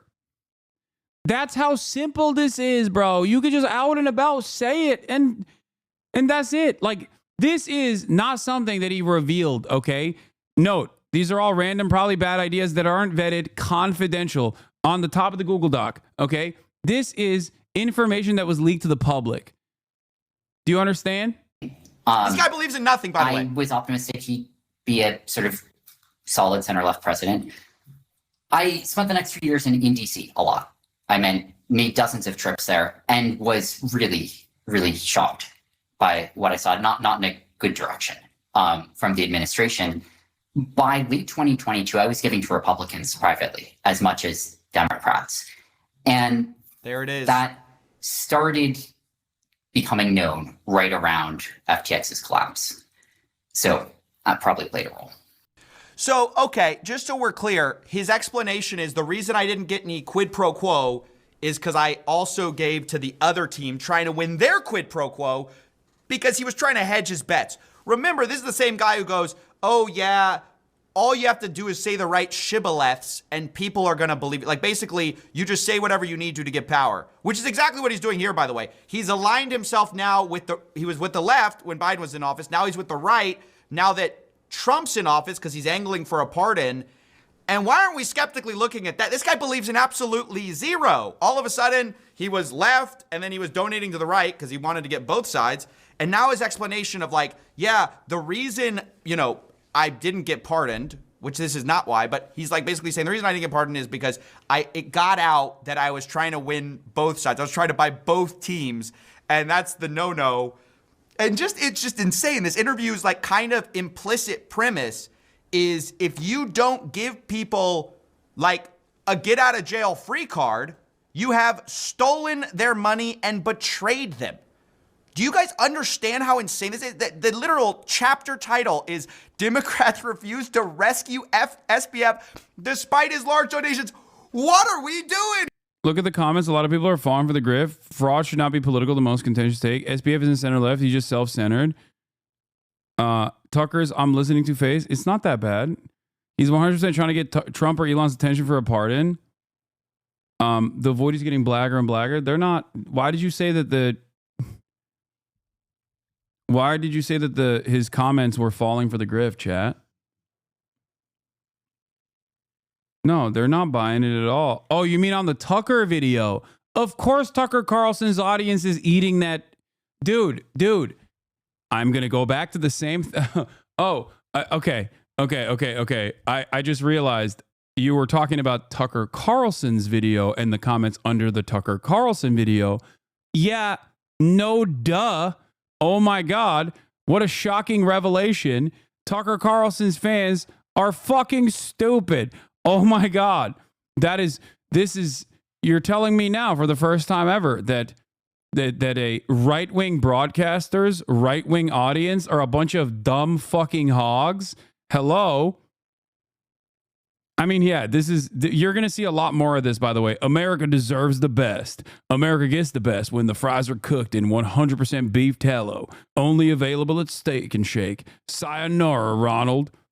You chose the Nazi font? Old English font style is not Nazi. It's Old English. Get over the Nazi nonsense. Like, brands are actively trying to fucking promote to, like, weirdos online. Like, they are literally...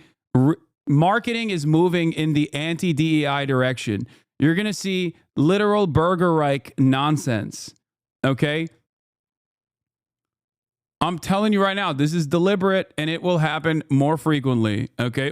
Everything's a Nazi. Steak and Shake endorses eating your heart out and also giving your heart out to others. Now, it's like silly stuff. It's just marketing. Does this mean that everyone at Steak and Shake is a fucking Nazi? No, of course not. It just more so is indicative of the change in attitude where these dummies unironically do think that there is a real big market for people who believe this kind of nonsense. McDonald's used to do this and had to stop because they were literally killing their customers. Yeah, I love that. I love that we're just going to America is just going to be entirely lard. Every American is just going to be filled to the brim with lard, baby. Let's go. Fantastic. Here, fellas. And look, I've got to, look, I don't want to do this whole, by the way, I despise this politics stuff. I don't like it. I do not like it. However, we cannot ignore the fact that fraudsters are basically walking free left and right because of political contributions, and or at least it doesn't hurt them. I am of course talking about Justin Sun, who got charged by the SEC basically a couple years ago for pretty serious fraud claims. Market manipulation, wash trading, things that hurt like real customers. This is not some political anything. It's just like, hey, you committed fraud, or it looks like you committed fraud. We're going to go after you. That's sort of the idea that the SEC's indictment would have you believe. Now, it just so happens to be that Justin Sun, same guy who got indicted, donated a ton of money to World Liberty Financial, which is the Trump financial project. In fact, he donated so much money that the guy who leads it, the founder, claims that World Liberty Financial success came partly because of Justin Sun.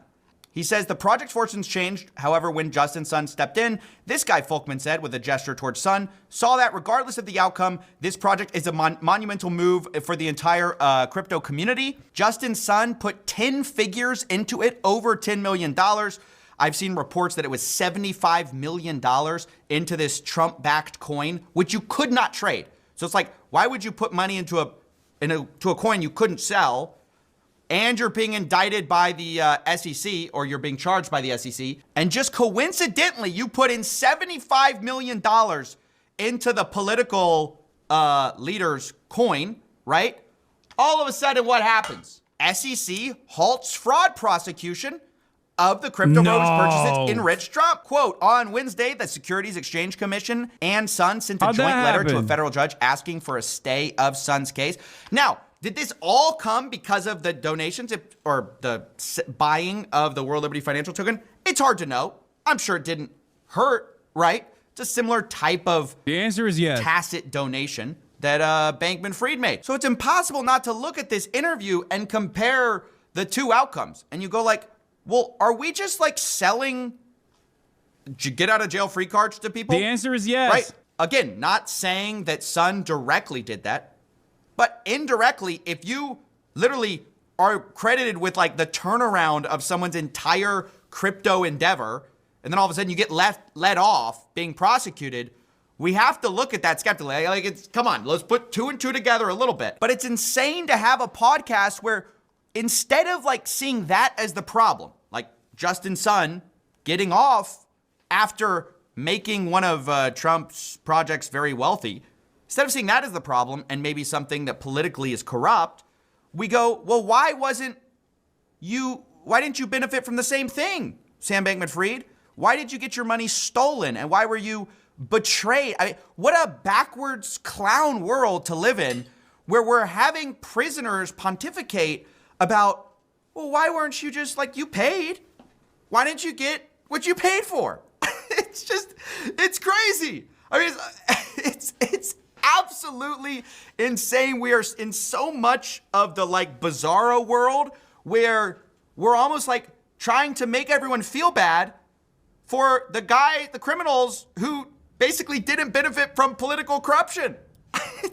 You did all the right things, Sam. Can you please explain why you didn't also get out of jail? I mean, basically what we're realizing is Sam was too early. I mean, Sam was too early, and if he had just been a little bit later and he had lined the right pockets, would he have gone to jail? It's impossible to say.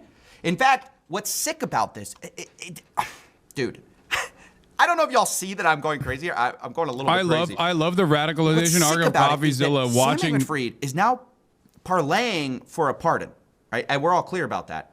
He's basically trying to say that his prosecution was political. The irony is, what we've just established is that in some ways it's the most not political prosecution because he donated the most to the guys who were in office at the time. So actually it's not political that you went to jail, I guess. But now he's trying to say like, oh, what happened to me is maybe similar to what happened to Trump. Maybe I was politically prosecuted. Biased judges in terms of prosecutorial abuse, and in terms of sort of the politicization of the DOJ over the last decades, and I would say speeding up recently. And do you think your trial is part of that story? I think that's a piece of the picture. How could it possibly be a piece of the picture? And now he's sort of going the whole, like he's aligning himself with the guys in power for the same reasons he did it the last cycle. And we're sort of credulously interviewing him on podcast after podcast with very little pushback beyond, hey, do you feel like you got cheated because you didn't get the same deal that, maybe other people have gotten where they paid their way out of their problems? Now, not only was this crazy to watch Sam say this, there's also just sort of no pushback on Sam's kind of discussion of, he's sort of asked like, oh, do you think you're the biggest criminal? Sam says no, and then there's not really any pushback because I'm not sure Tucker understands the details or cares about the details. And like, my only view is, look, interview whoever you want. But if you're going to interview one of arguably the biggest financial criminals of the last decade, you should know what he did. Like, you should know the details, right? If you're going to do journalism, instead of just being like, well, do you think you did it? No, I don't. Okay, well, I don't want to get into it. Being as honest as you can, do you think you were the biggest criminal in the crypto business? I don't think as a criminal. So certainly the answer to that is no. I mean, I think the DOJ thinks that I may have been, but I don't share their viewpoint. Well, yeah, you're in jail. They definitely, that's their claim anyway. But I wonder, and I'm not, I've certainly criticized your business and other businesses like it in the past. And again, I'm not even getting into the details of your case because it's like Byzantine, but. No, not but.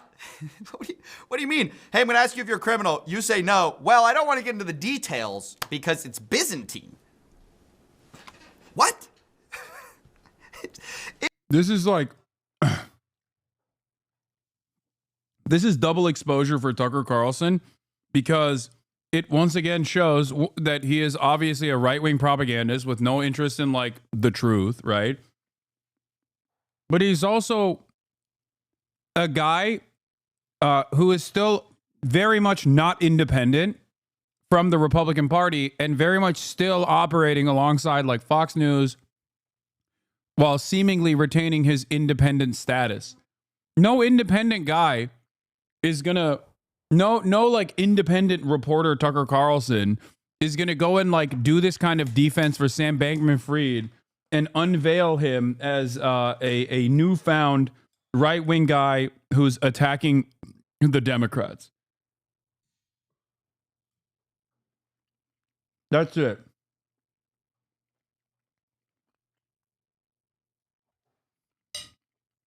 It's just so weird. And I'm just like, why does this interview exist? It's not like Sam is a darling of the right. He's trying to make himself one. I don't even understand what this piece of media is or what it hopes to achieve. And I'm just sort of frustrated because now the new playbook for scammers and people like the Tate brothers who are accused of horrendous actions is just to cry political prosecution, and it's sort of working. So it's infected my sphere of influence where I talk about scams, and these scammers are now saying, with no seeming cause, they're like, well, I'm politically prosecuted. It was all politics. And so now I feel like I have to talk about it. I can't have, Sam Bankman-Fried from prison angling for some kind of pardon with a guy who has no idea about his case. And it's just like, I have to talk about it. I don't want to talk about it. Why? It's stupid. It's stupid. This isn't a political thing. Fraud should not be political. Scams should not be a political issue. We should hate them equally on both sides. And the same is true of corruption, which is kind of a type of scam, where you get away with something for no reason, other than you've aligned yourself, you've lined the right pockets. These should be universal issues that we all agree on. So it kind of disgusts me that I have to even talk about it, but we can't trick ourselves into like what's actually happening here. Why is Sam going on these podcasts? Also, we played this Sun interview. Why is he going on this podcast? Is it because he just loves talking, or is it because he's trying to align himself and trying to claim like political prosecution to try to get a pardon, even though we've already gone through the litigation of establishing that he's one of the great financial criminals? I'm not trying to be annoying. I just want to know, how do we obtain SBF's strategy if he got caught? I think it was court documents. Like, it was revealing court documents. Criminals of our time. Anyways, it's just insane. I mean, what a wild discussion to go, hey, you lined everyone's pockets. Why'd they steal your money and betray you when you committed crimes? We are in a, yeah, dude, I feel like every day we sink more into this black hole, the void, you might say. Every day I'm just like hit with these insane things. That's how I feel too. I'm having to ingest it, and I'm like, every day I'm like, it can't get worse. So yeah, that's basically it. One of the more disgusting interviews I've seen, and I hope people view it outside of the polarizing lens of politics and just realize corruption is bad, and we should not accept it.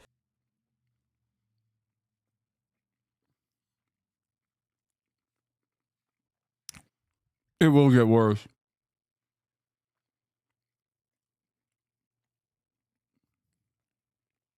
%100%.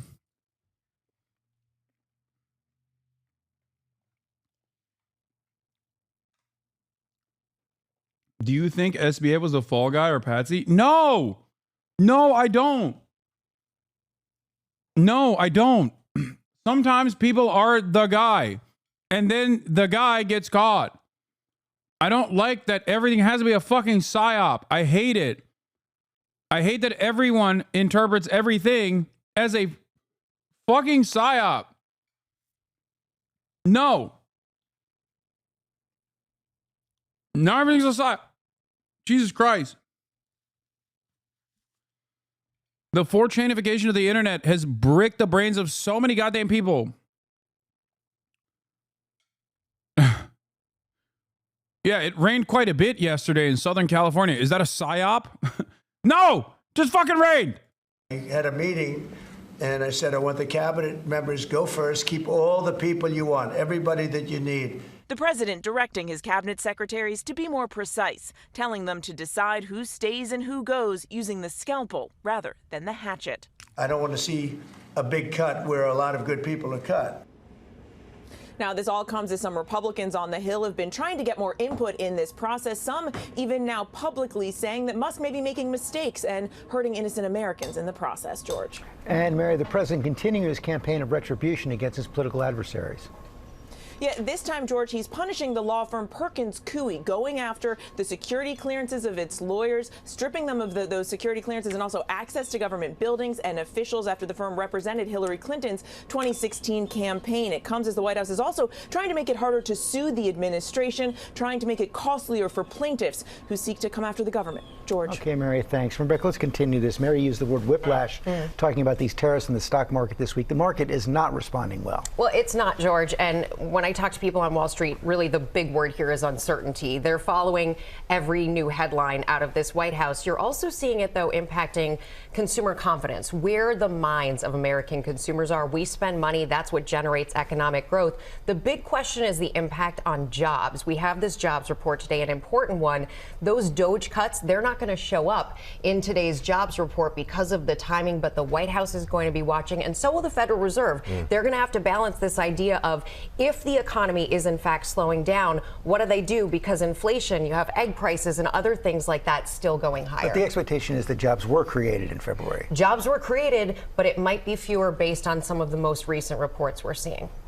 All right, Rebecca, thank you. One other thing, in Canada, we find that they're charging us over 200% for dairy products. You know about that. And when I left, we had that well taken care of, but under Biden, they just kept raising it. Very difficult to deal with, the Canadian representatives. 250% for dairy products, tariff. So where do you hear that? You don't hear that. They have a tremendously high tariff. Give you the exact numbers in a little while coming out on lumber. So they sell us lumber. They have a tremendous tariff. They make it impossible for us to sell lumber or dairy products into Canada, but our numbers are a tiny fraction of that, almost non-existent. And what we're doing is freeing up our forests from the environmental. Guys, please stop asking me for Could Have Been Love, okay? Please. There is a likelihood that I won't be able to watch it today. I don't care if that upsets you. I will watch it tomorrow, okay? Please stop. You make it so that I don't want to ever fucking react to shit ever again. Everyone is like constantly spamming in the chat. Lock in, dude. It's politics time. Nonsense that they put on them where you can't cut down a tree. And we have to cut down trees in order to build the firewalls. And those trees are sold, but we're freeing it up on an emergency basis because Canada has been ripping us off for years on tariffs for lumber and for dairy products. 250%, nobody ever talks about that. 250% tariff, which is taking advantage of our farmers, so that's not gonna happen anymore. They'll be met with the exact same tariff unless they drop it. And that's what reciprocal means. And we may do it as early as today, or we'll wait till Monday or Tuesday. But that's what we're going to do. We're going to charge the same thing. It's not fair, never has been fair. And they've treated our farmers badly. Look, our country's been ripped off by everybody. That stops now. I had it stopped in my first term. And all right, here is the 1 hour interview with Charlie Kirk and Gavin Newsom. There are numerous parts of this interview that I actually want to look at. Gavin Newsom started his own podcast. It got fucking 81,000 views, by the way. No motion whatsoever. It feels like the Democrats heard what I was, the Democrats kept asking the question, like, who's the Joe Rogan of the left? And then instead of hearing my answer to it, which was, you can't podcast your way out of this problem, they decided, oh, shut the fuck up. We just need to be the Joe Rogan of the left ourselves. Okay? And that in and of itself is incredibly frustrating. But there was also a lot that he said in this conversation that he had with Charlie Kirk that was even more frustrating. It was actually what he said, the concessions that he made, that was very frustrating. I know a lot of liberals cherish Gavin Newsom.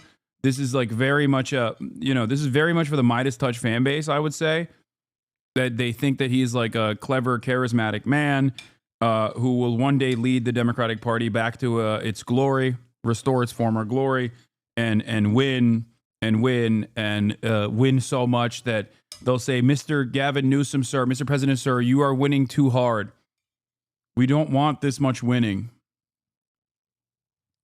Now,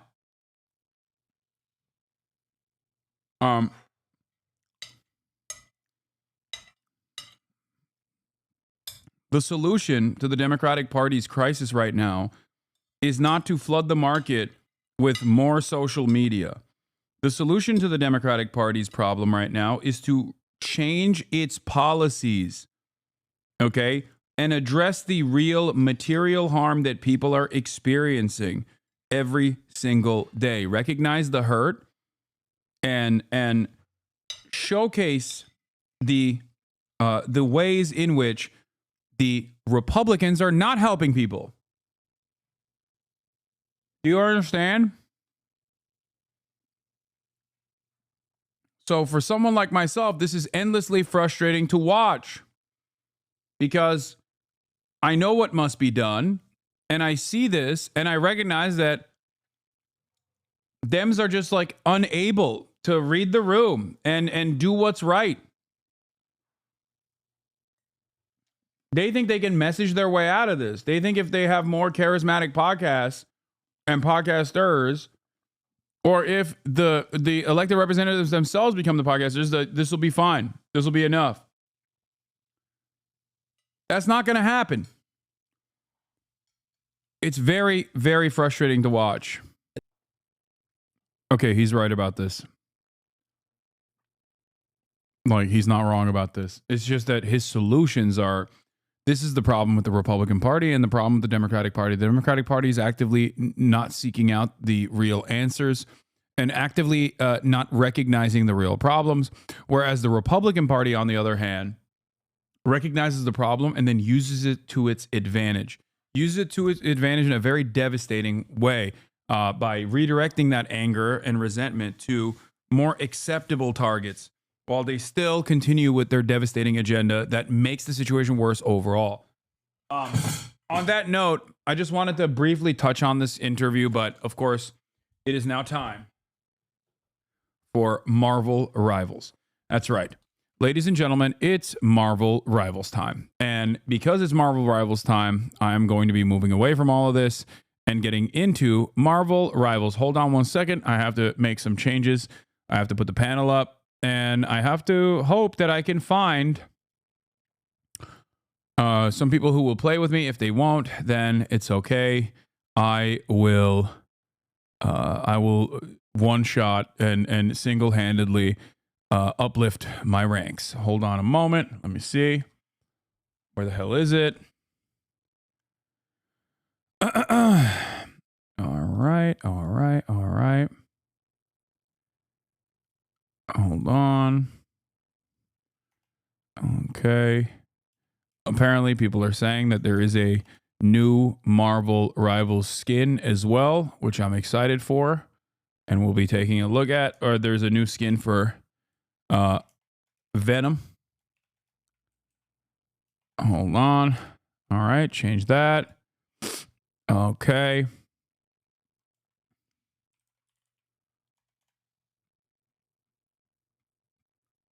A bunch of new characters since you play, by the way. No, I played the last time.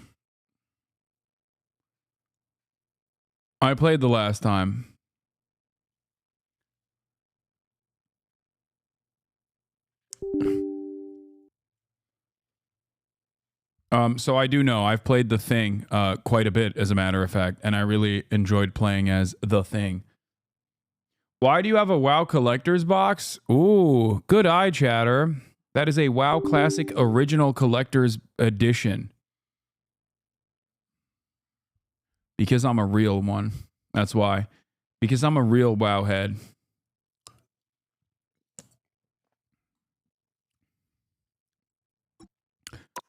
I noticed that Asmongold was moving away from WoW and becoming a political commentator. So now, as the number one apolitical content creator on this platform, I am moving into the direction of WoW. I'm a WoW guy now. as a centrist WoW head. Okay. Hold up. Let's see. I gotta put the panel up real quick as well.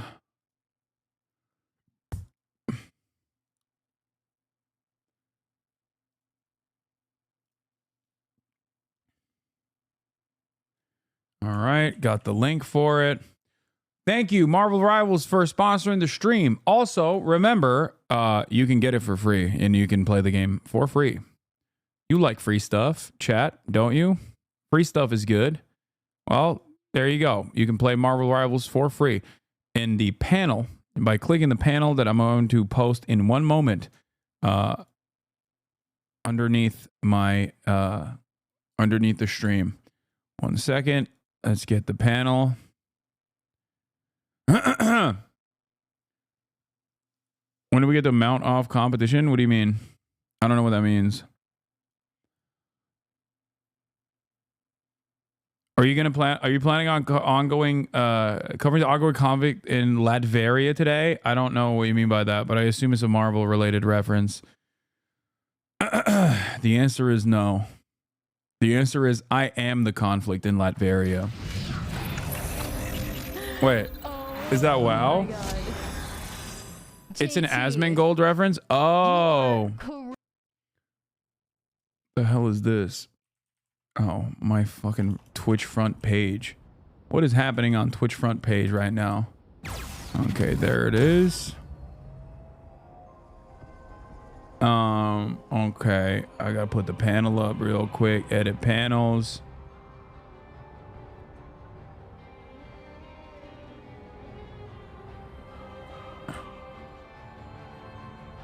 Play for free. What is this, family first? What is happening? To heck with whether it's 3 or 4, even if it's just the 2 of us, there's nothing we can't conquer as we're not alone. Latveria is Doctor Doom? Oh, that's what I thought.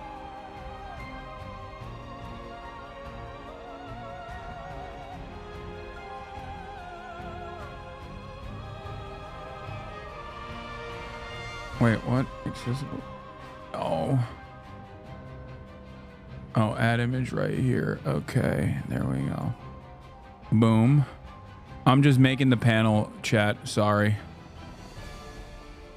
Okay.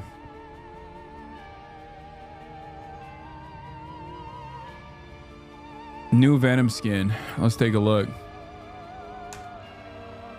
Who are you playing with? I'm going to be doing it by myself because normally I would be doing it with Elam. But I believe he's doing a Valorant thing today. And I have good enough reason to force him to do it with me, but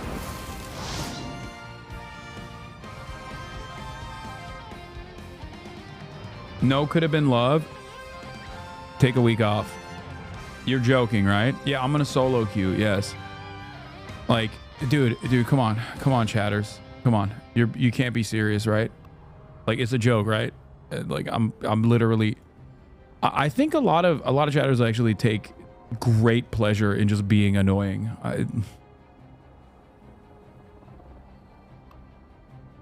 Yes, I'm gonna go into solo queue hell, which is not hell because I'm actually goated. Okay. Having said that, let's take a look at what's happening here. What's popping on the season pass real quick.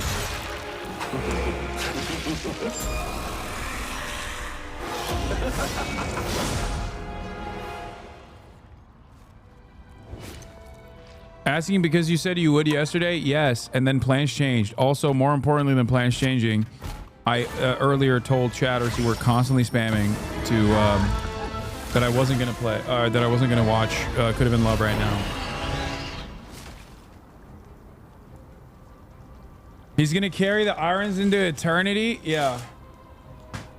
I hear that there's a new Venom skin.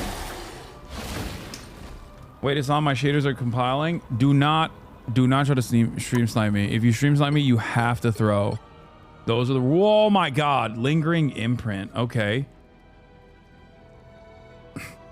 I still think this one is the best. I still think the snow symbiote is the best one, costume wise. Like, new skin is good, but I think snow symbiote is still the best.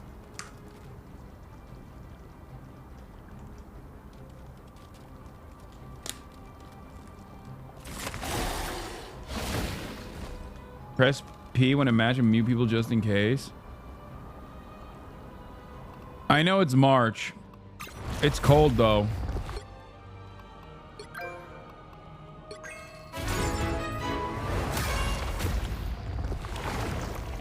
I'll play with the new skin regardless. Venom has too many skins. They need to slow him down. No. You're wrong about that.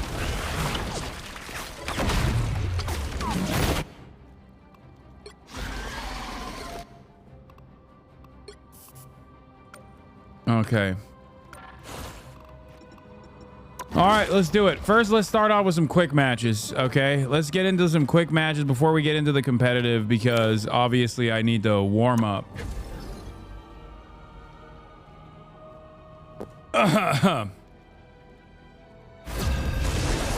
You can Gamba as well if you would like to.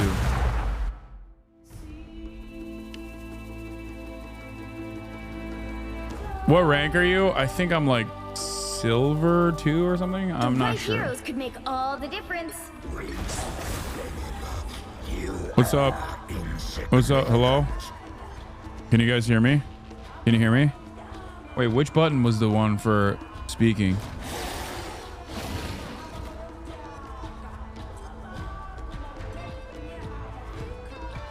What's the button? Hello?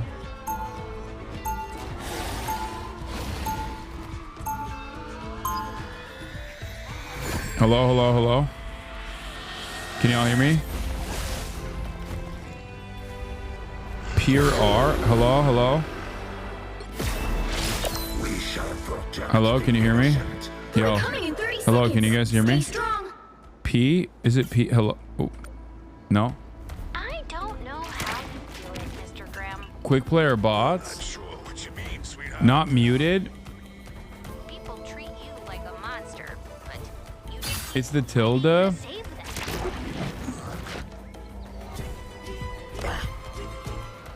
Make sure you get the correct input. Yeah, I'll fix it. 4, 3. My audio is definitely pushed to talk. 1.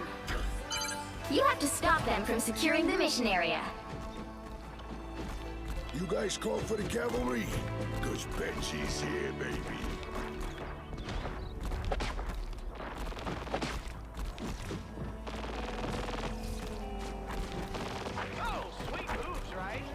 Okay, I'm diving in. Wait, what the heck? Oh my god, I messed it up already. Ah! I'm eating it already. I'm rusty. I forgot how to play this game. Calm down.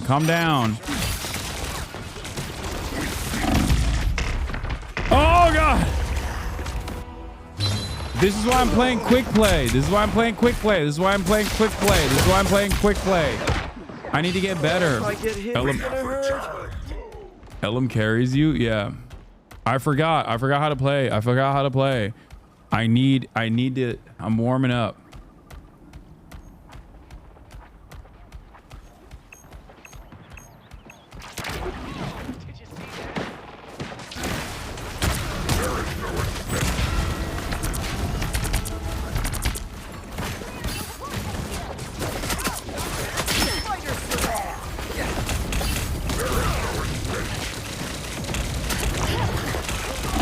Oh god! Okay, well that was 13 million on no. Y'all are haters, bro. I mean, I would have voted no as well, to be fair. I'm not gonna lie, I would have voted no on that too. I'm not showing great promise currently, okay? You need to stop that vehicle in its tracks. Also, we're playing quick play. Also, I think our team comp is pretty bad.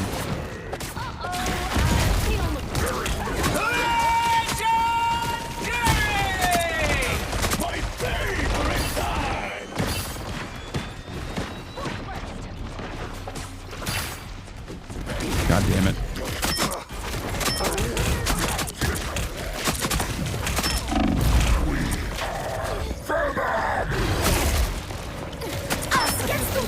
No! How does she? Oh, she's ulted! Snipers on Hasan's team, bro. No, dude, no. I will ban you. I will ban you. Force the healer alt pog. Yeah, none of this matters. We could get used to working together. I wish Hasan was a comic nerd. I'd love to hear his opinions on the characters. Wait, what is this? What is happening? What are these shields? No. Pulse charge. Watch out there. Hero away. All right, I got one kill at least.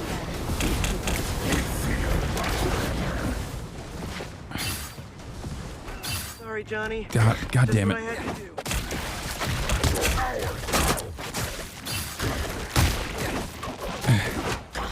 Where are you going? Stop them in their tracks.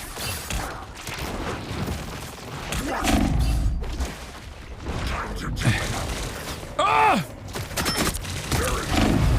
Oh, gotta get the helper. Oh, God, never mind. We got X-Men now? What do you mean? Not you pushing the spawn? Dude, you gotta be aggressive diving tank. That's me. I'm the most aggressive. I'm the most aggressive off tank you've ever seen, okay? I will dive deep. I will dig deep. I don't care. Bro, wait for your team. My team is in shambles, okay? This is a shambolic display from my team. So there's not much I can do in terms of waiting for my team.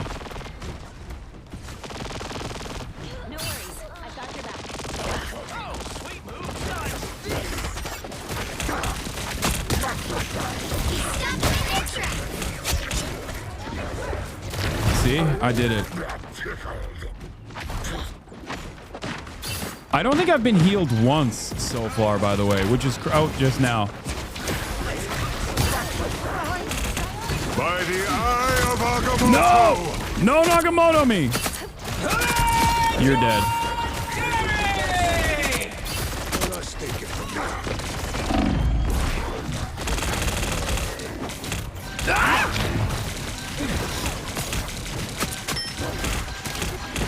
No, what do I do? How does that not die back?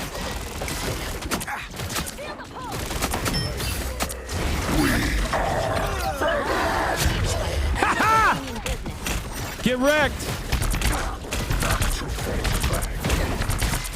My favorite time. Get his ass, get his ass, get his ass, get his ass. I'll get the back. Spider-Man. Us against the world. Where are you going? Uh-oh. Ah! I'm dead. The shield was invisible woman trying to heal. Oh.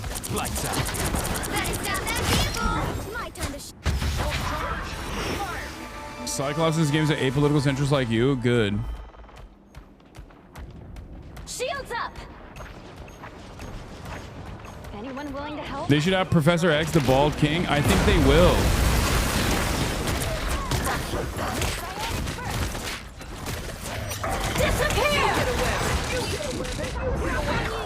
Oh my God, I get stuck so hard on the dumbest stuff. Thank you for the shields, my fair maiden.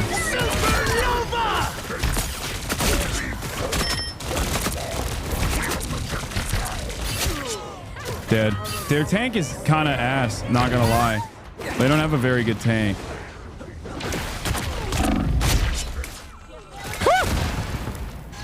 Cooked them. This is... They got the drop on you. Where'd he go?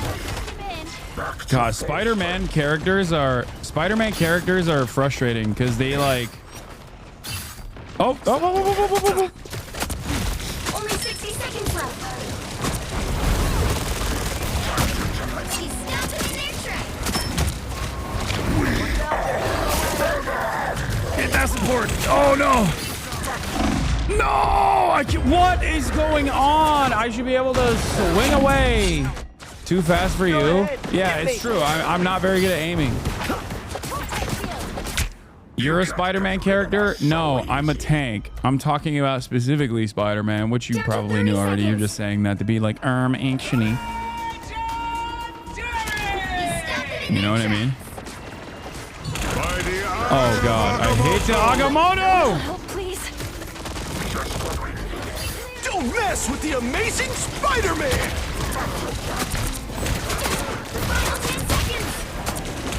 Where my healers at? Thank you. Us against the world. Oh god. She ulted.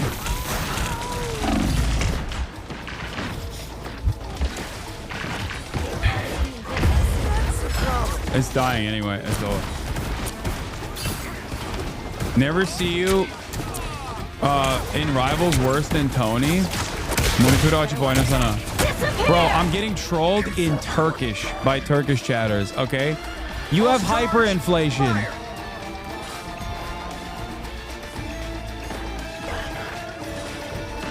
Have fun.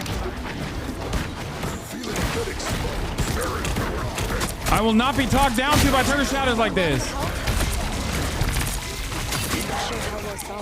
You get a weapon. You get a weapon. You get a weapon. You're surrounded, baby. That's right. Timed it perfectly to make him see Lamau. I did see it. Yeah. How's the Lyra doing, Turkish chatters? That's right. I mean, that wasn't too bad. It's terrible. 10-7-7 is not great. I am not cut out for competitive yet. I gotta play one more. Hey, where are my doubters at? What happened? No. Oh, I did win. I did win this game, but I'm performing very poorly by my own expectations. Like, I judge myself very harshly. I doubted you. I apologize. I didn't realize your team could carry. What are you talking about? I was one of the best players on my team. Y'all are haters, bro. Y'all are... You know what it is? You know what it is? Not only are y'all haters and not motivators, which you should be. You should be motivators, and yet you are haters and not participators. Okay? But more importantly than that, you're sore. You're sore. You're sore because there was an unimaginable distribution of points here. 14 million doubters, 8 million yeppers, and the yeppers won.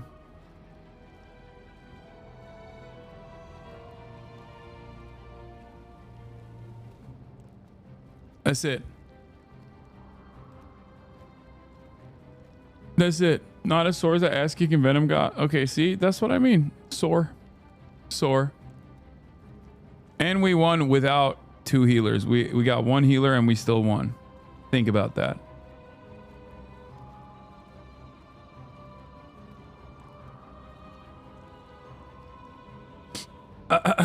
As a tank main myself, I appreciate being seen. Yeah. Change your server to Oregon at the top right for best connection, Brody. It seems like you just want me to... I am in Oregon, okay? And also, it seems like you just want to stream snipe me, so I'm not going to do that. I'm actually clicking out of the Oregon server. Wait a minute. Now that you said that.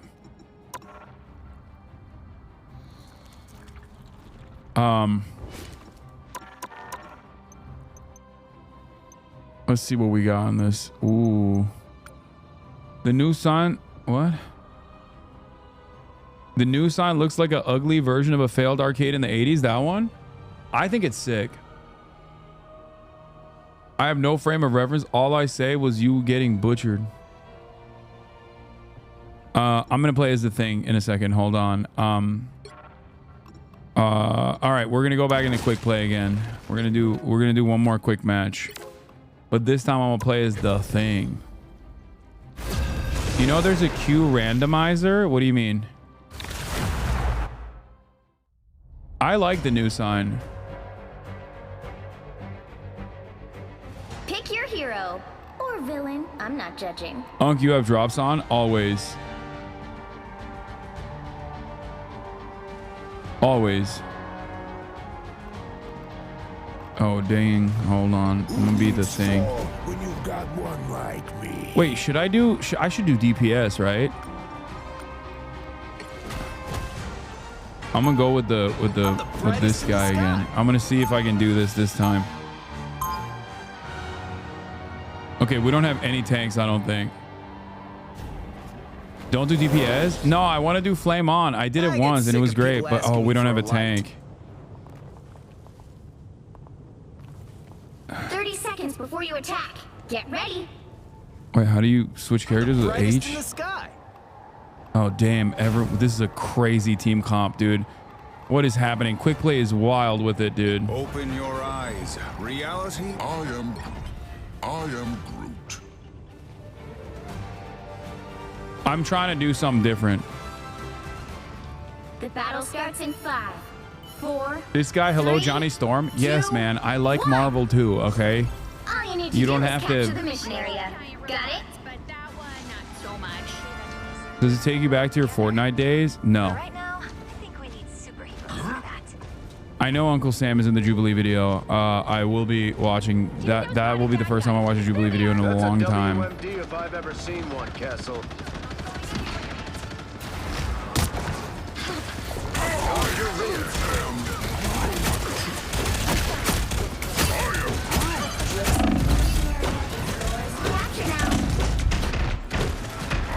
Oh God. Okay, well that was not good.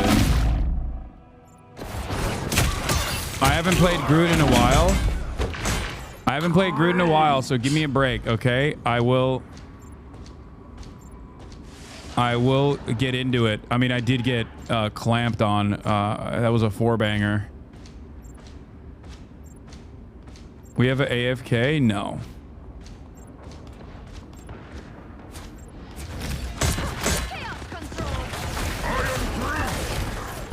Wait, what? How did he break that?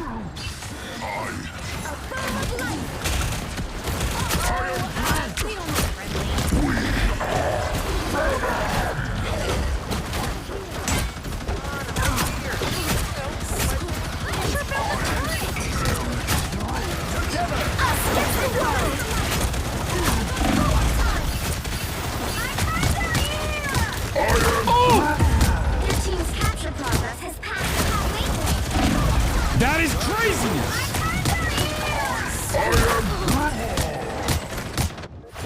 I am Groot. That's what happened. I am Groot. Called it? You didn't call anything. Hold on. The MMR obviously went up because I'm too good. Okay, calm down. The MMR went up because I'm too good. Oh my God! They're clamping on me. Control lost. I am Groot. You guys should be excited that I'm this bad at gaming because honestly, it's a reminder that you too can be this bad at gaming without feeling embarrassed. You know what I mean? Oh my God! Executioner!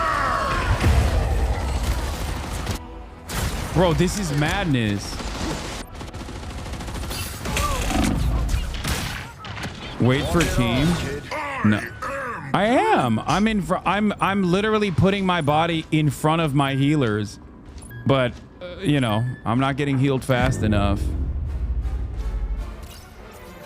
That was crazy. 0-4-0 is not good. That's not a good showing.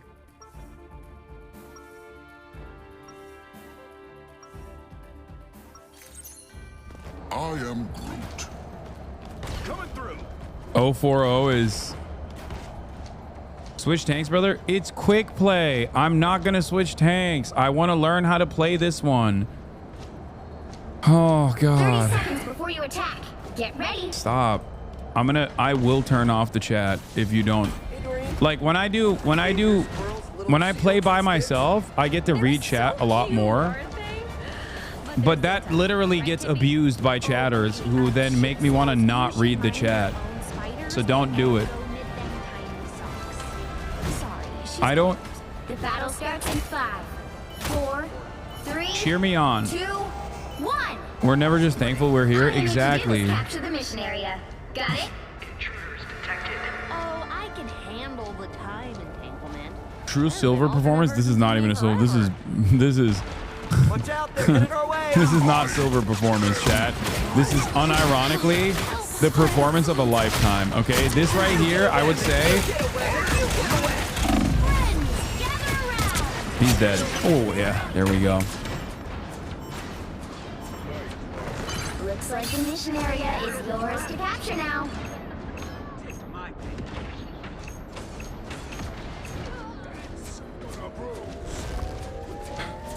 The mission area is yours.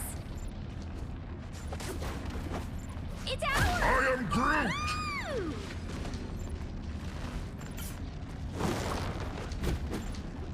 I am Groot.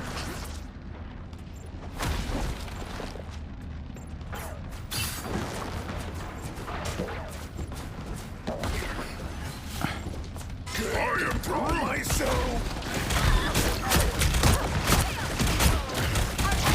Oh, damn it.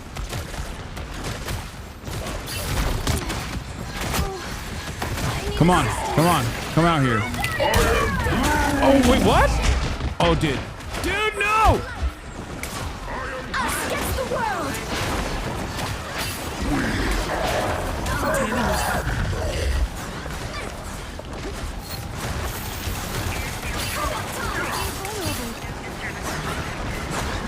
You've captured more than half of the mission area. Keep going. I am Groot. I am Groot.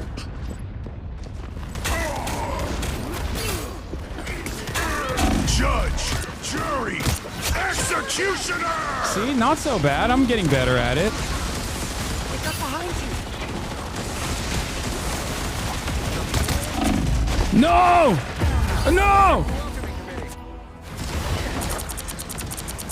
I'm starting to heat up a little bit. I'm starting to learn the ways. Whoa, that is a very cool skin. Epic wall, sir. Thank you. I can't tell if you're memeing or being serious, but I think I understand it now.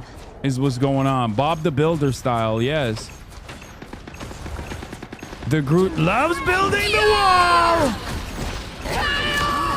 Wait, why does that close the? Wait, what?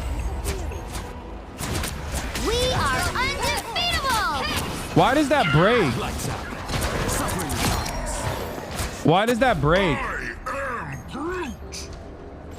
I know I'm supposed to use my wall to separate the tanks and the healers, but You get a weapon. You get is a your weapon. You get a weapon. game audio muted, buddy? Wait, what? What do you mean? Oh crap. Sorry. They're headed our way. Control C. The area's almost yours.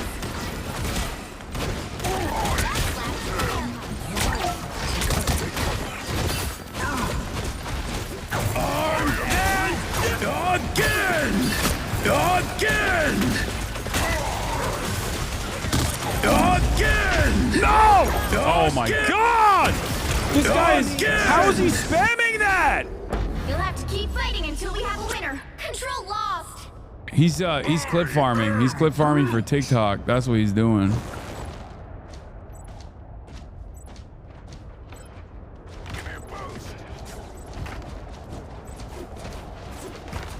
Time. I'm ready. Help. Come on, time. My favorite time!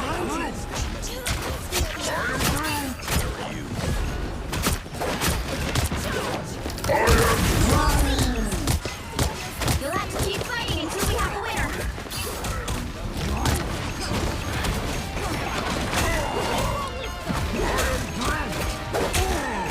Wait, what is going on?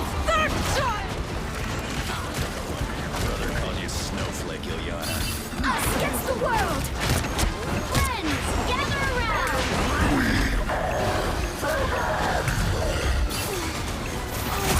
Your powers are mine! It's clobbering time!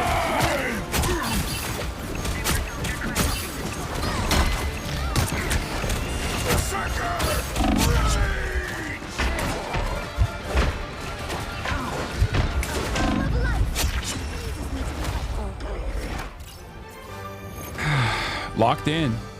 And then one. Only one more to go. Eldritch Monument. A lot of you were talking big dumps, big dookies. Many of you should have been locking in as well.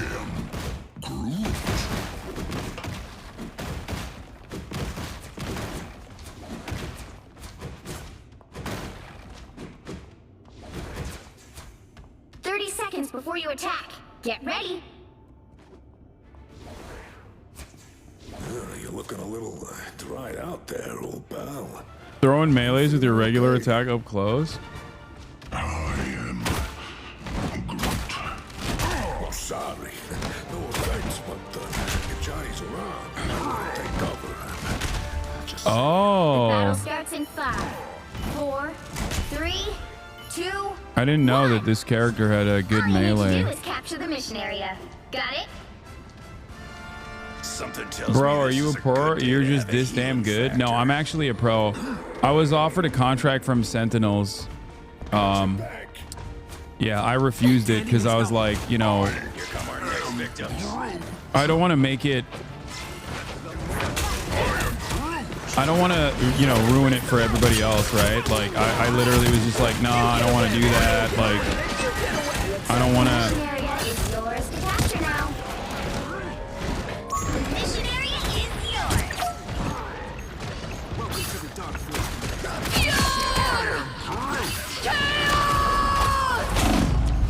Wait, oh, wait, I didn't die. How is that possible?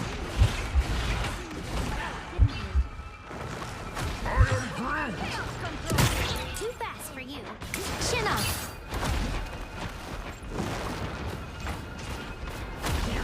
Oh, sorry. I'm making my own healer suffer.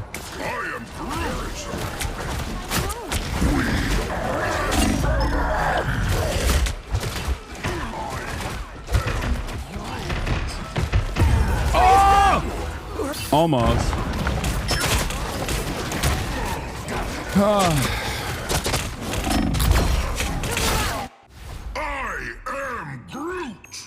Bro, a lot of variety in the way I say I am Groot. Mission area. Keep going. Is FPS messed up? I mean, it's literally 120 when you see it.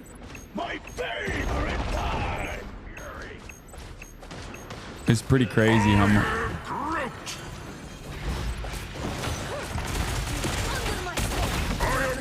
Us against the world. Damn, cooked his ass.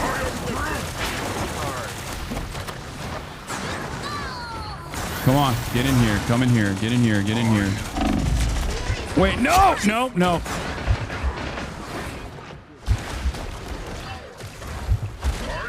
Give me heals. Give me heals. I need heals. I need heals. I can't hold it for longer.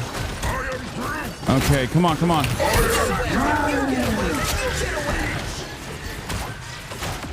Spider domain is not the You'll have to keep fighting until we have a winner.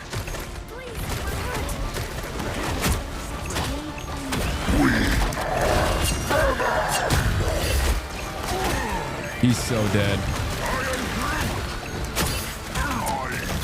How was he able to survive that? That's crazy. Ooh. Wait, what? There's a Jeff? Since when? That's crazy. That's, I mean, that is cheeky. How did he get a... I didn't even know there was a Jeff on that team. He just sat around and farmed alt points until he could do that. Get ready. Here come the bad That's guys. crazy. Mods, please nerf. Jeff OP, please nerf. Mods.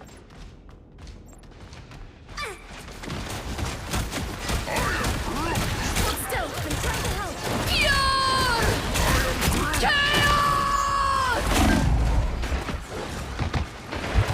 Ah! That Jeff actually cooked us. Look, that's why Jeffs are so OP. They can literally change the tide of battle with a move like that. Like, we were at 99%. And that Jeff came in, swooped the entire team, 4 of us, cooked us out. And now, now they are actively recovering the battle. It's pretty crazy when you think about it. Oh! Damn it!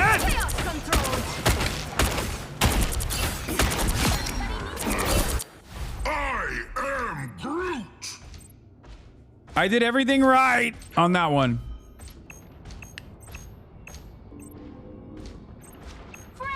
Bro, look at this. They're like they actively are changing it. It went from 99-0 to 86 now, and they're still overwhelming us.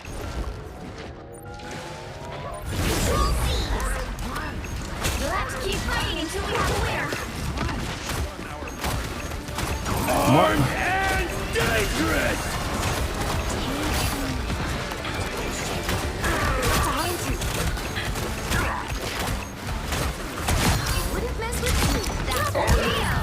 Oh. GG, hi, Kaya. Okay.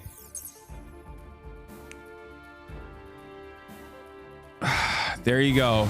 To all the doubters. Your big wall heals you? No, I know that. I know my big wall heals me. When your team attacks the enemy, it's usually better to hide it nearby and use small walls to block and damage. Those ones damage with you. Yeah.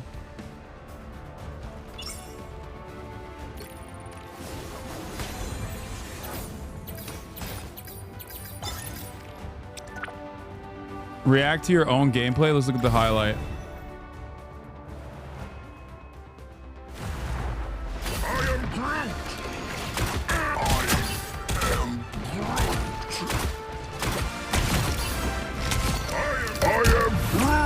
That's at the end. Got a double kill at the end. I was wrong. You could. Thank you.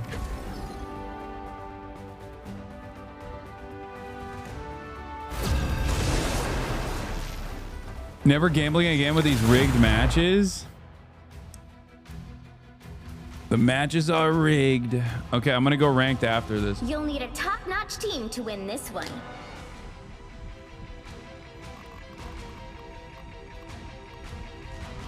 Best player ever. Thank you. Thank you, chatter. I am Groot. Wait, we got a Hulk. I'll be Groot then. I'll be Groot again. I'm training. This is my training arc. This is my training arc. Solo ranked, aren't you usually carried? No. I'm not usually carried. I do the carrying around these parts. I'm the one who carries, dude. Chill. 30 seconds. Did you not hear me? I Get said ready. Sentinels offered me a slot as the #1 Groot in North America. I am happy to see you too, and happy we will be in this battle together. Oh my god, the odds have turned in my favor. Oh my god. One healer, you are cooked. Yeah. We got... Whoa, that Hulk skin is insane. 4, 3, 2, 1. Please, I'm addicted to parlays. Addicted to parlays. Got it? One blade pierces minds.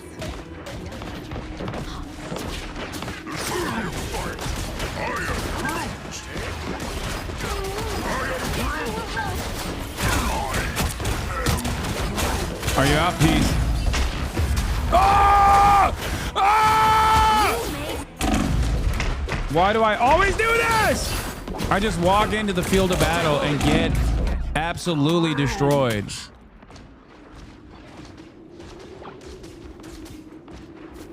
Groot up and Groot out, brother. Yeah, you got it.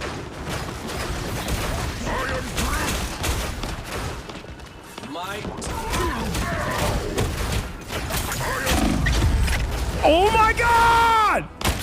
What is happening? Do we not have a healer? We have one healer. That seems to be your play style, and they're a tank that work with that. I know. Normally, I play as an off tank for that reason, but someone else is playing as an off tank because Hulk is not like a...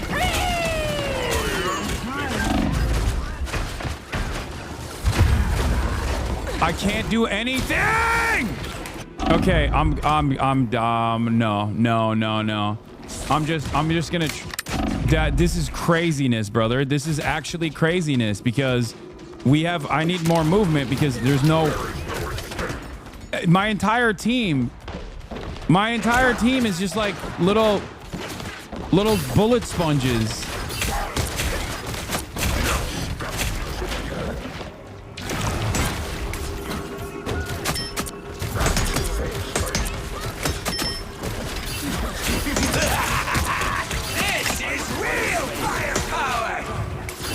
Oh, we have a second. We must have a second healer now, don't we? Soul bonded? I hate that thing. Feel the wrath of the goddess! We are undefeatable!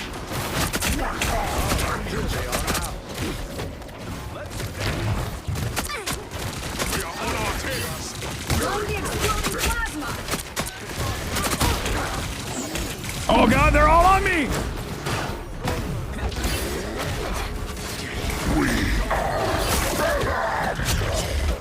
Okay, that's not bad. Good push, guys. Buy the new Venom skin, it's dope AF. Brother, what are you talking about? Wait, what? What is happening? Can it hit me while I'm literally flying in the air? That's crazy. Be careful here! Help get that vehicle to its destination. Dead. Grace us with victory!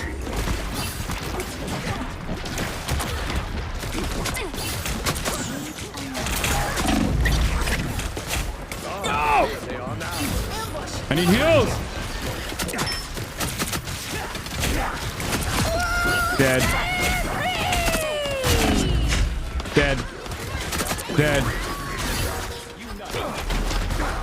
Thank you for the soul bonding. Oh my god, 5-player KO streak is happening. It's happening. Uh-oh, Wolverine. A tank's worst nightmare.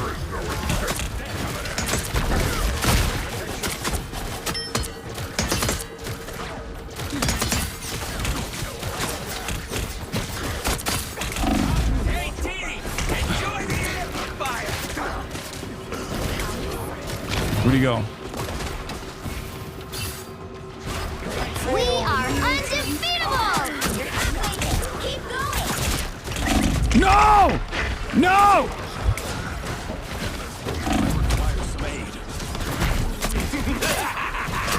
This is real Dude! power! Born again! Let's go! You're welcome.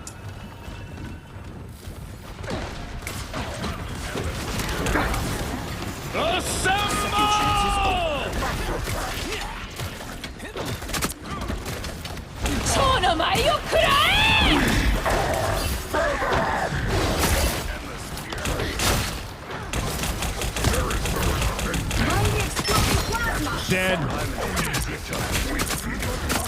Come on, squirrel girl. Come on, squirrel girl. No! My shield! I should have waited 2 more seconds. You are under my protection. There! Don't turn back now! Streamer tank mains are my favorite. Yo, let's go. You're in the right spot then. Where am I? What the heck?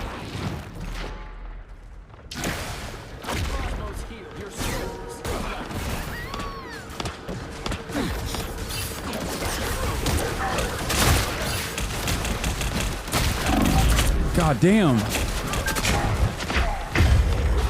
Aw! I appreciate you. Who will help? Tim is a goated tank main. Tim the Titman.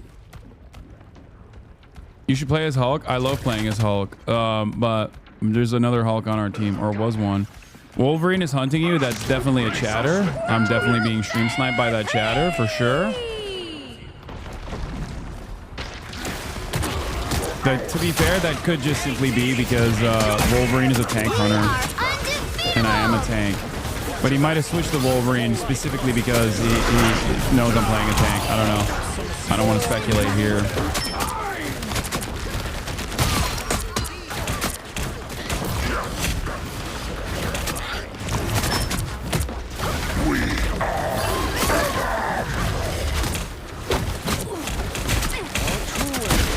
No! Wait, what am I? Am I stuck? What is happening? Oh, Wolverine is hunting me for sure.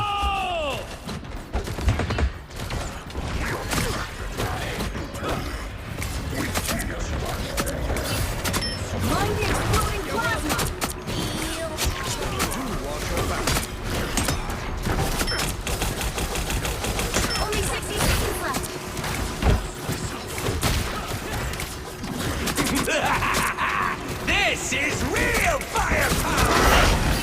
I hate that. I hate that Wolverine. God damn it! Rise, my friends!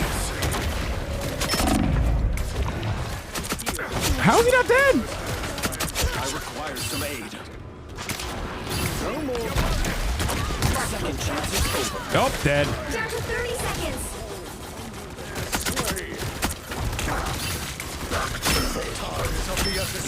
Oh, I'm dead. I'm so dead. There's no way I get out of this. There's no way I'm stuck behind this wall. Oh, well, that was predestined. Oh. Already a better Venom than Shroud, no cap. Hey, that's what I'm talking about, dude. I agree. Thank you for the kind words.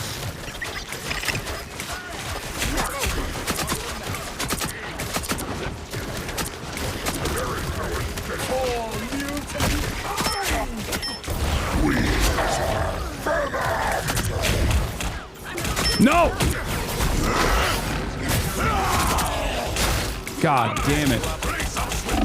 No! What is happening? I hate Wolverines!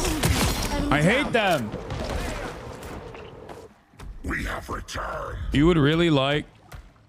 Shroud doesn't play Venom? Yeah, that's why he said I'm a better Venom than Shroud. That's why they call me the Turkish Shroud. Spider-Man! This together.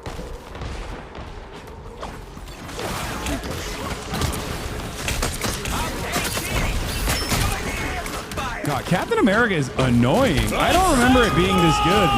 Did Captain America get like a...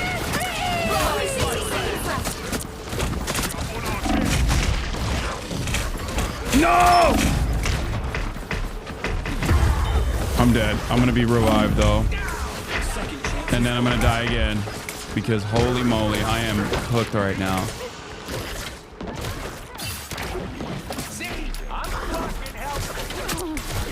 We are undefeatable! Oh my god! So annoying!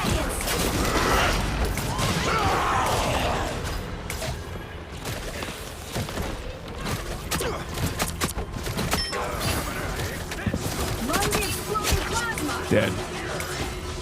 Back to us. Grace us with victory. We gotta push! Disappear! The final 10 seconds!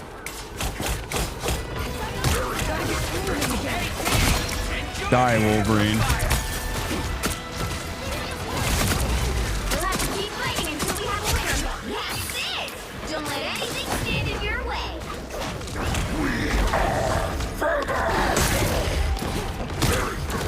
That didn't do anything to Captain America. That's crazy. It did piss him off enough, though, to...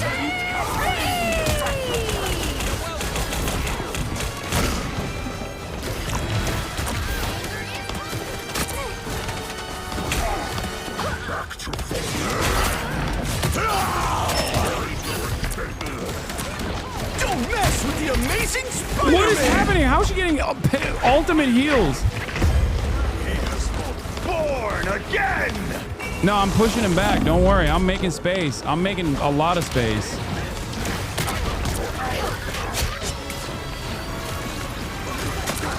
Second chance is over. Dead.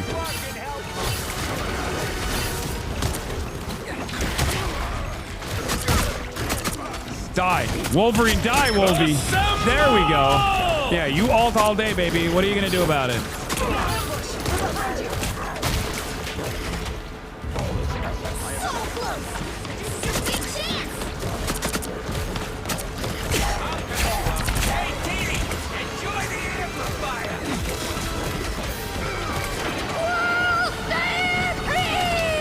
Dude, I think the real... We are undefeatable! No! Ah! Well, you can't expect to win them all. That's called a Venom Clinic, dude.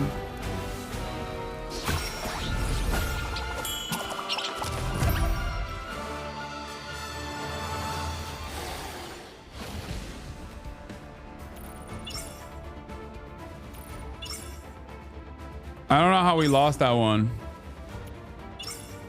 I don't know how we lost, to be honest. I feel like we won that. In my heart, I feel like we won. You know what I mean? If that makes sense. C9, bruh? What does that mean?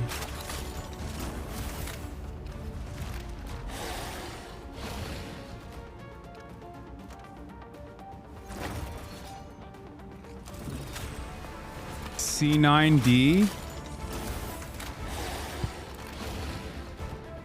Oh, we got off the cart. It was stolen from us, yeah. The victory was ours to seize, and yet it was stolen from us. C9 means you left the point and lost. Okay, that makes sense. We did do that. C9 stands for Cloud9, which was a team that left the point to chase kills and lost the round in Overwatch League.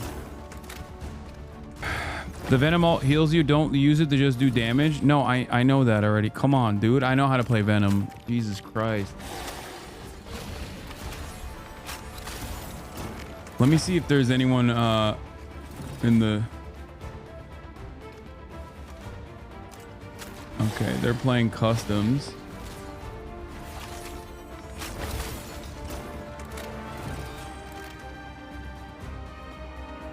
Let me see.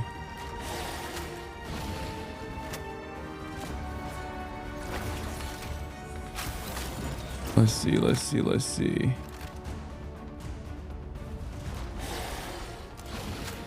Clone Rumble. All my friends are doing a custom Valo match. All my Marvel Rivals friends that normally play custom or normally play Valo with me, or not Valo, Marvel Rivals with me, are in a custom match. Not sure if you noticed, but Venom's ult is based on the ops health, so it's good for tanks. No, I do know that. I do know that. It's good to pop it when you... The best time to pop it is when you have the lowest health. I'm distracted now. It's your fault? No. Let's all play Val. Oh, no. Okay, calm down. Calm down. Should I try it? Should I go to competitive mode? I need to figure out how to speak. Fix your push talk first. Yeah, no, I'm gonna do that right now. Hold on. Do comp as Venom. I'm gonna do that. Hold on. Mouse acceleration. Oh, you can turn it off. Nice. Finally. Do a clone game first? No, I'm not going to. Hold on. Allied health bars on. Communication. Ping button. Attack here. Ultimate status. Wait, where is it? Voice chat. Push to talk.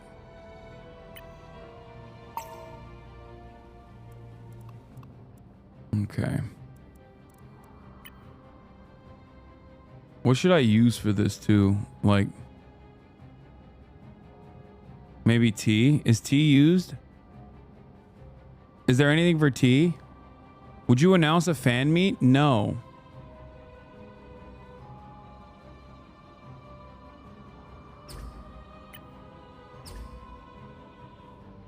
No, that's melee.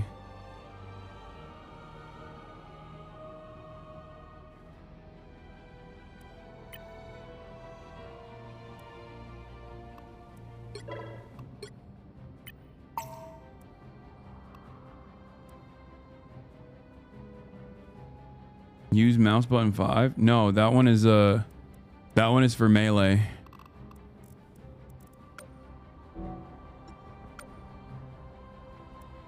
All right, let's do it.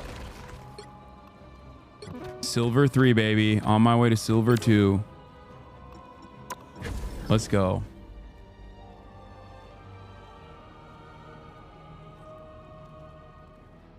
You've been slaying the Boots house down, Diva. Keep up. Thank you. I don't know what that means, but I think it's a positive thing, right?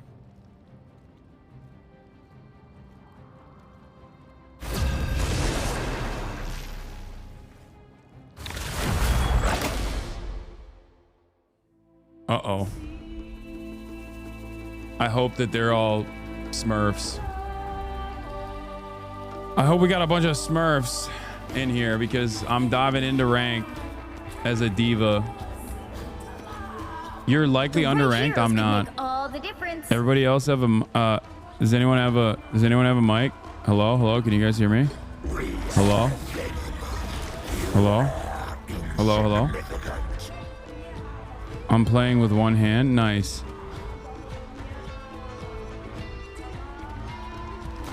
Hello? Wait, I don't think they can hear me. Wait, hello? No. Hello, hello, hello?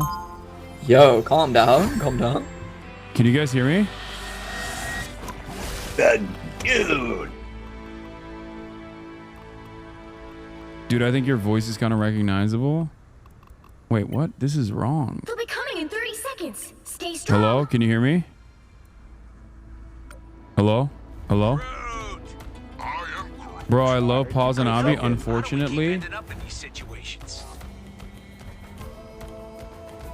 Yes, they can hear you. Average silver lobby. Good luck, everybody. This is my first time playing this game. Starts in 5, 4, 3, 2, I said, oof. Hasan, don't talk to randos. Why not? securing the mission area.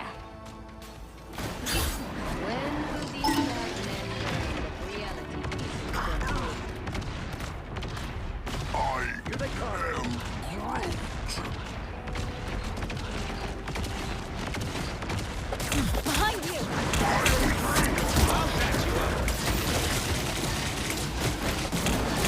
Over here. I can heal you.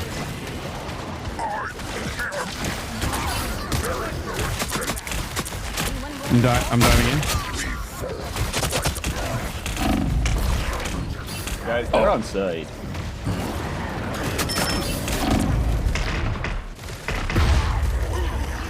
Frick. They're gonna be toxic. It's fine. We're just having fun, I think.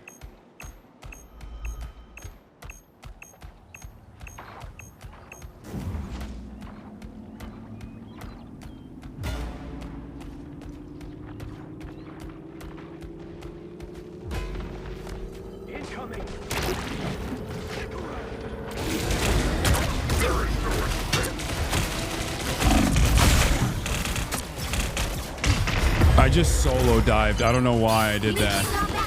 Everyone was just waiting.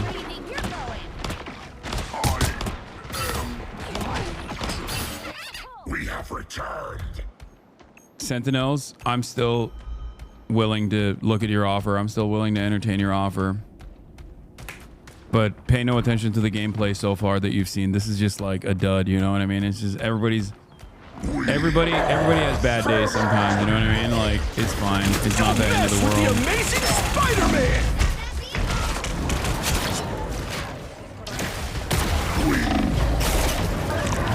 That is great. What is happening? Why are they pushing all the way up? What is going on right now?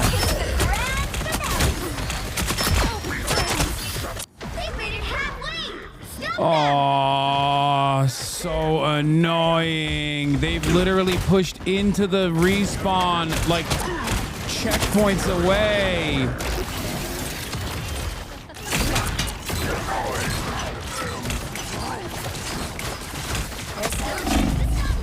This sucks. Oh, this is the worst thing that could have happened. Especially as my first game. Jesus Christ. Maximum pulse. I love solo queuing. I love solo queuing. What a spectacular imbalance! Now might be a good time to stop them. Hasan is my tank. Dude, what are you talking about? Hasan is my tank. Look at their team and look at our team, chat. What are you talking about? You're the one feeding? I have died 4 times. They look like they I'm the tank. What am I supposed to do?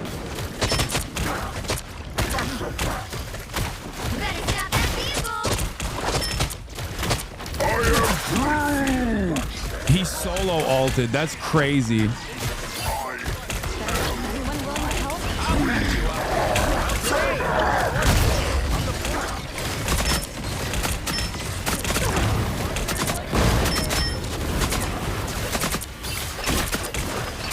Like, what am I supposed to do here, chat?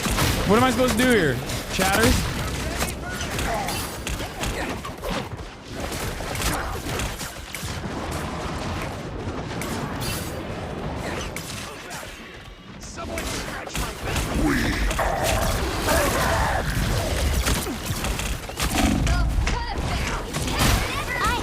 Oh my god! This is so bad. I mean, look at this. Look at this.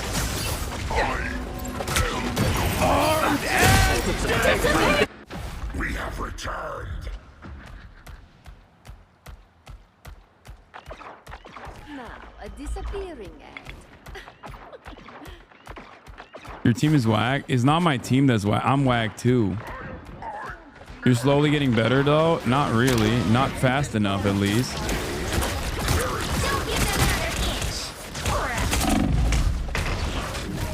Like, dude, look at this. Look at this. They literally destroy us every time. There's nothing I can do here. Like, what am I supposed to do here? What can I do here?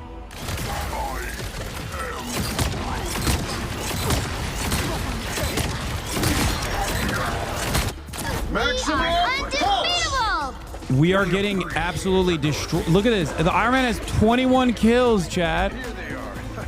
Group up. Well, okay, let me group up. Up, game over. The current score is 0-2-3. The only reason why the Iron Man only got 21 kills is because the round ended too quickly. You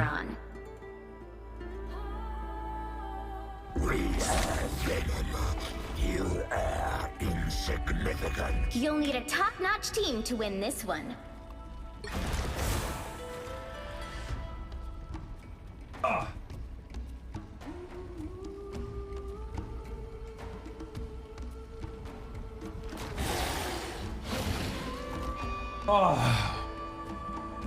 What can I expect? We literally have a team comprised of HasanAbi stream snipers, you know? This universe needs a different kind of protector. A lethal one. We are Venom.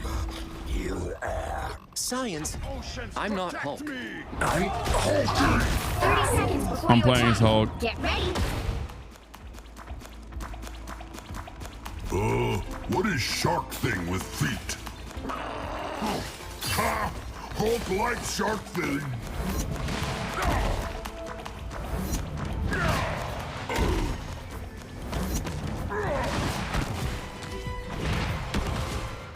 The battle starts in 5, 4, 3, 2, 1.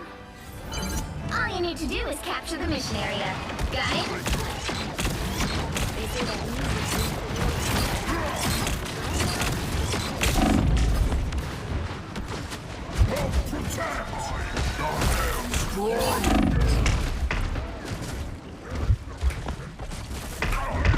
No!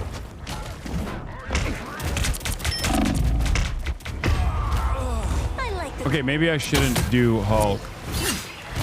You are getting 0 healing, Well, it doesn't matter. I'm out of line of sight for the healers. This is my fault. I have to get this right. Dive tanks are really hard to play. Not really.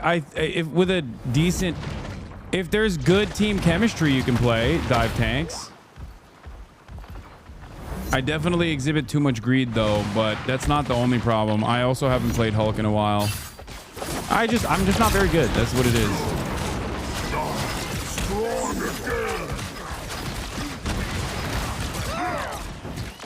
Wait, oh, those are my. Wait, do we have a Namor on the team? I didn't even realize.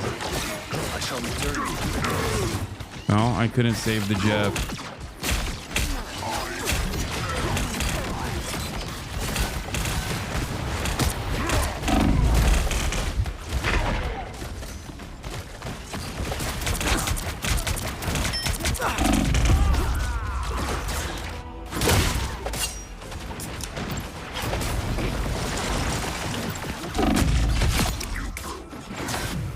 You were expecting the Hulk? Don't mess with the amazing Spider-Man!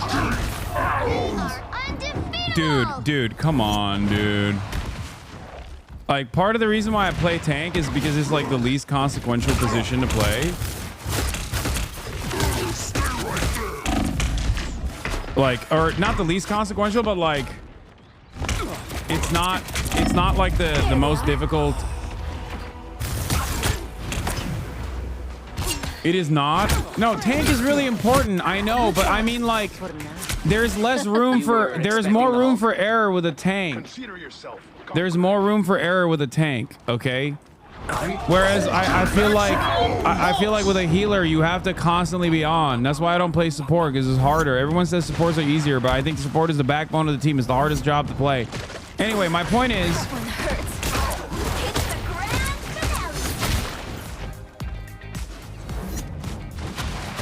My point is,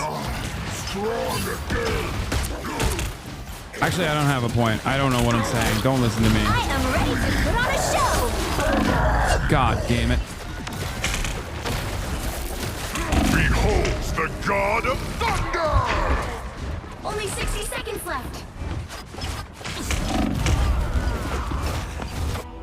What is it? What is Nezwa saying? Don't argue with me. Someone say mod tank is the hardest. A good tank is nothing without healers. That's my point.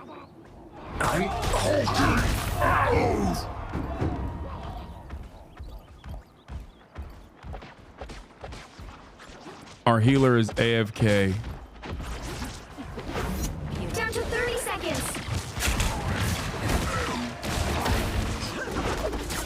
Time for the big finish. They literally didn't let us leave. They did not let us leave our spawn point, dude. I'm so done. The final 10 seconds. This sucks so bad. There's nothing to do here. Final score 0-2-3. Oh my God. This rank is gonna be coin flip, dude. That was crazy. I'm literally one of the lowest ranks you can be, dude.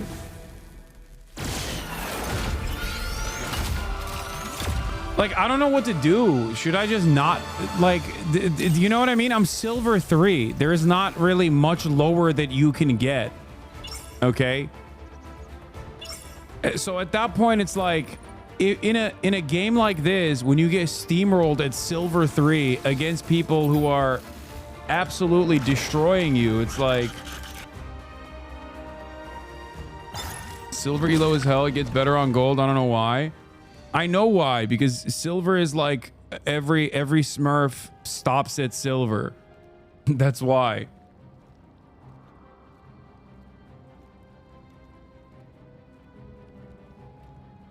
Stop it. No tilt. I know. I'm not tilting. I am complaining a little bit, though, because we just got absolutely destroyed, like 2 rounds in a, like, back to back. 0. Play Moon Knight, bro. Easiest character in the game.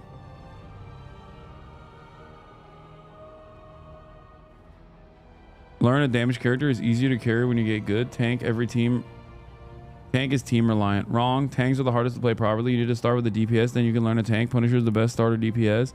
I know how to play a tank on a decent team, on a team where, you know, I can communicate. Calm down. How do I turn on streamer mode? Not that it's going to change anything, because people are already lining And people are already getting in regardless, but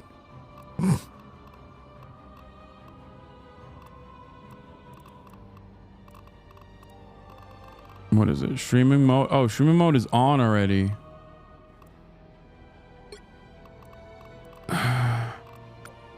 Wait, isn't it streaming mode? Isn't that it? Or do you have to also... You get your game sense over time. These kids learn FPS like 7-12. Just play it. Take your ego out of comp. Okay. How do you do your hide own name on competitive? Oh, there it is. Okay, I got it. Okay, let's try it again. If you want advice as a tank, you need to be very aware of your team and enemy position. Good strategy, just go in and out. You need to escape before you think you need to. You got this. You only get to censor name and ranked above diamond.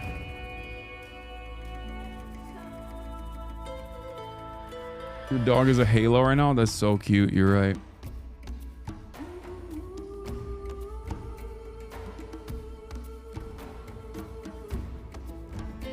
As a solo cure to Diamond 1, I just want to say every rank is giga miserable.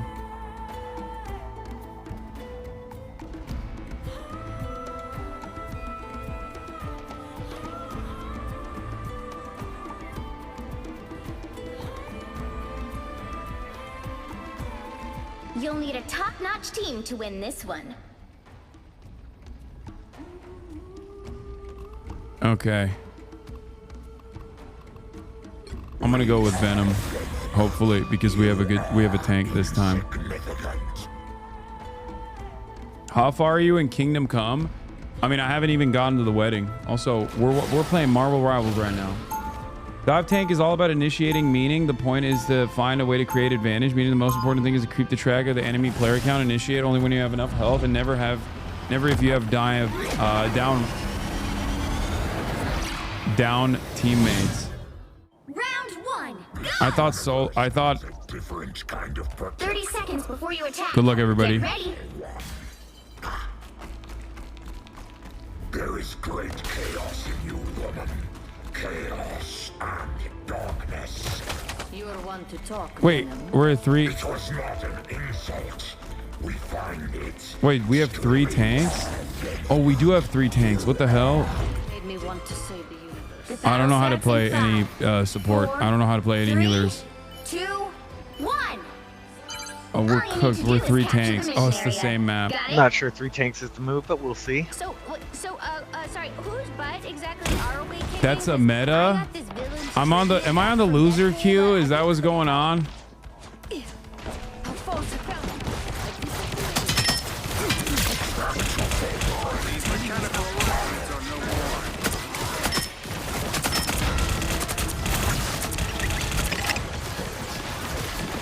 We have 1 healer. This is so bad.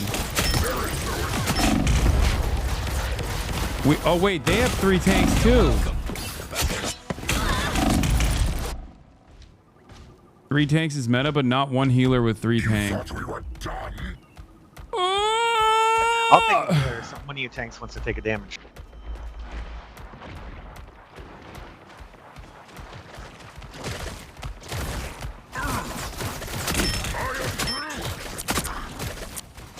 Back to full strength. This spot concerns us. More spiders, just our luck.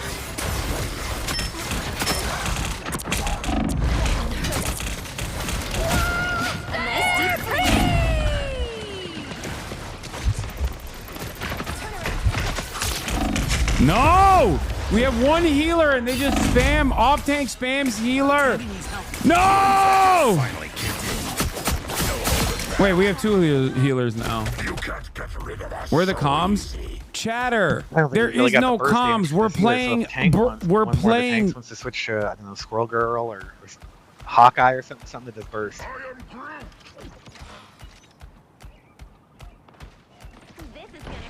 Wolverine is licking his lips seeing these tanks. I know.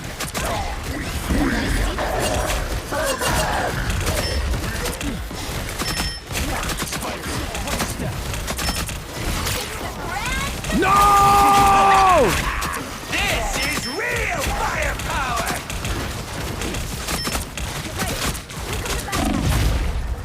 Wait, isn't that? Let's do this. I'll patch you up. I think I was chosen to do some good in the world. Thanks, Chad. Play Squirrel Girl. Chad. We just gotta be able to burst through those heals. Chad. I don't know how to play any of those characters. And no, I cannot comm with a team that is not really using any comms to begin with.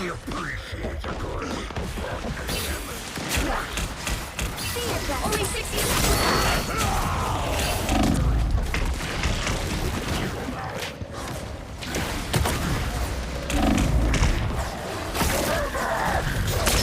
That did nothing. How is that possible? How is that possible? Everybody needs a hero. You can't get rid of us so easy. You're in silver. It doesn't hurt to learn other rules. Look at our situation. 11, 17, 10, 12, 6, 9. 1, 1, 0, 0, We 1, got 1. throw it anyways, guys. We might as well just report him and fucking surrender our game. Like, what do you mean, chat? What are you talking about? Do you not see a disparity here? Oh, you can't see the kill counts. My screen is covering it. They have 17 kills. They have like 2 players with 10 plus kills on their team.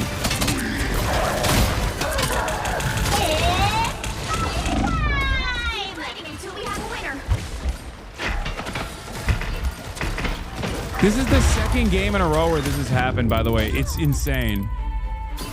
Oh my god! I'm not gonna tilt. I'm not gonna tilt. I'm tilting though. Look at this. 6, 15, 13, 11, 18, 9. 1, 1, 0, 1. You are insignificant. The right heroes could make all the difference.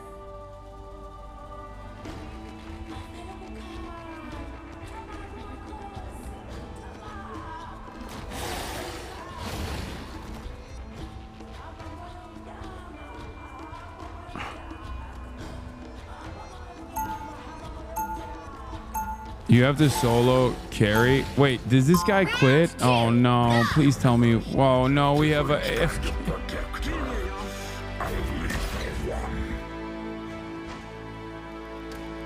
Thank you, Marvel Rivals, for sponsoring this game. I swear it's a lot of fun. I promise. It's just, you know, maybe there's some. This is one of those very unique moments where we have some. Inhabitants resembled bipedal squirrels. We just, you know, it just happened to be one of those days, you know, one of those games. No, consume it. Oh, that god of goop is gonna get a symbiote smacked out. The battle starts in 5, 4, 3, 2, 1. You have to stop them from securing the mission area. Wow, I'm surrendering, yes.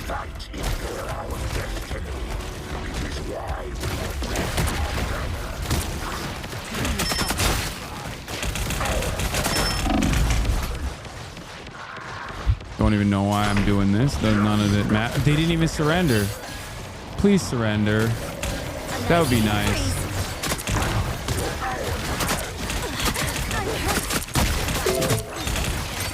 Oh no, they failed a surrender vote. That's crazy.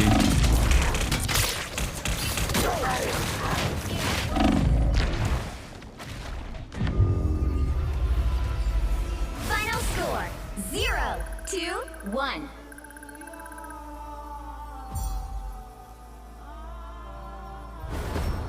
Well, you can't expect to win them all.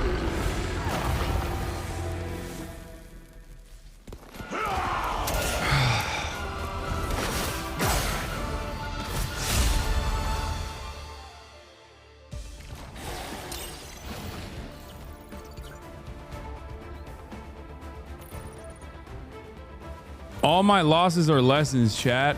Don't worry.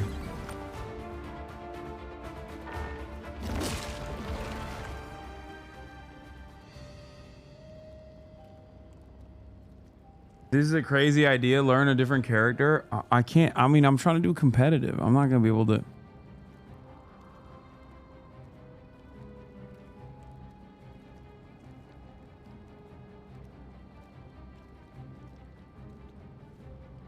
I solo queued tank the Grandmaster. 80% of it was getting lucky and getting good teammates. 20% of it was skill. Anybody who's telling you can just get good and rank up doesn't know anything. I mean,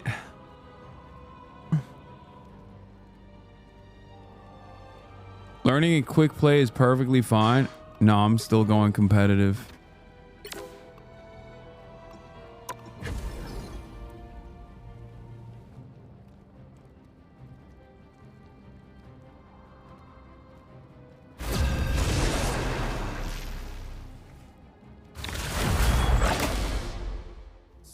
Hasan is the Democratic Party of gaming, all L's and never learns.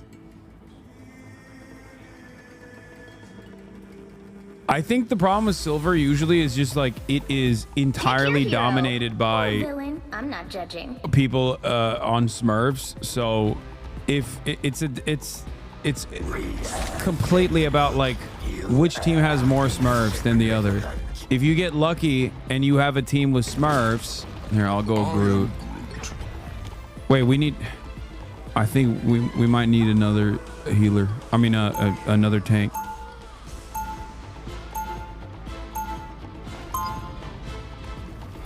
Oh no! Stop justifying your losses, little bro. I am Groot.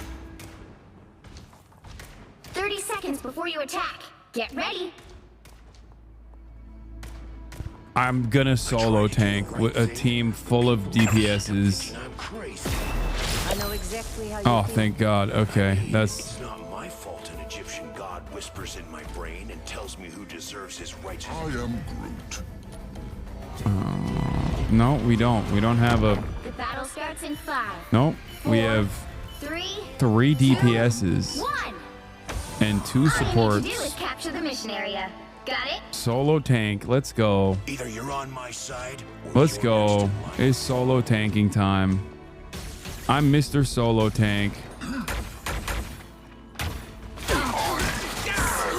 Already getting eaten up. So it begins.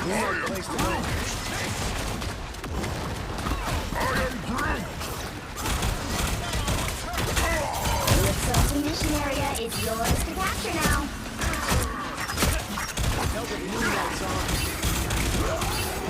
Capture the mission area.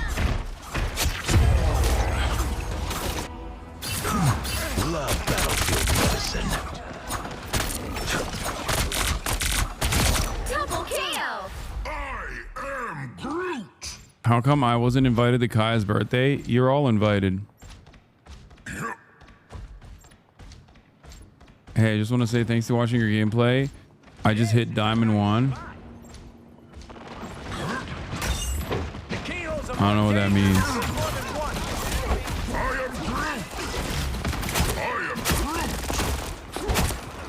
Is that Wolverine? Captain America Wolverine? What is that?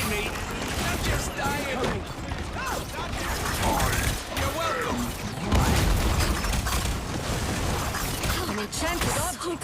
Interesting.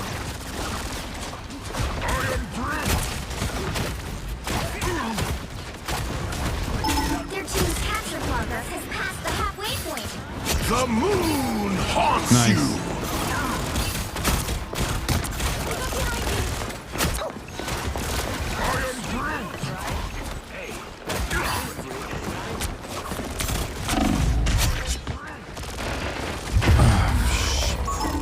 Please, we have healers. What is going on? I don't know what to do. I don't know what else I can do. I'm not placing walls randomly. I'm getting kills with the walls. Those are not bad walls. I'm trying my best. The walls hit people, for those of you who don't know. Stand down. Everybody needs a hand. Incoming. Or a dagger. Sorry about your little arms.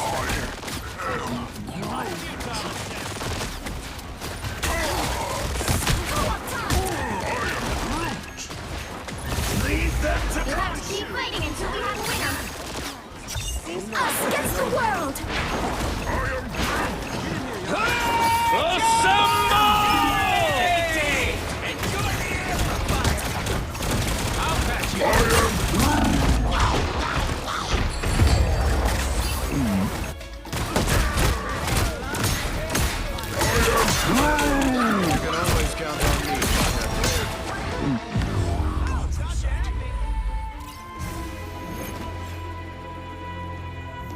Remember what I told you about like having one Smurf?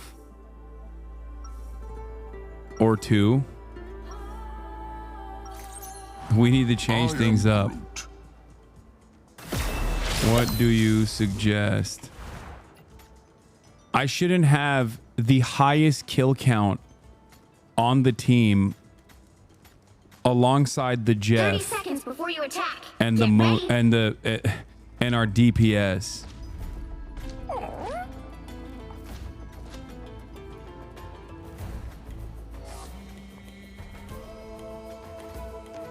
I'll do what's needed to win this, even if it does mean taking out former. There is no way to get out of this rut with the way I didn't play this bad. I'm not playing this bad right now. It's not copium. Capture the mission area. Got it? Playing as Penny is not going to help. Damage to the web of life and destiny.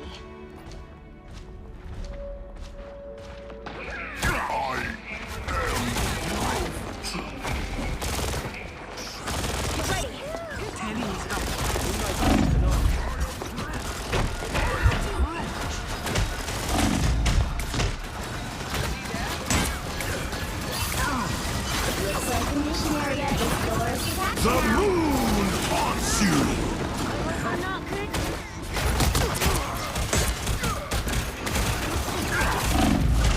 Ah! To the mission area! Help, friends!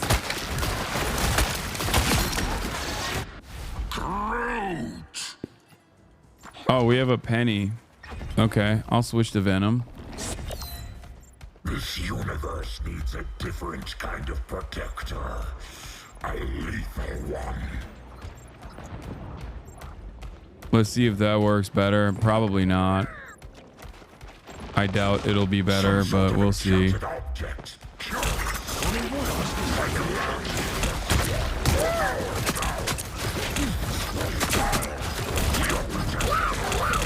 No!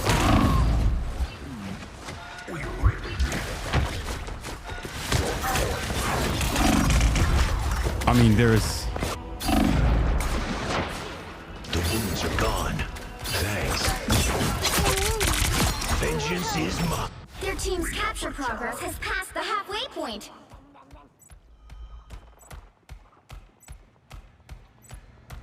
"19 inches of Venom is not happening." I mean, we have 2 dead. Team up deactivated. No longer playing Penny. What's the purpose for me playing Venom now? It's gone. Oh God, look at that. I mean, I swung great there. I can't even reach that guy. Great.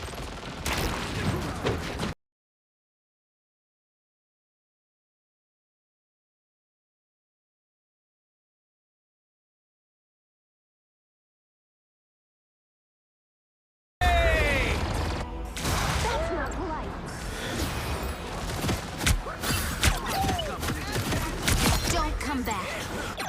Was that... Did the stream F? What happened?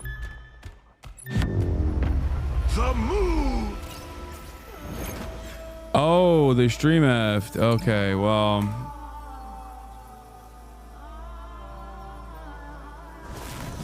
Well, you can't expect to win them all. Yeah, what happened is on my end, I had a brief internet issue, and all the characters started running into the walls as I was chasing them down. And I was like, I don't know what's going on here. What the hell's going on? Is it the game breaking? Turns out, nope, it was me. Okay, let's see. Come on. We're going to change the trajectory. I'm going to get on a WQ in a brief moment.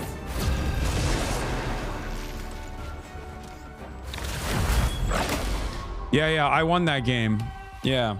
We turned it. We turned it around. Yeah, WQ happening right now. People always quit before they hit a hot streak, and then things look up. The right heroes could make all the difference. Things will look up eventually.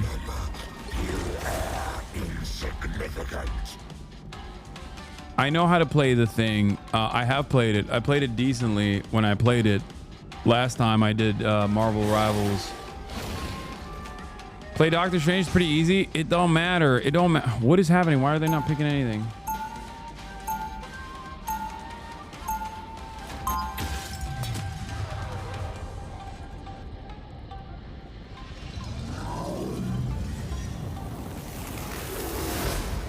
Round one, We go! are done chasing spiders.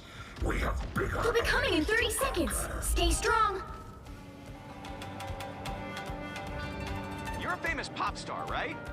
Strange isn't easy. I think Strange is fine. It's not that hard. I'm not very good at it, but I'm not necessarily good at many characters. I'm not good at any characters, really. The battle starts in 5, 4, 3, 2, 1. You have to stop them from securing the mission area. Oh boy. In a situation as unpredictable as this, it's important to remain flexible.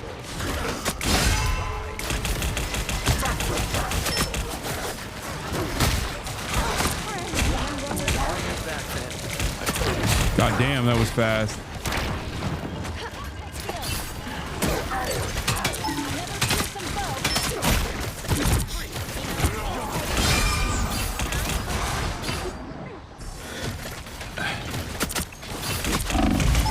No! Directly behind you. Found a spider nest.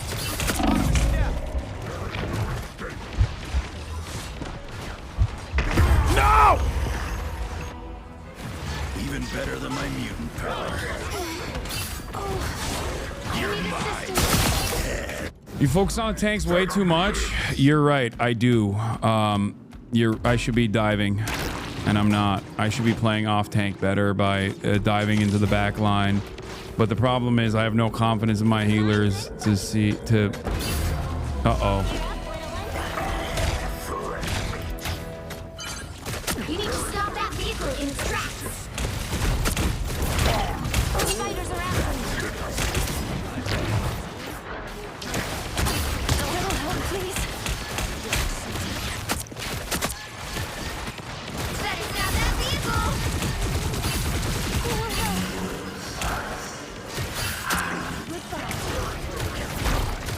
I've lost control.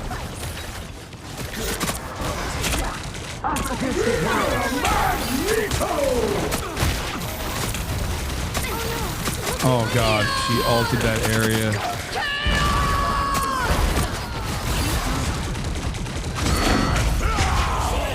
We are.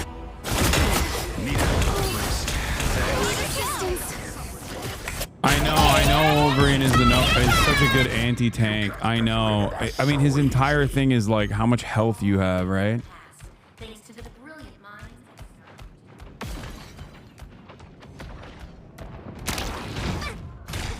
Dude, I'm so bad.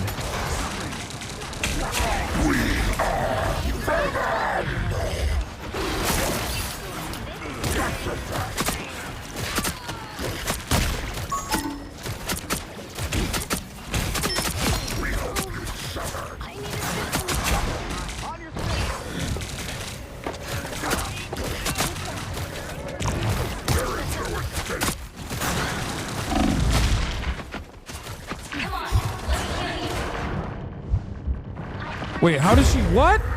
What happened? Oh my god! At least I pushed the healer out. You thought we were done?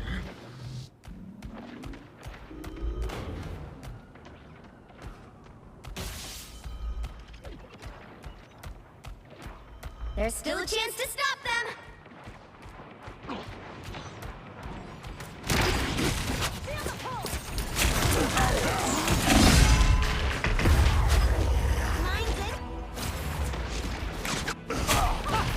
That almost hurt. Yes, I'm solo queuing. I'm solo Up off queuing. DPS, bruh. Now might be a good time to stop them. Bro, look at this. 1, 2, 1, 2, 1, 1, 16, 8, 14, 8, 10, 13. How is this every game? There's no way. Like, this is... How is this happening every single game? Like, every single game I've played so far, I've had this issue.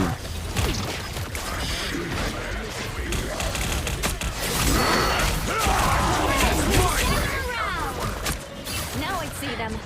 It's now or never. Stop them. I mean, I'm diving in, and that was my fault, but... Tandy needs help. I need assistance.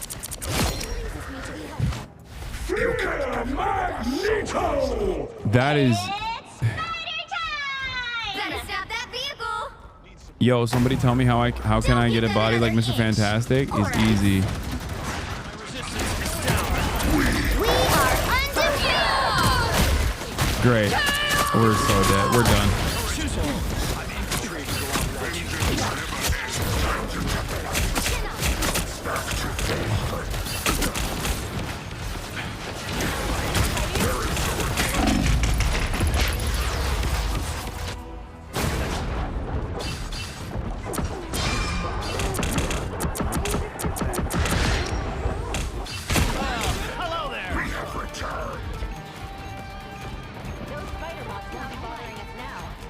Against the world. I'm a gooner. How do I get a woman like Storm? You have to learn how to... You have to get the weather machine.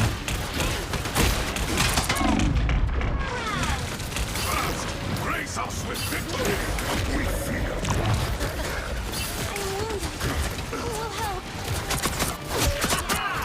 Hey, we got 1 kill. Sick. And then I died. Stop gooning. Never goon. Never goon. Never surrender. This is together. We have returned.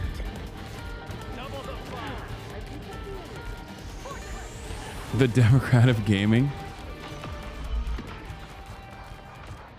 Wow, we've mounted a significant defense here, it seems.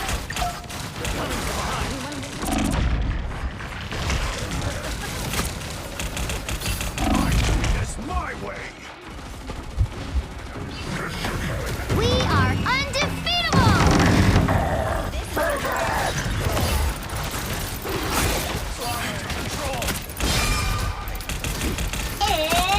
fighter time! Shields up.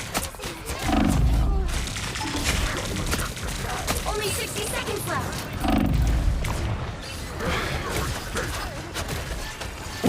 We're pushing him out. Yay.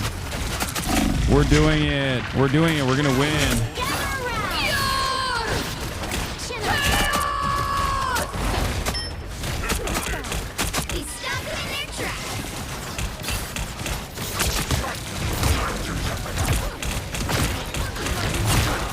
Oh my God! Down to 30 seconds.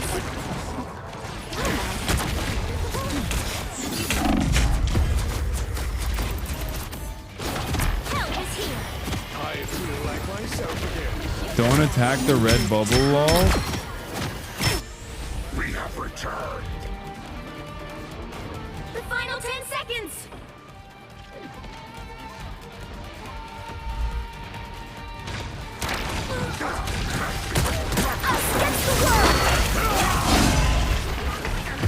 Dude, I couldn't even shield up. He literally stun locked me before I could even shield up. Judge, jury,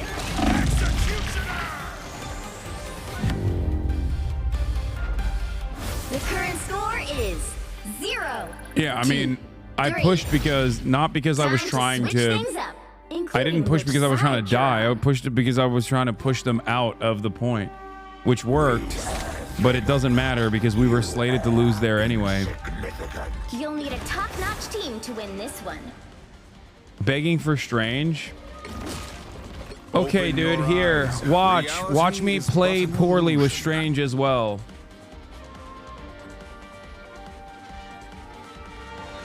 Tank experiences no diamond when Wolverine is permanently banned every game.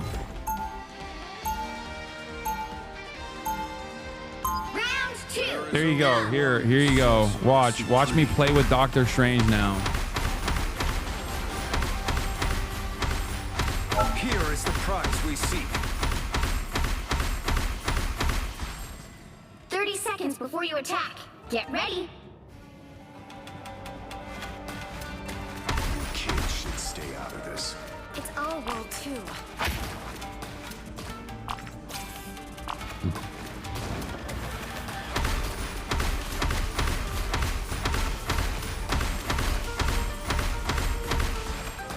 Wolverine is going to destroy my life, I think. If there is still a Wolverine in this game. All you need to do is capture the mission area. Got it? I don't think I could handle the pressure of the Dark Force.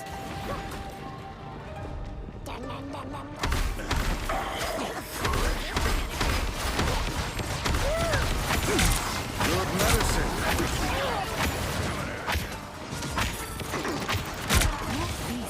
To an end. I purge the darkness. I am so good. I can't do anything against Wolverine. I can't. How do you play against Wolverine? What is a tank that does decently against Wolverine? Is there a tank that I can play that... Maybe Thing? Is the Thing good against them? I'm just going to go with Groot, honestly. Just run away from him.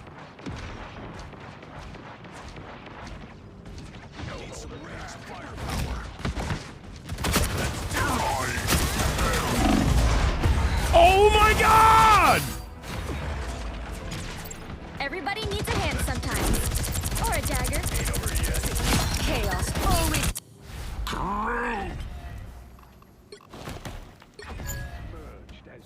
Only DPS can take on DPS, my guy. Okay, well, I can't. So I forgot what the things were.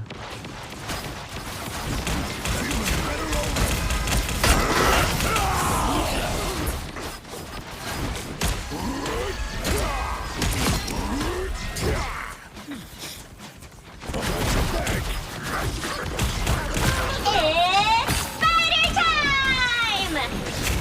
We are undefeatable!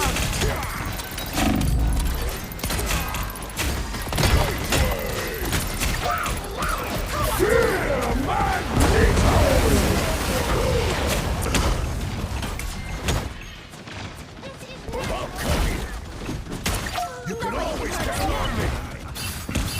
On the move again. Hostiles. Die. No!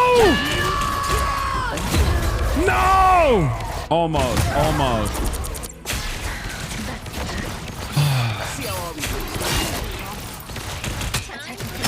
You kidding? I feel fantastic. Penny can destroy Volvi with her webs.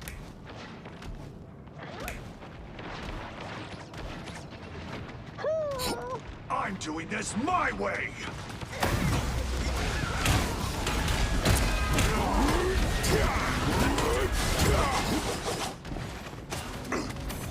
Us against the world.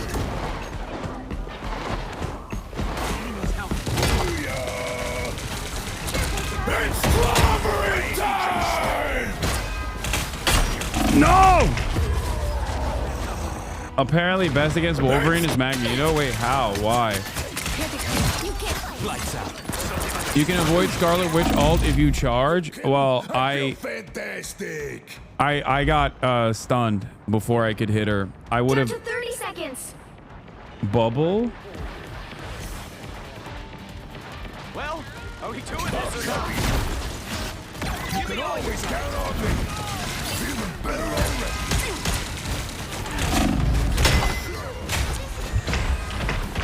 Ah! The final 10 seconds. Bro, are you playing the fantastic car or the lame-tastic char, my guy? You kidding? I feel fantastic. Final score. We need either a shield like Mag's Bubble or some CC like Penny Stone and Webs. I'm gonna play as the Thing, I think. Well, you can't expect to win them all. Yeah, y'all need to log off.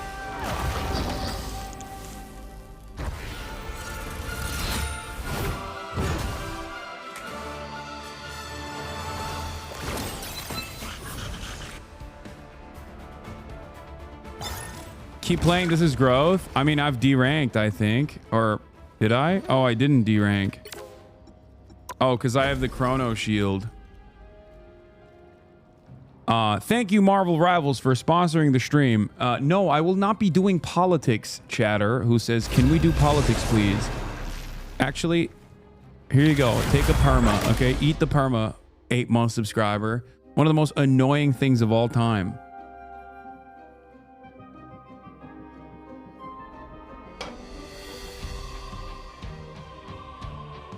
I hope that shot across the bow will get the rest of you in line.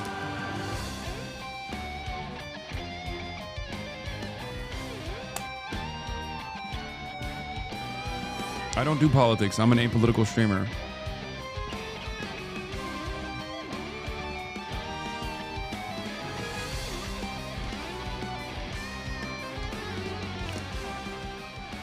All right, I'm gonna play as the Thing this time.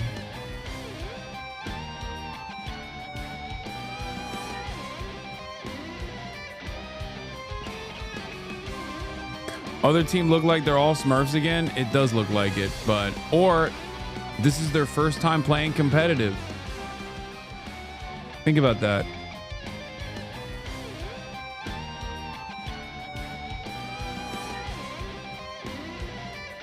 Why is it taking so long to load? Oh my God, this person is gonna drop. Look at this. It hasn't even loaded. Oh no, You'll need there's a two. top-notch team to win this one. Who needs 4 when you've got one like me? Remember? Yeah, I hit E to get back to my healers so I can run away from the damage, but...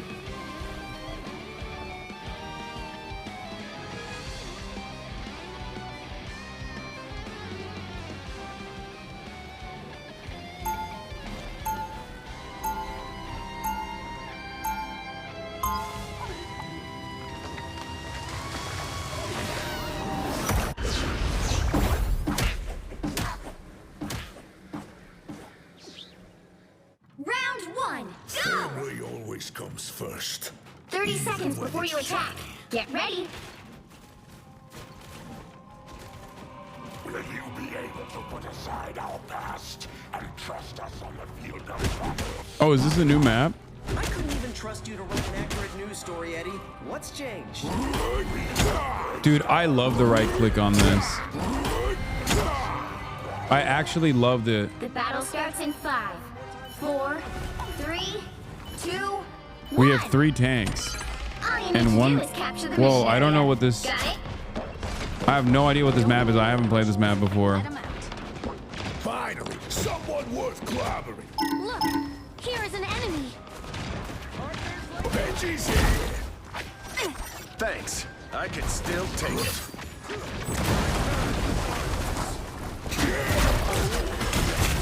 There's a plan.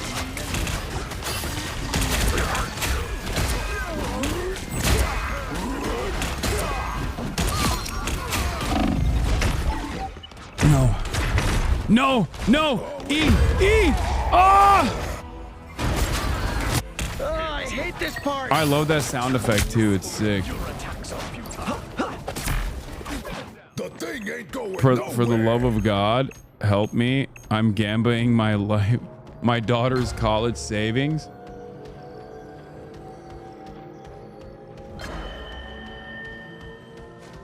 I don't know this map, by the way, so don't yell at me if I get lost, please.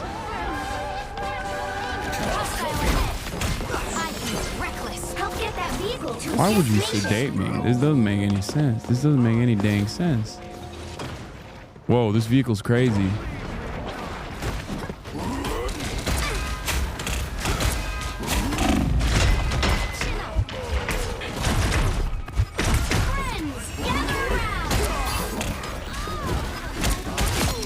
Dead.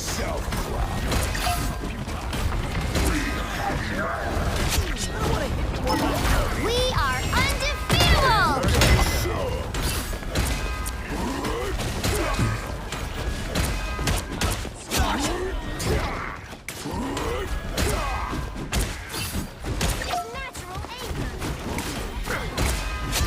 Why?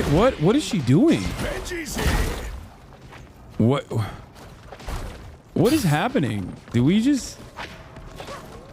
What is this newfound feeling that I have right now?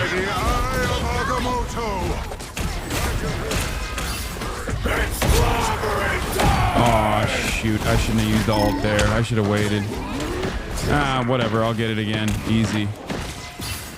The only problem with this character is that it's very difficult when you have a lot of range players. Thanks. I can still take it. Almost there. Don't turn back now. Where'd he go? I can be more reckless now. You can always count on me. Okay, we're doing all right. The vehicle reached a checkpoint. Keep up the momentum. Okay, we're doing... I don't want to jinx it, but I don't know what this feeling is, but it feels good. The next version of me I meet is nicer. Supernova! What is that? Went down pretty hard. Oh, that's Flash, or not Flash, the freaking fire guy, Johnny Storm. The freaking fire guy. Oh wait, let me get this. Okay. Feeling better already. That feeling. What is this? What is this feeling? This uncomfortable feeling. I don't know what it is. Always glad now. Walk it off.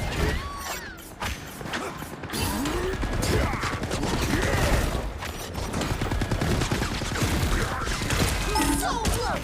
This is your big chance.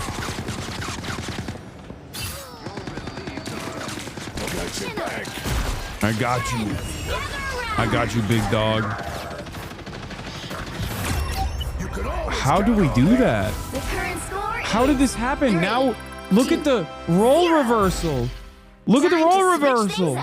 including which side How did this you're on. happen? Who needs four when you've got one like me? The right heroes could make all the difference. Are we on the winners queue now? We have team comp.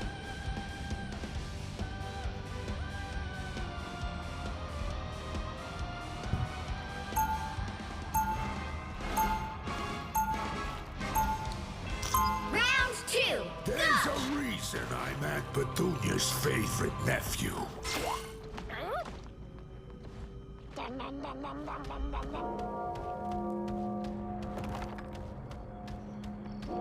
They'll be coming in 30 seconds. Stay strong. Will you be able to put aside our past and trust us on the field of Left shift close to space, smash the healers, E to get out, but you must get out. Yeah. What's changed? We have embraced our role as a protector. Where's a good position to stay at? I don't know. The battle starts in 5, 4, 3, 2, 1. You have to stop them from securing the mission area. I can be reckless. Thought I was strong enough already. Help, friends. Watch out, they're headed our way. Hard. Real good,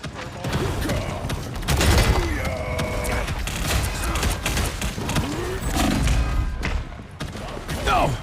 Oh. I should have eat earlier. I ate it. That wasn't the best. I went too far, and I didn't back away in time. They did too much damage output before I could do it.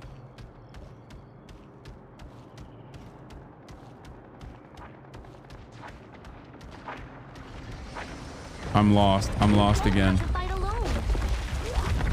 I'm hulking.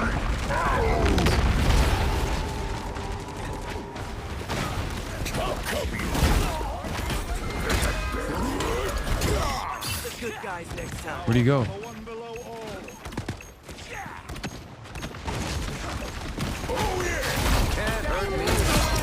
Dead. Double KO. Dead. Double KO.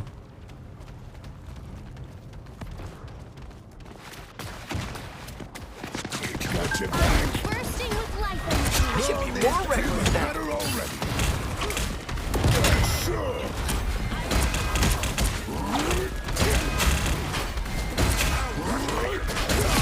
Dead. Friends, gather around.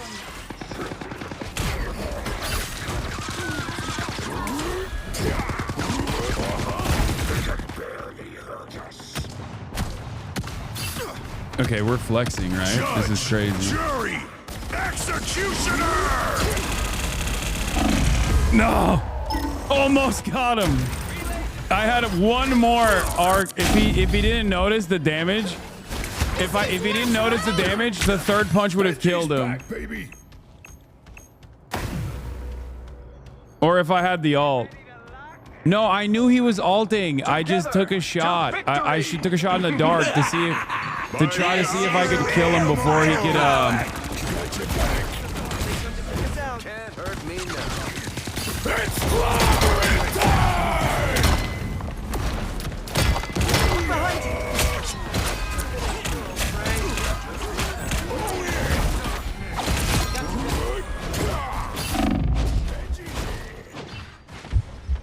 I need heals. I need heals. I need heals.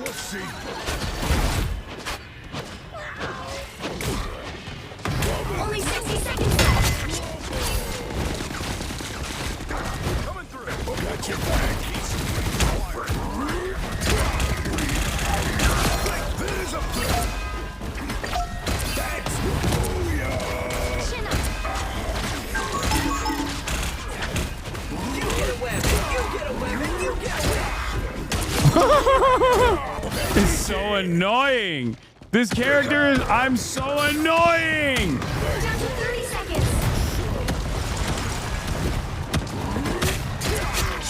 Hang on a I'm little so annoying, dude. I am a nuisance.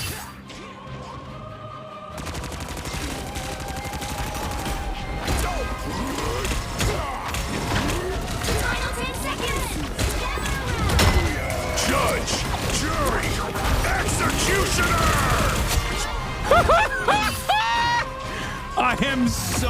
I would be so mad at me if I was on the opposing team. That's crazy. Melted. Another epic victory. Oh, thank God. And thank God and thank Marvel for this epic victory. Finally ending it on a high note. Shouts out to Marvel.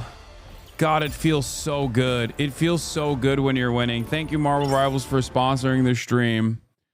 It feels so good when you're winning, chat. I'm serious. Oh, there's no better thrill than the thrill of epic battle and epic victory. Oh, for all the believers, oh my Lord, look at the details. Let's pop this out. Let's see. 20 million points go to the people who believe. 7 million believers, 12 million doubters. The doubters are in the bottom. The doubters are on the ground. Okay, that was a fantastic experience. Wow, the highs, the lows. That's why we do it. That is why we do it. The epic tale of Marvel Rivals. I'm not going to watch the Drewski episode because I have an obligation tonight. I actually have to go somewhere. Which is why I will see you tomorrow, ladies and gentlemen. I will see you tomorrow because I have a grass touching obligation. Once again, you can click the panel underneath. Yes, I'm going to be hanging out with my brother and with my IRL friends. And are you going somewhere Sunday? Yes, I have something on Sunday as well, but that's neither here nor there. But for tonight, this is all. And yeah. Noah will probably be on tomorrow as well for a little bit, briefly. But Bro thought grass will fly. I'm gonna put the grass in the bag, chat. I'm gonna put the grass in the bag. Love you guys. Once again, thank you, Marvel Rivals, and peace, everybody. We will watch Drewski tomorrow, and a lot of other fun day videos that I haven't gotten to, like that Fern video that I've been meaning to watch. There's a bunch of stuff. Love you all. See you tomorrow, and peace. Hasan is streaming. There he is again. Hasan is streaming. Hasan is streaming. Reviewing the P.O. box. Uncle Uger's face. Sudden Discord agitprop. Great names take embrace. Tiny Bernie Sanders, LGBTQ Air Force. The whole left at your fingertips, on at your door. H3 crowded debate, the Young Turks online show. 3 full fucking years of this, plenty more to go. 90-day fiance talks of champagne bourgeoisie. A Trump rally live reaction, a mass riot at DC. There he is again, Hasan is streaming. Hasan is streaming. There he is again, Hasan is streaming. Hasan is streaming. Reading live stream fair comments, Austin show chat advice. And all the ways the right-wing pipeline can suck you in online. JCS react, Lord frame gets broken, cover blown. A full-blown mass pandemic, monster streaming at your home. Total radicalization coming out to find. The system you were taught to trust in was broken the whole time. All these daily streams, whether big or whether small, have helped me and so many find the meaning through it all. There he is again, Hasan is streaming. Hasan is streaming. There he is again, Hasan is streaming.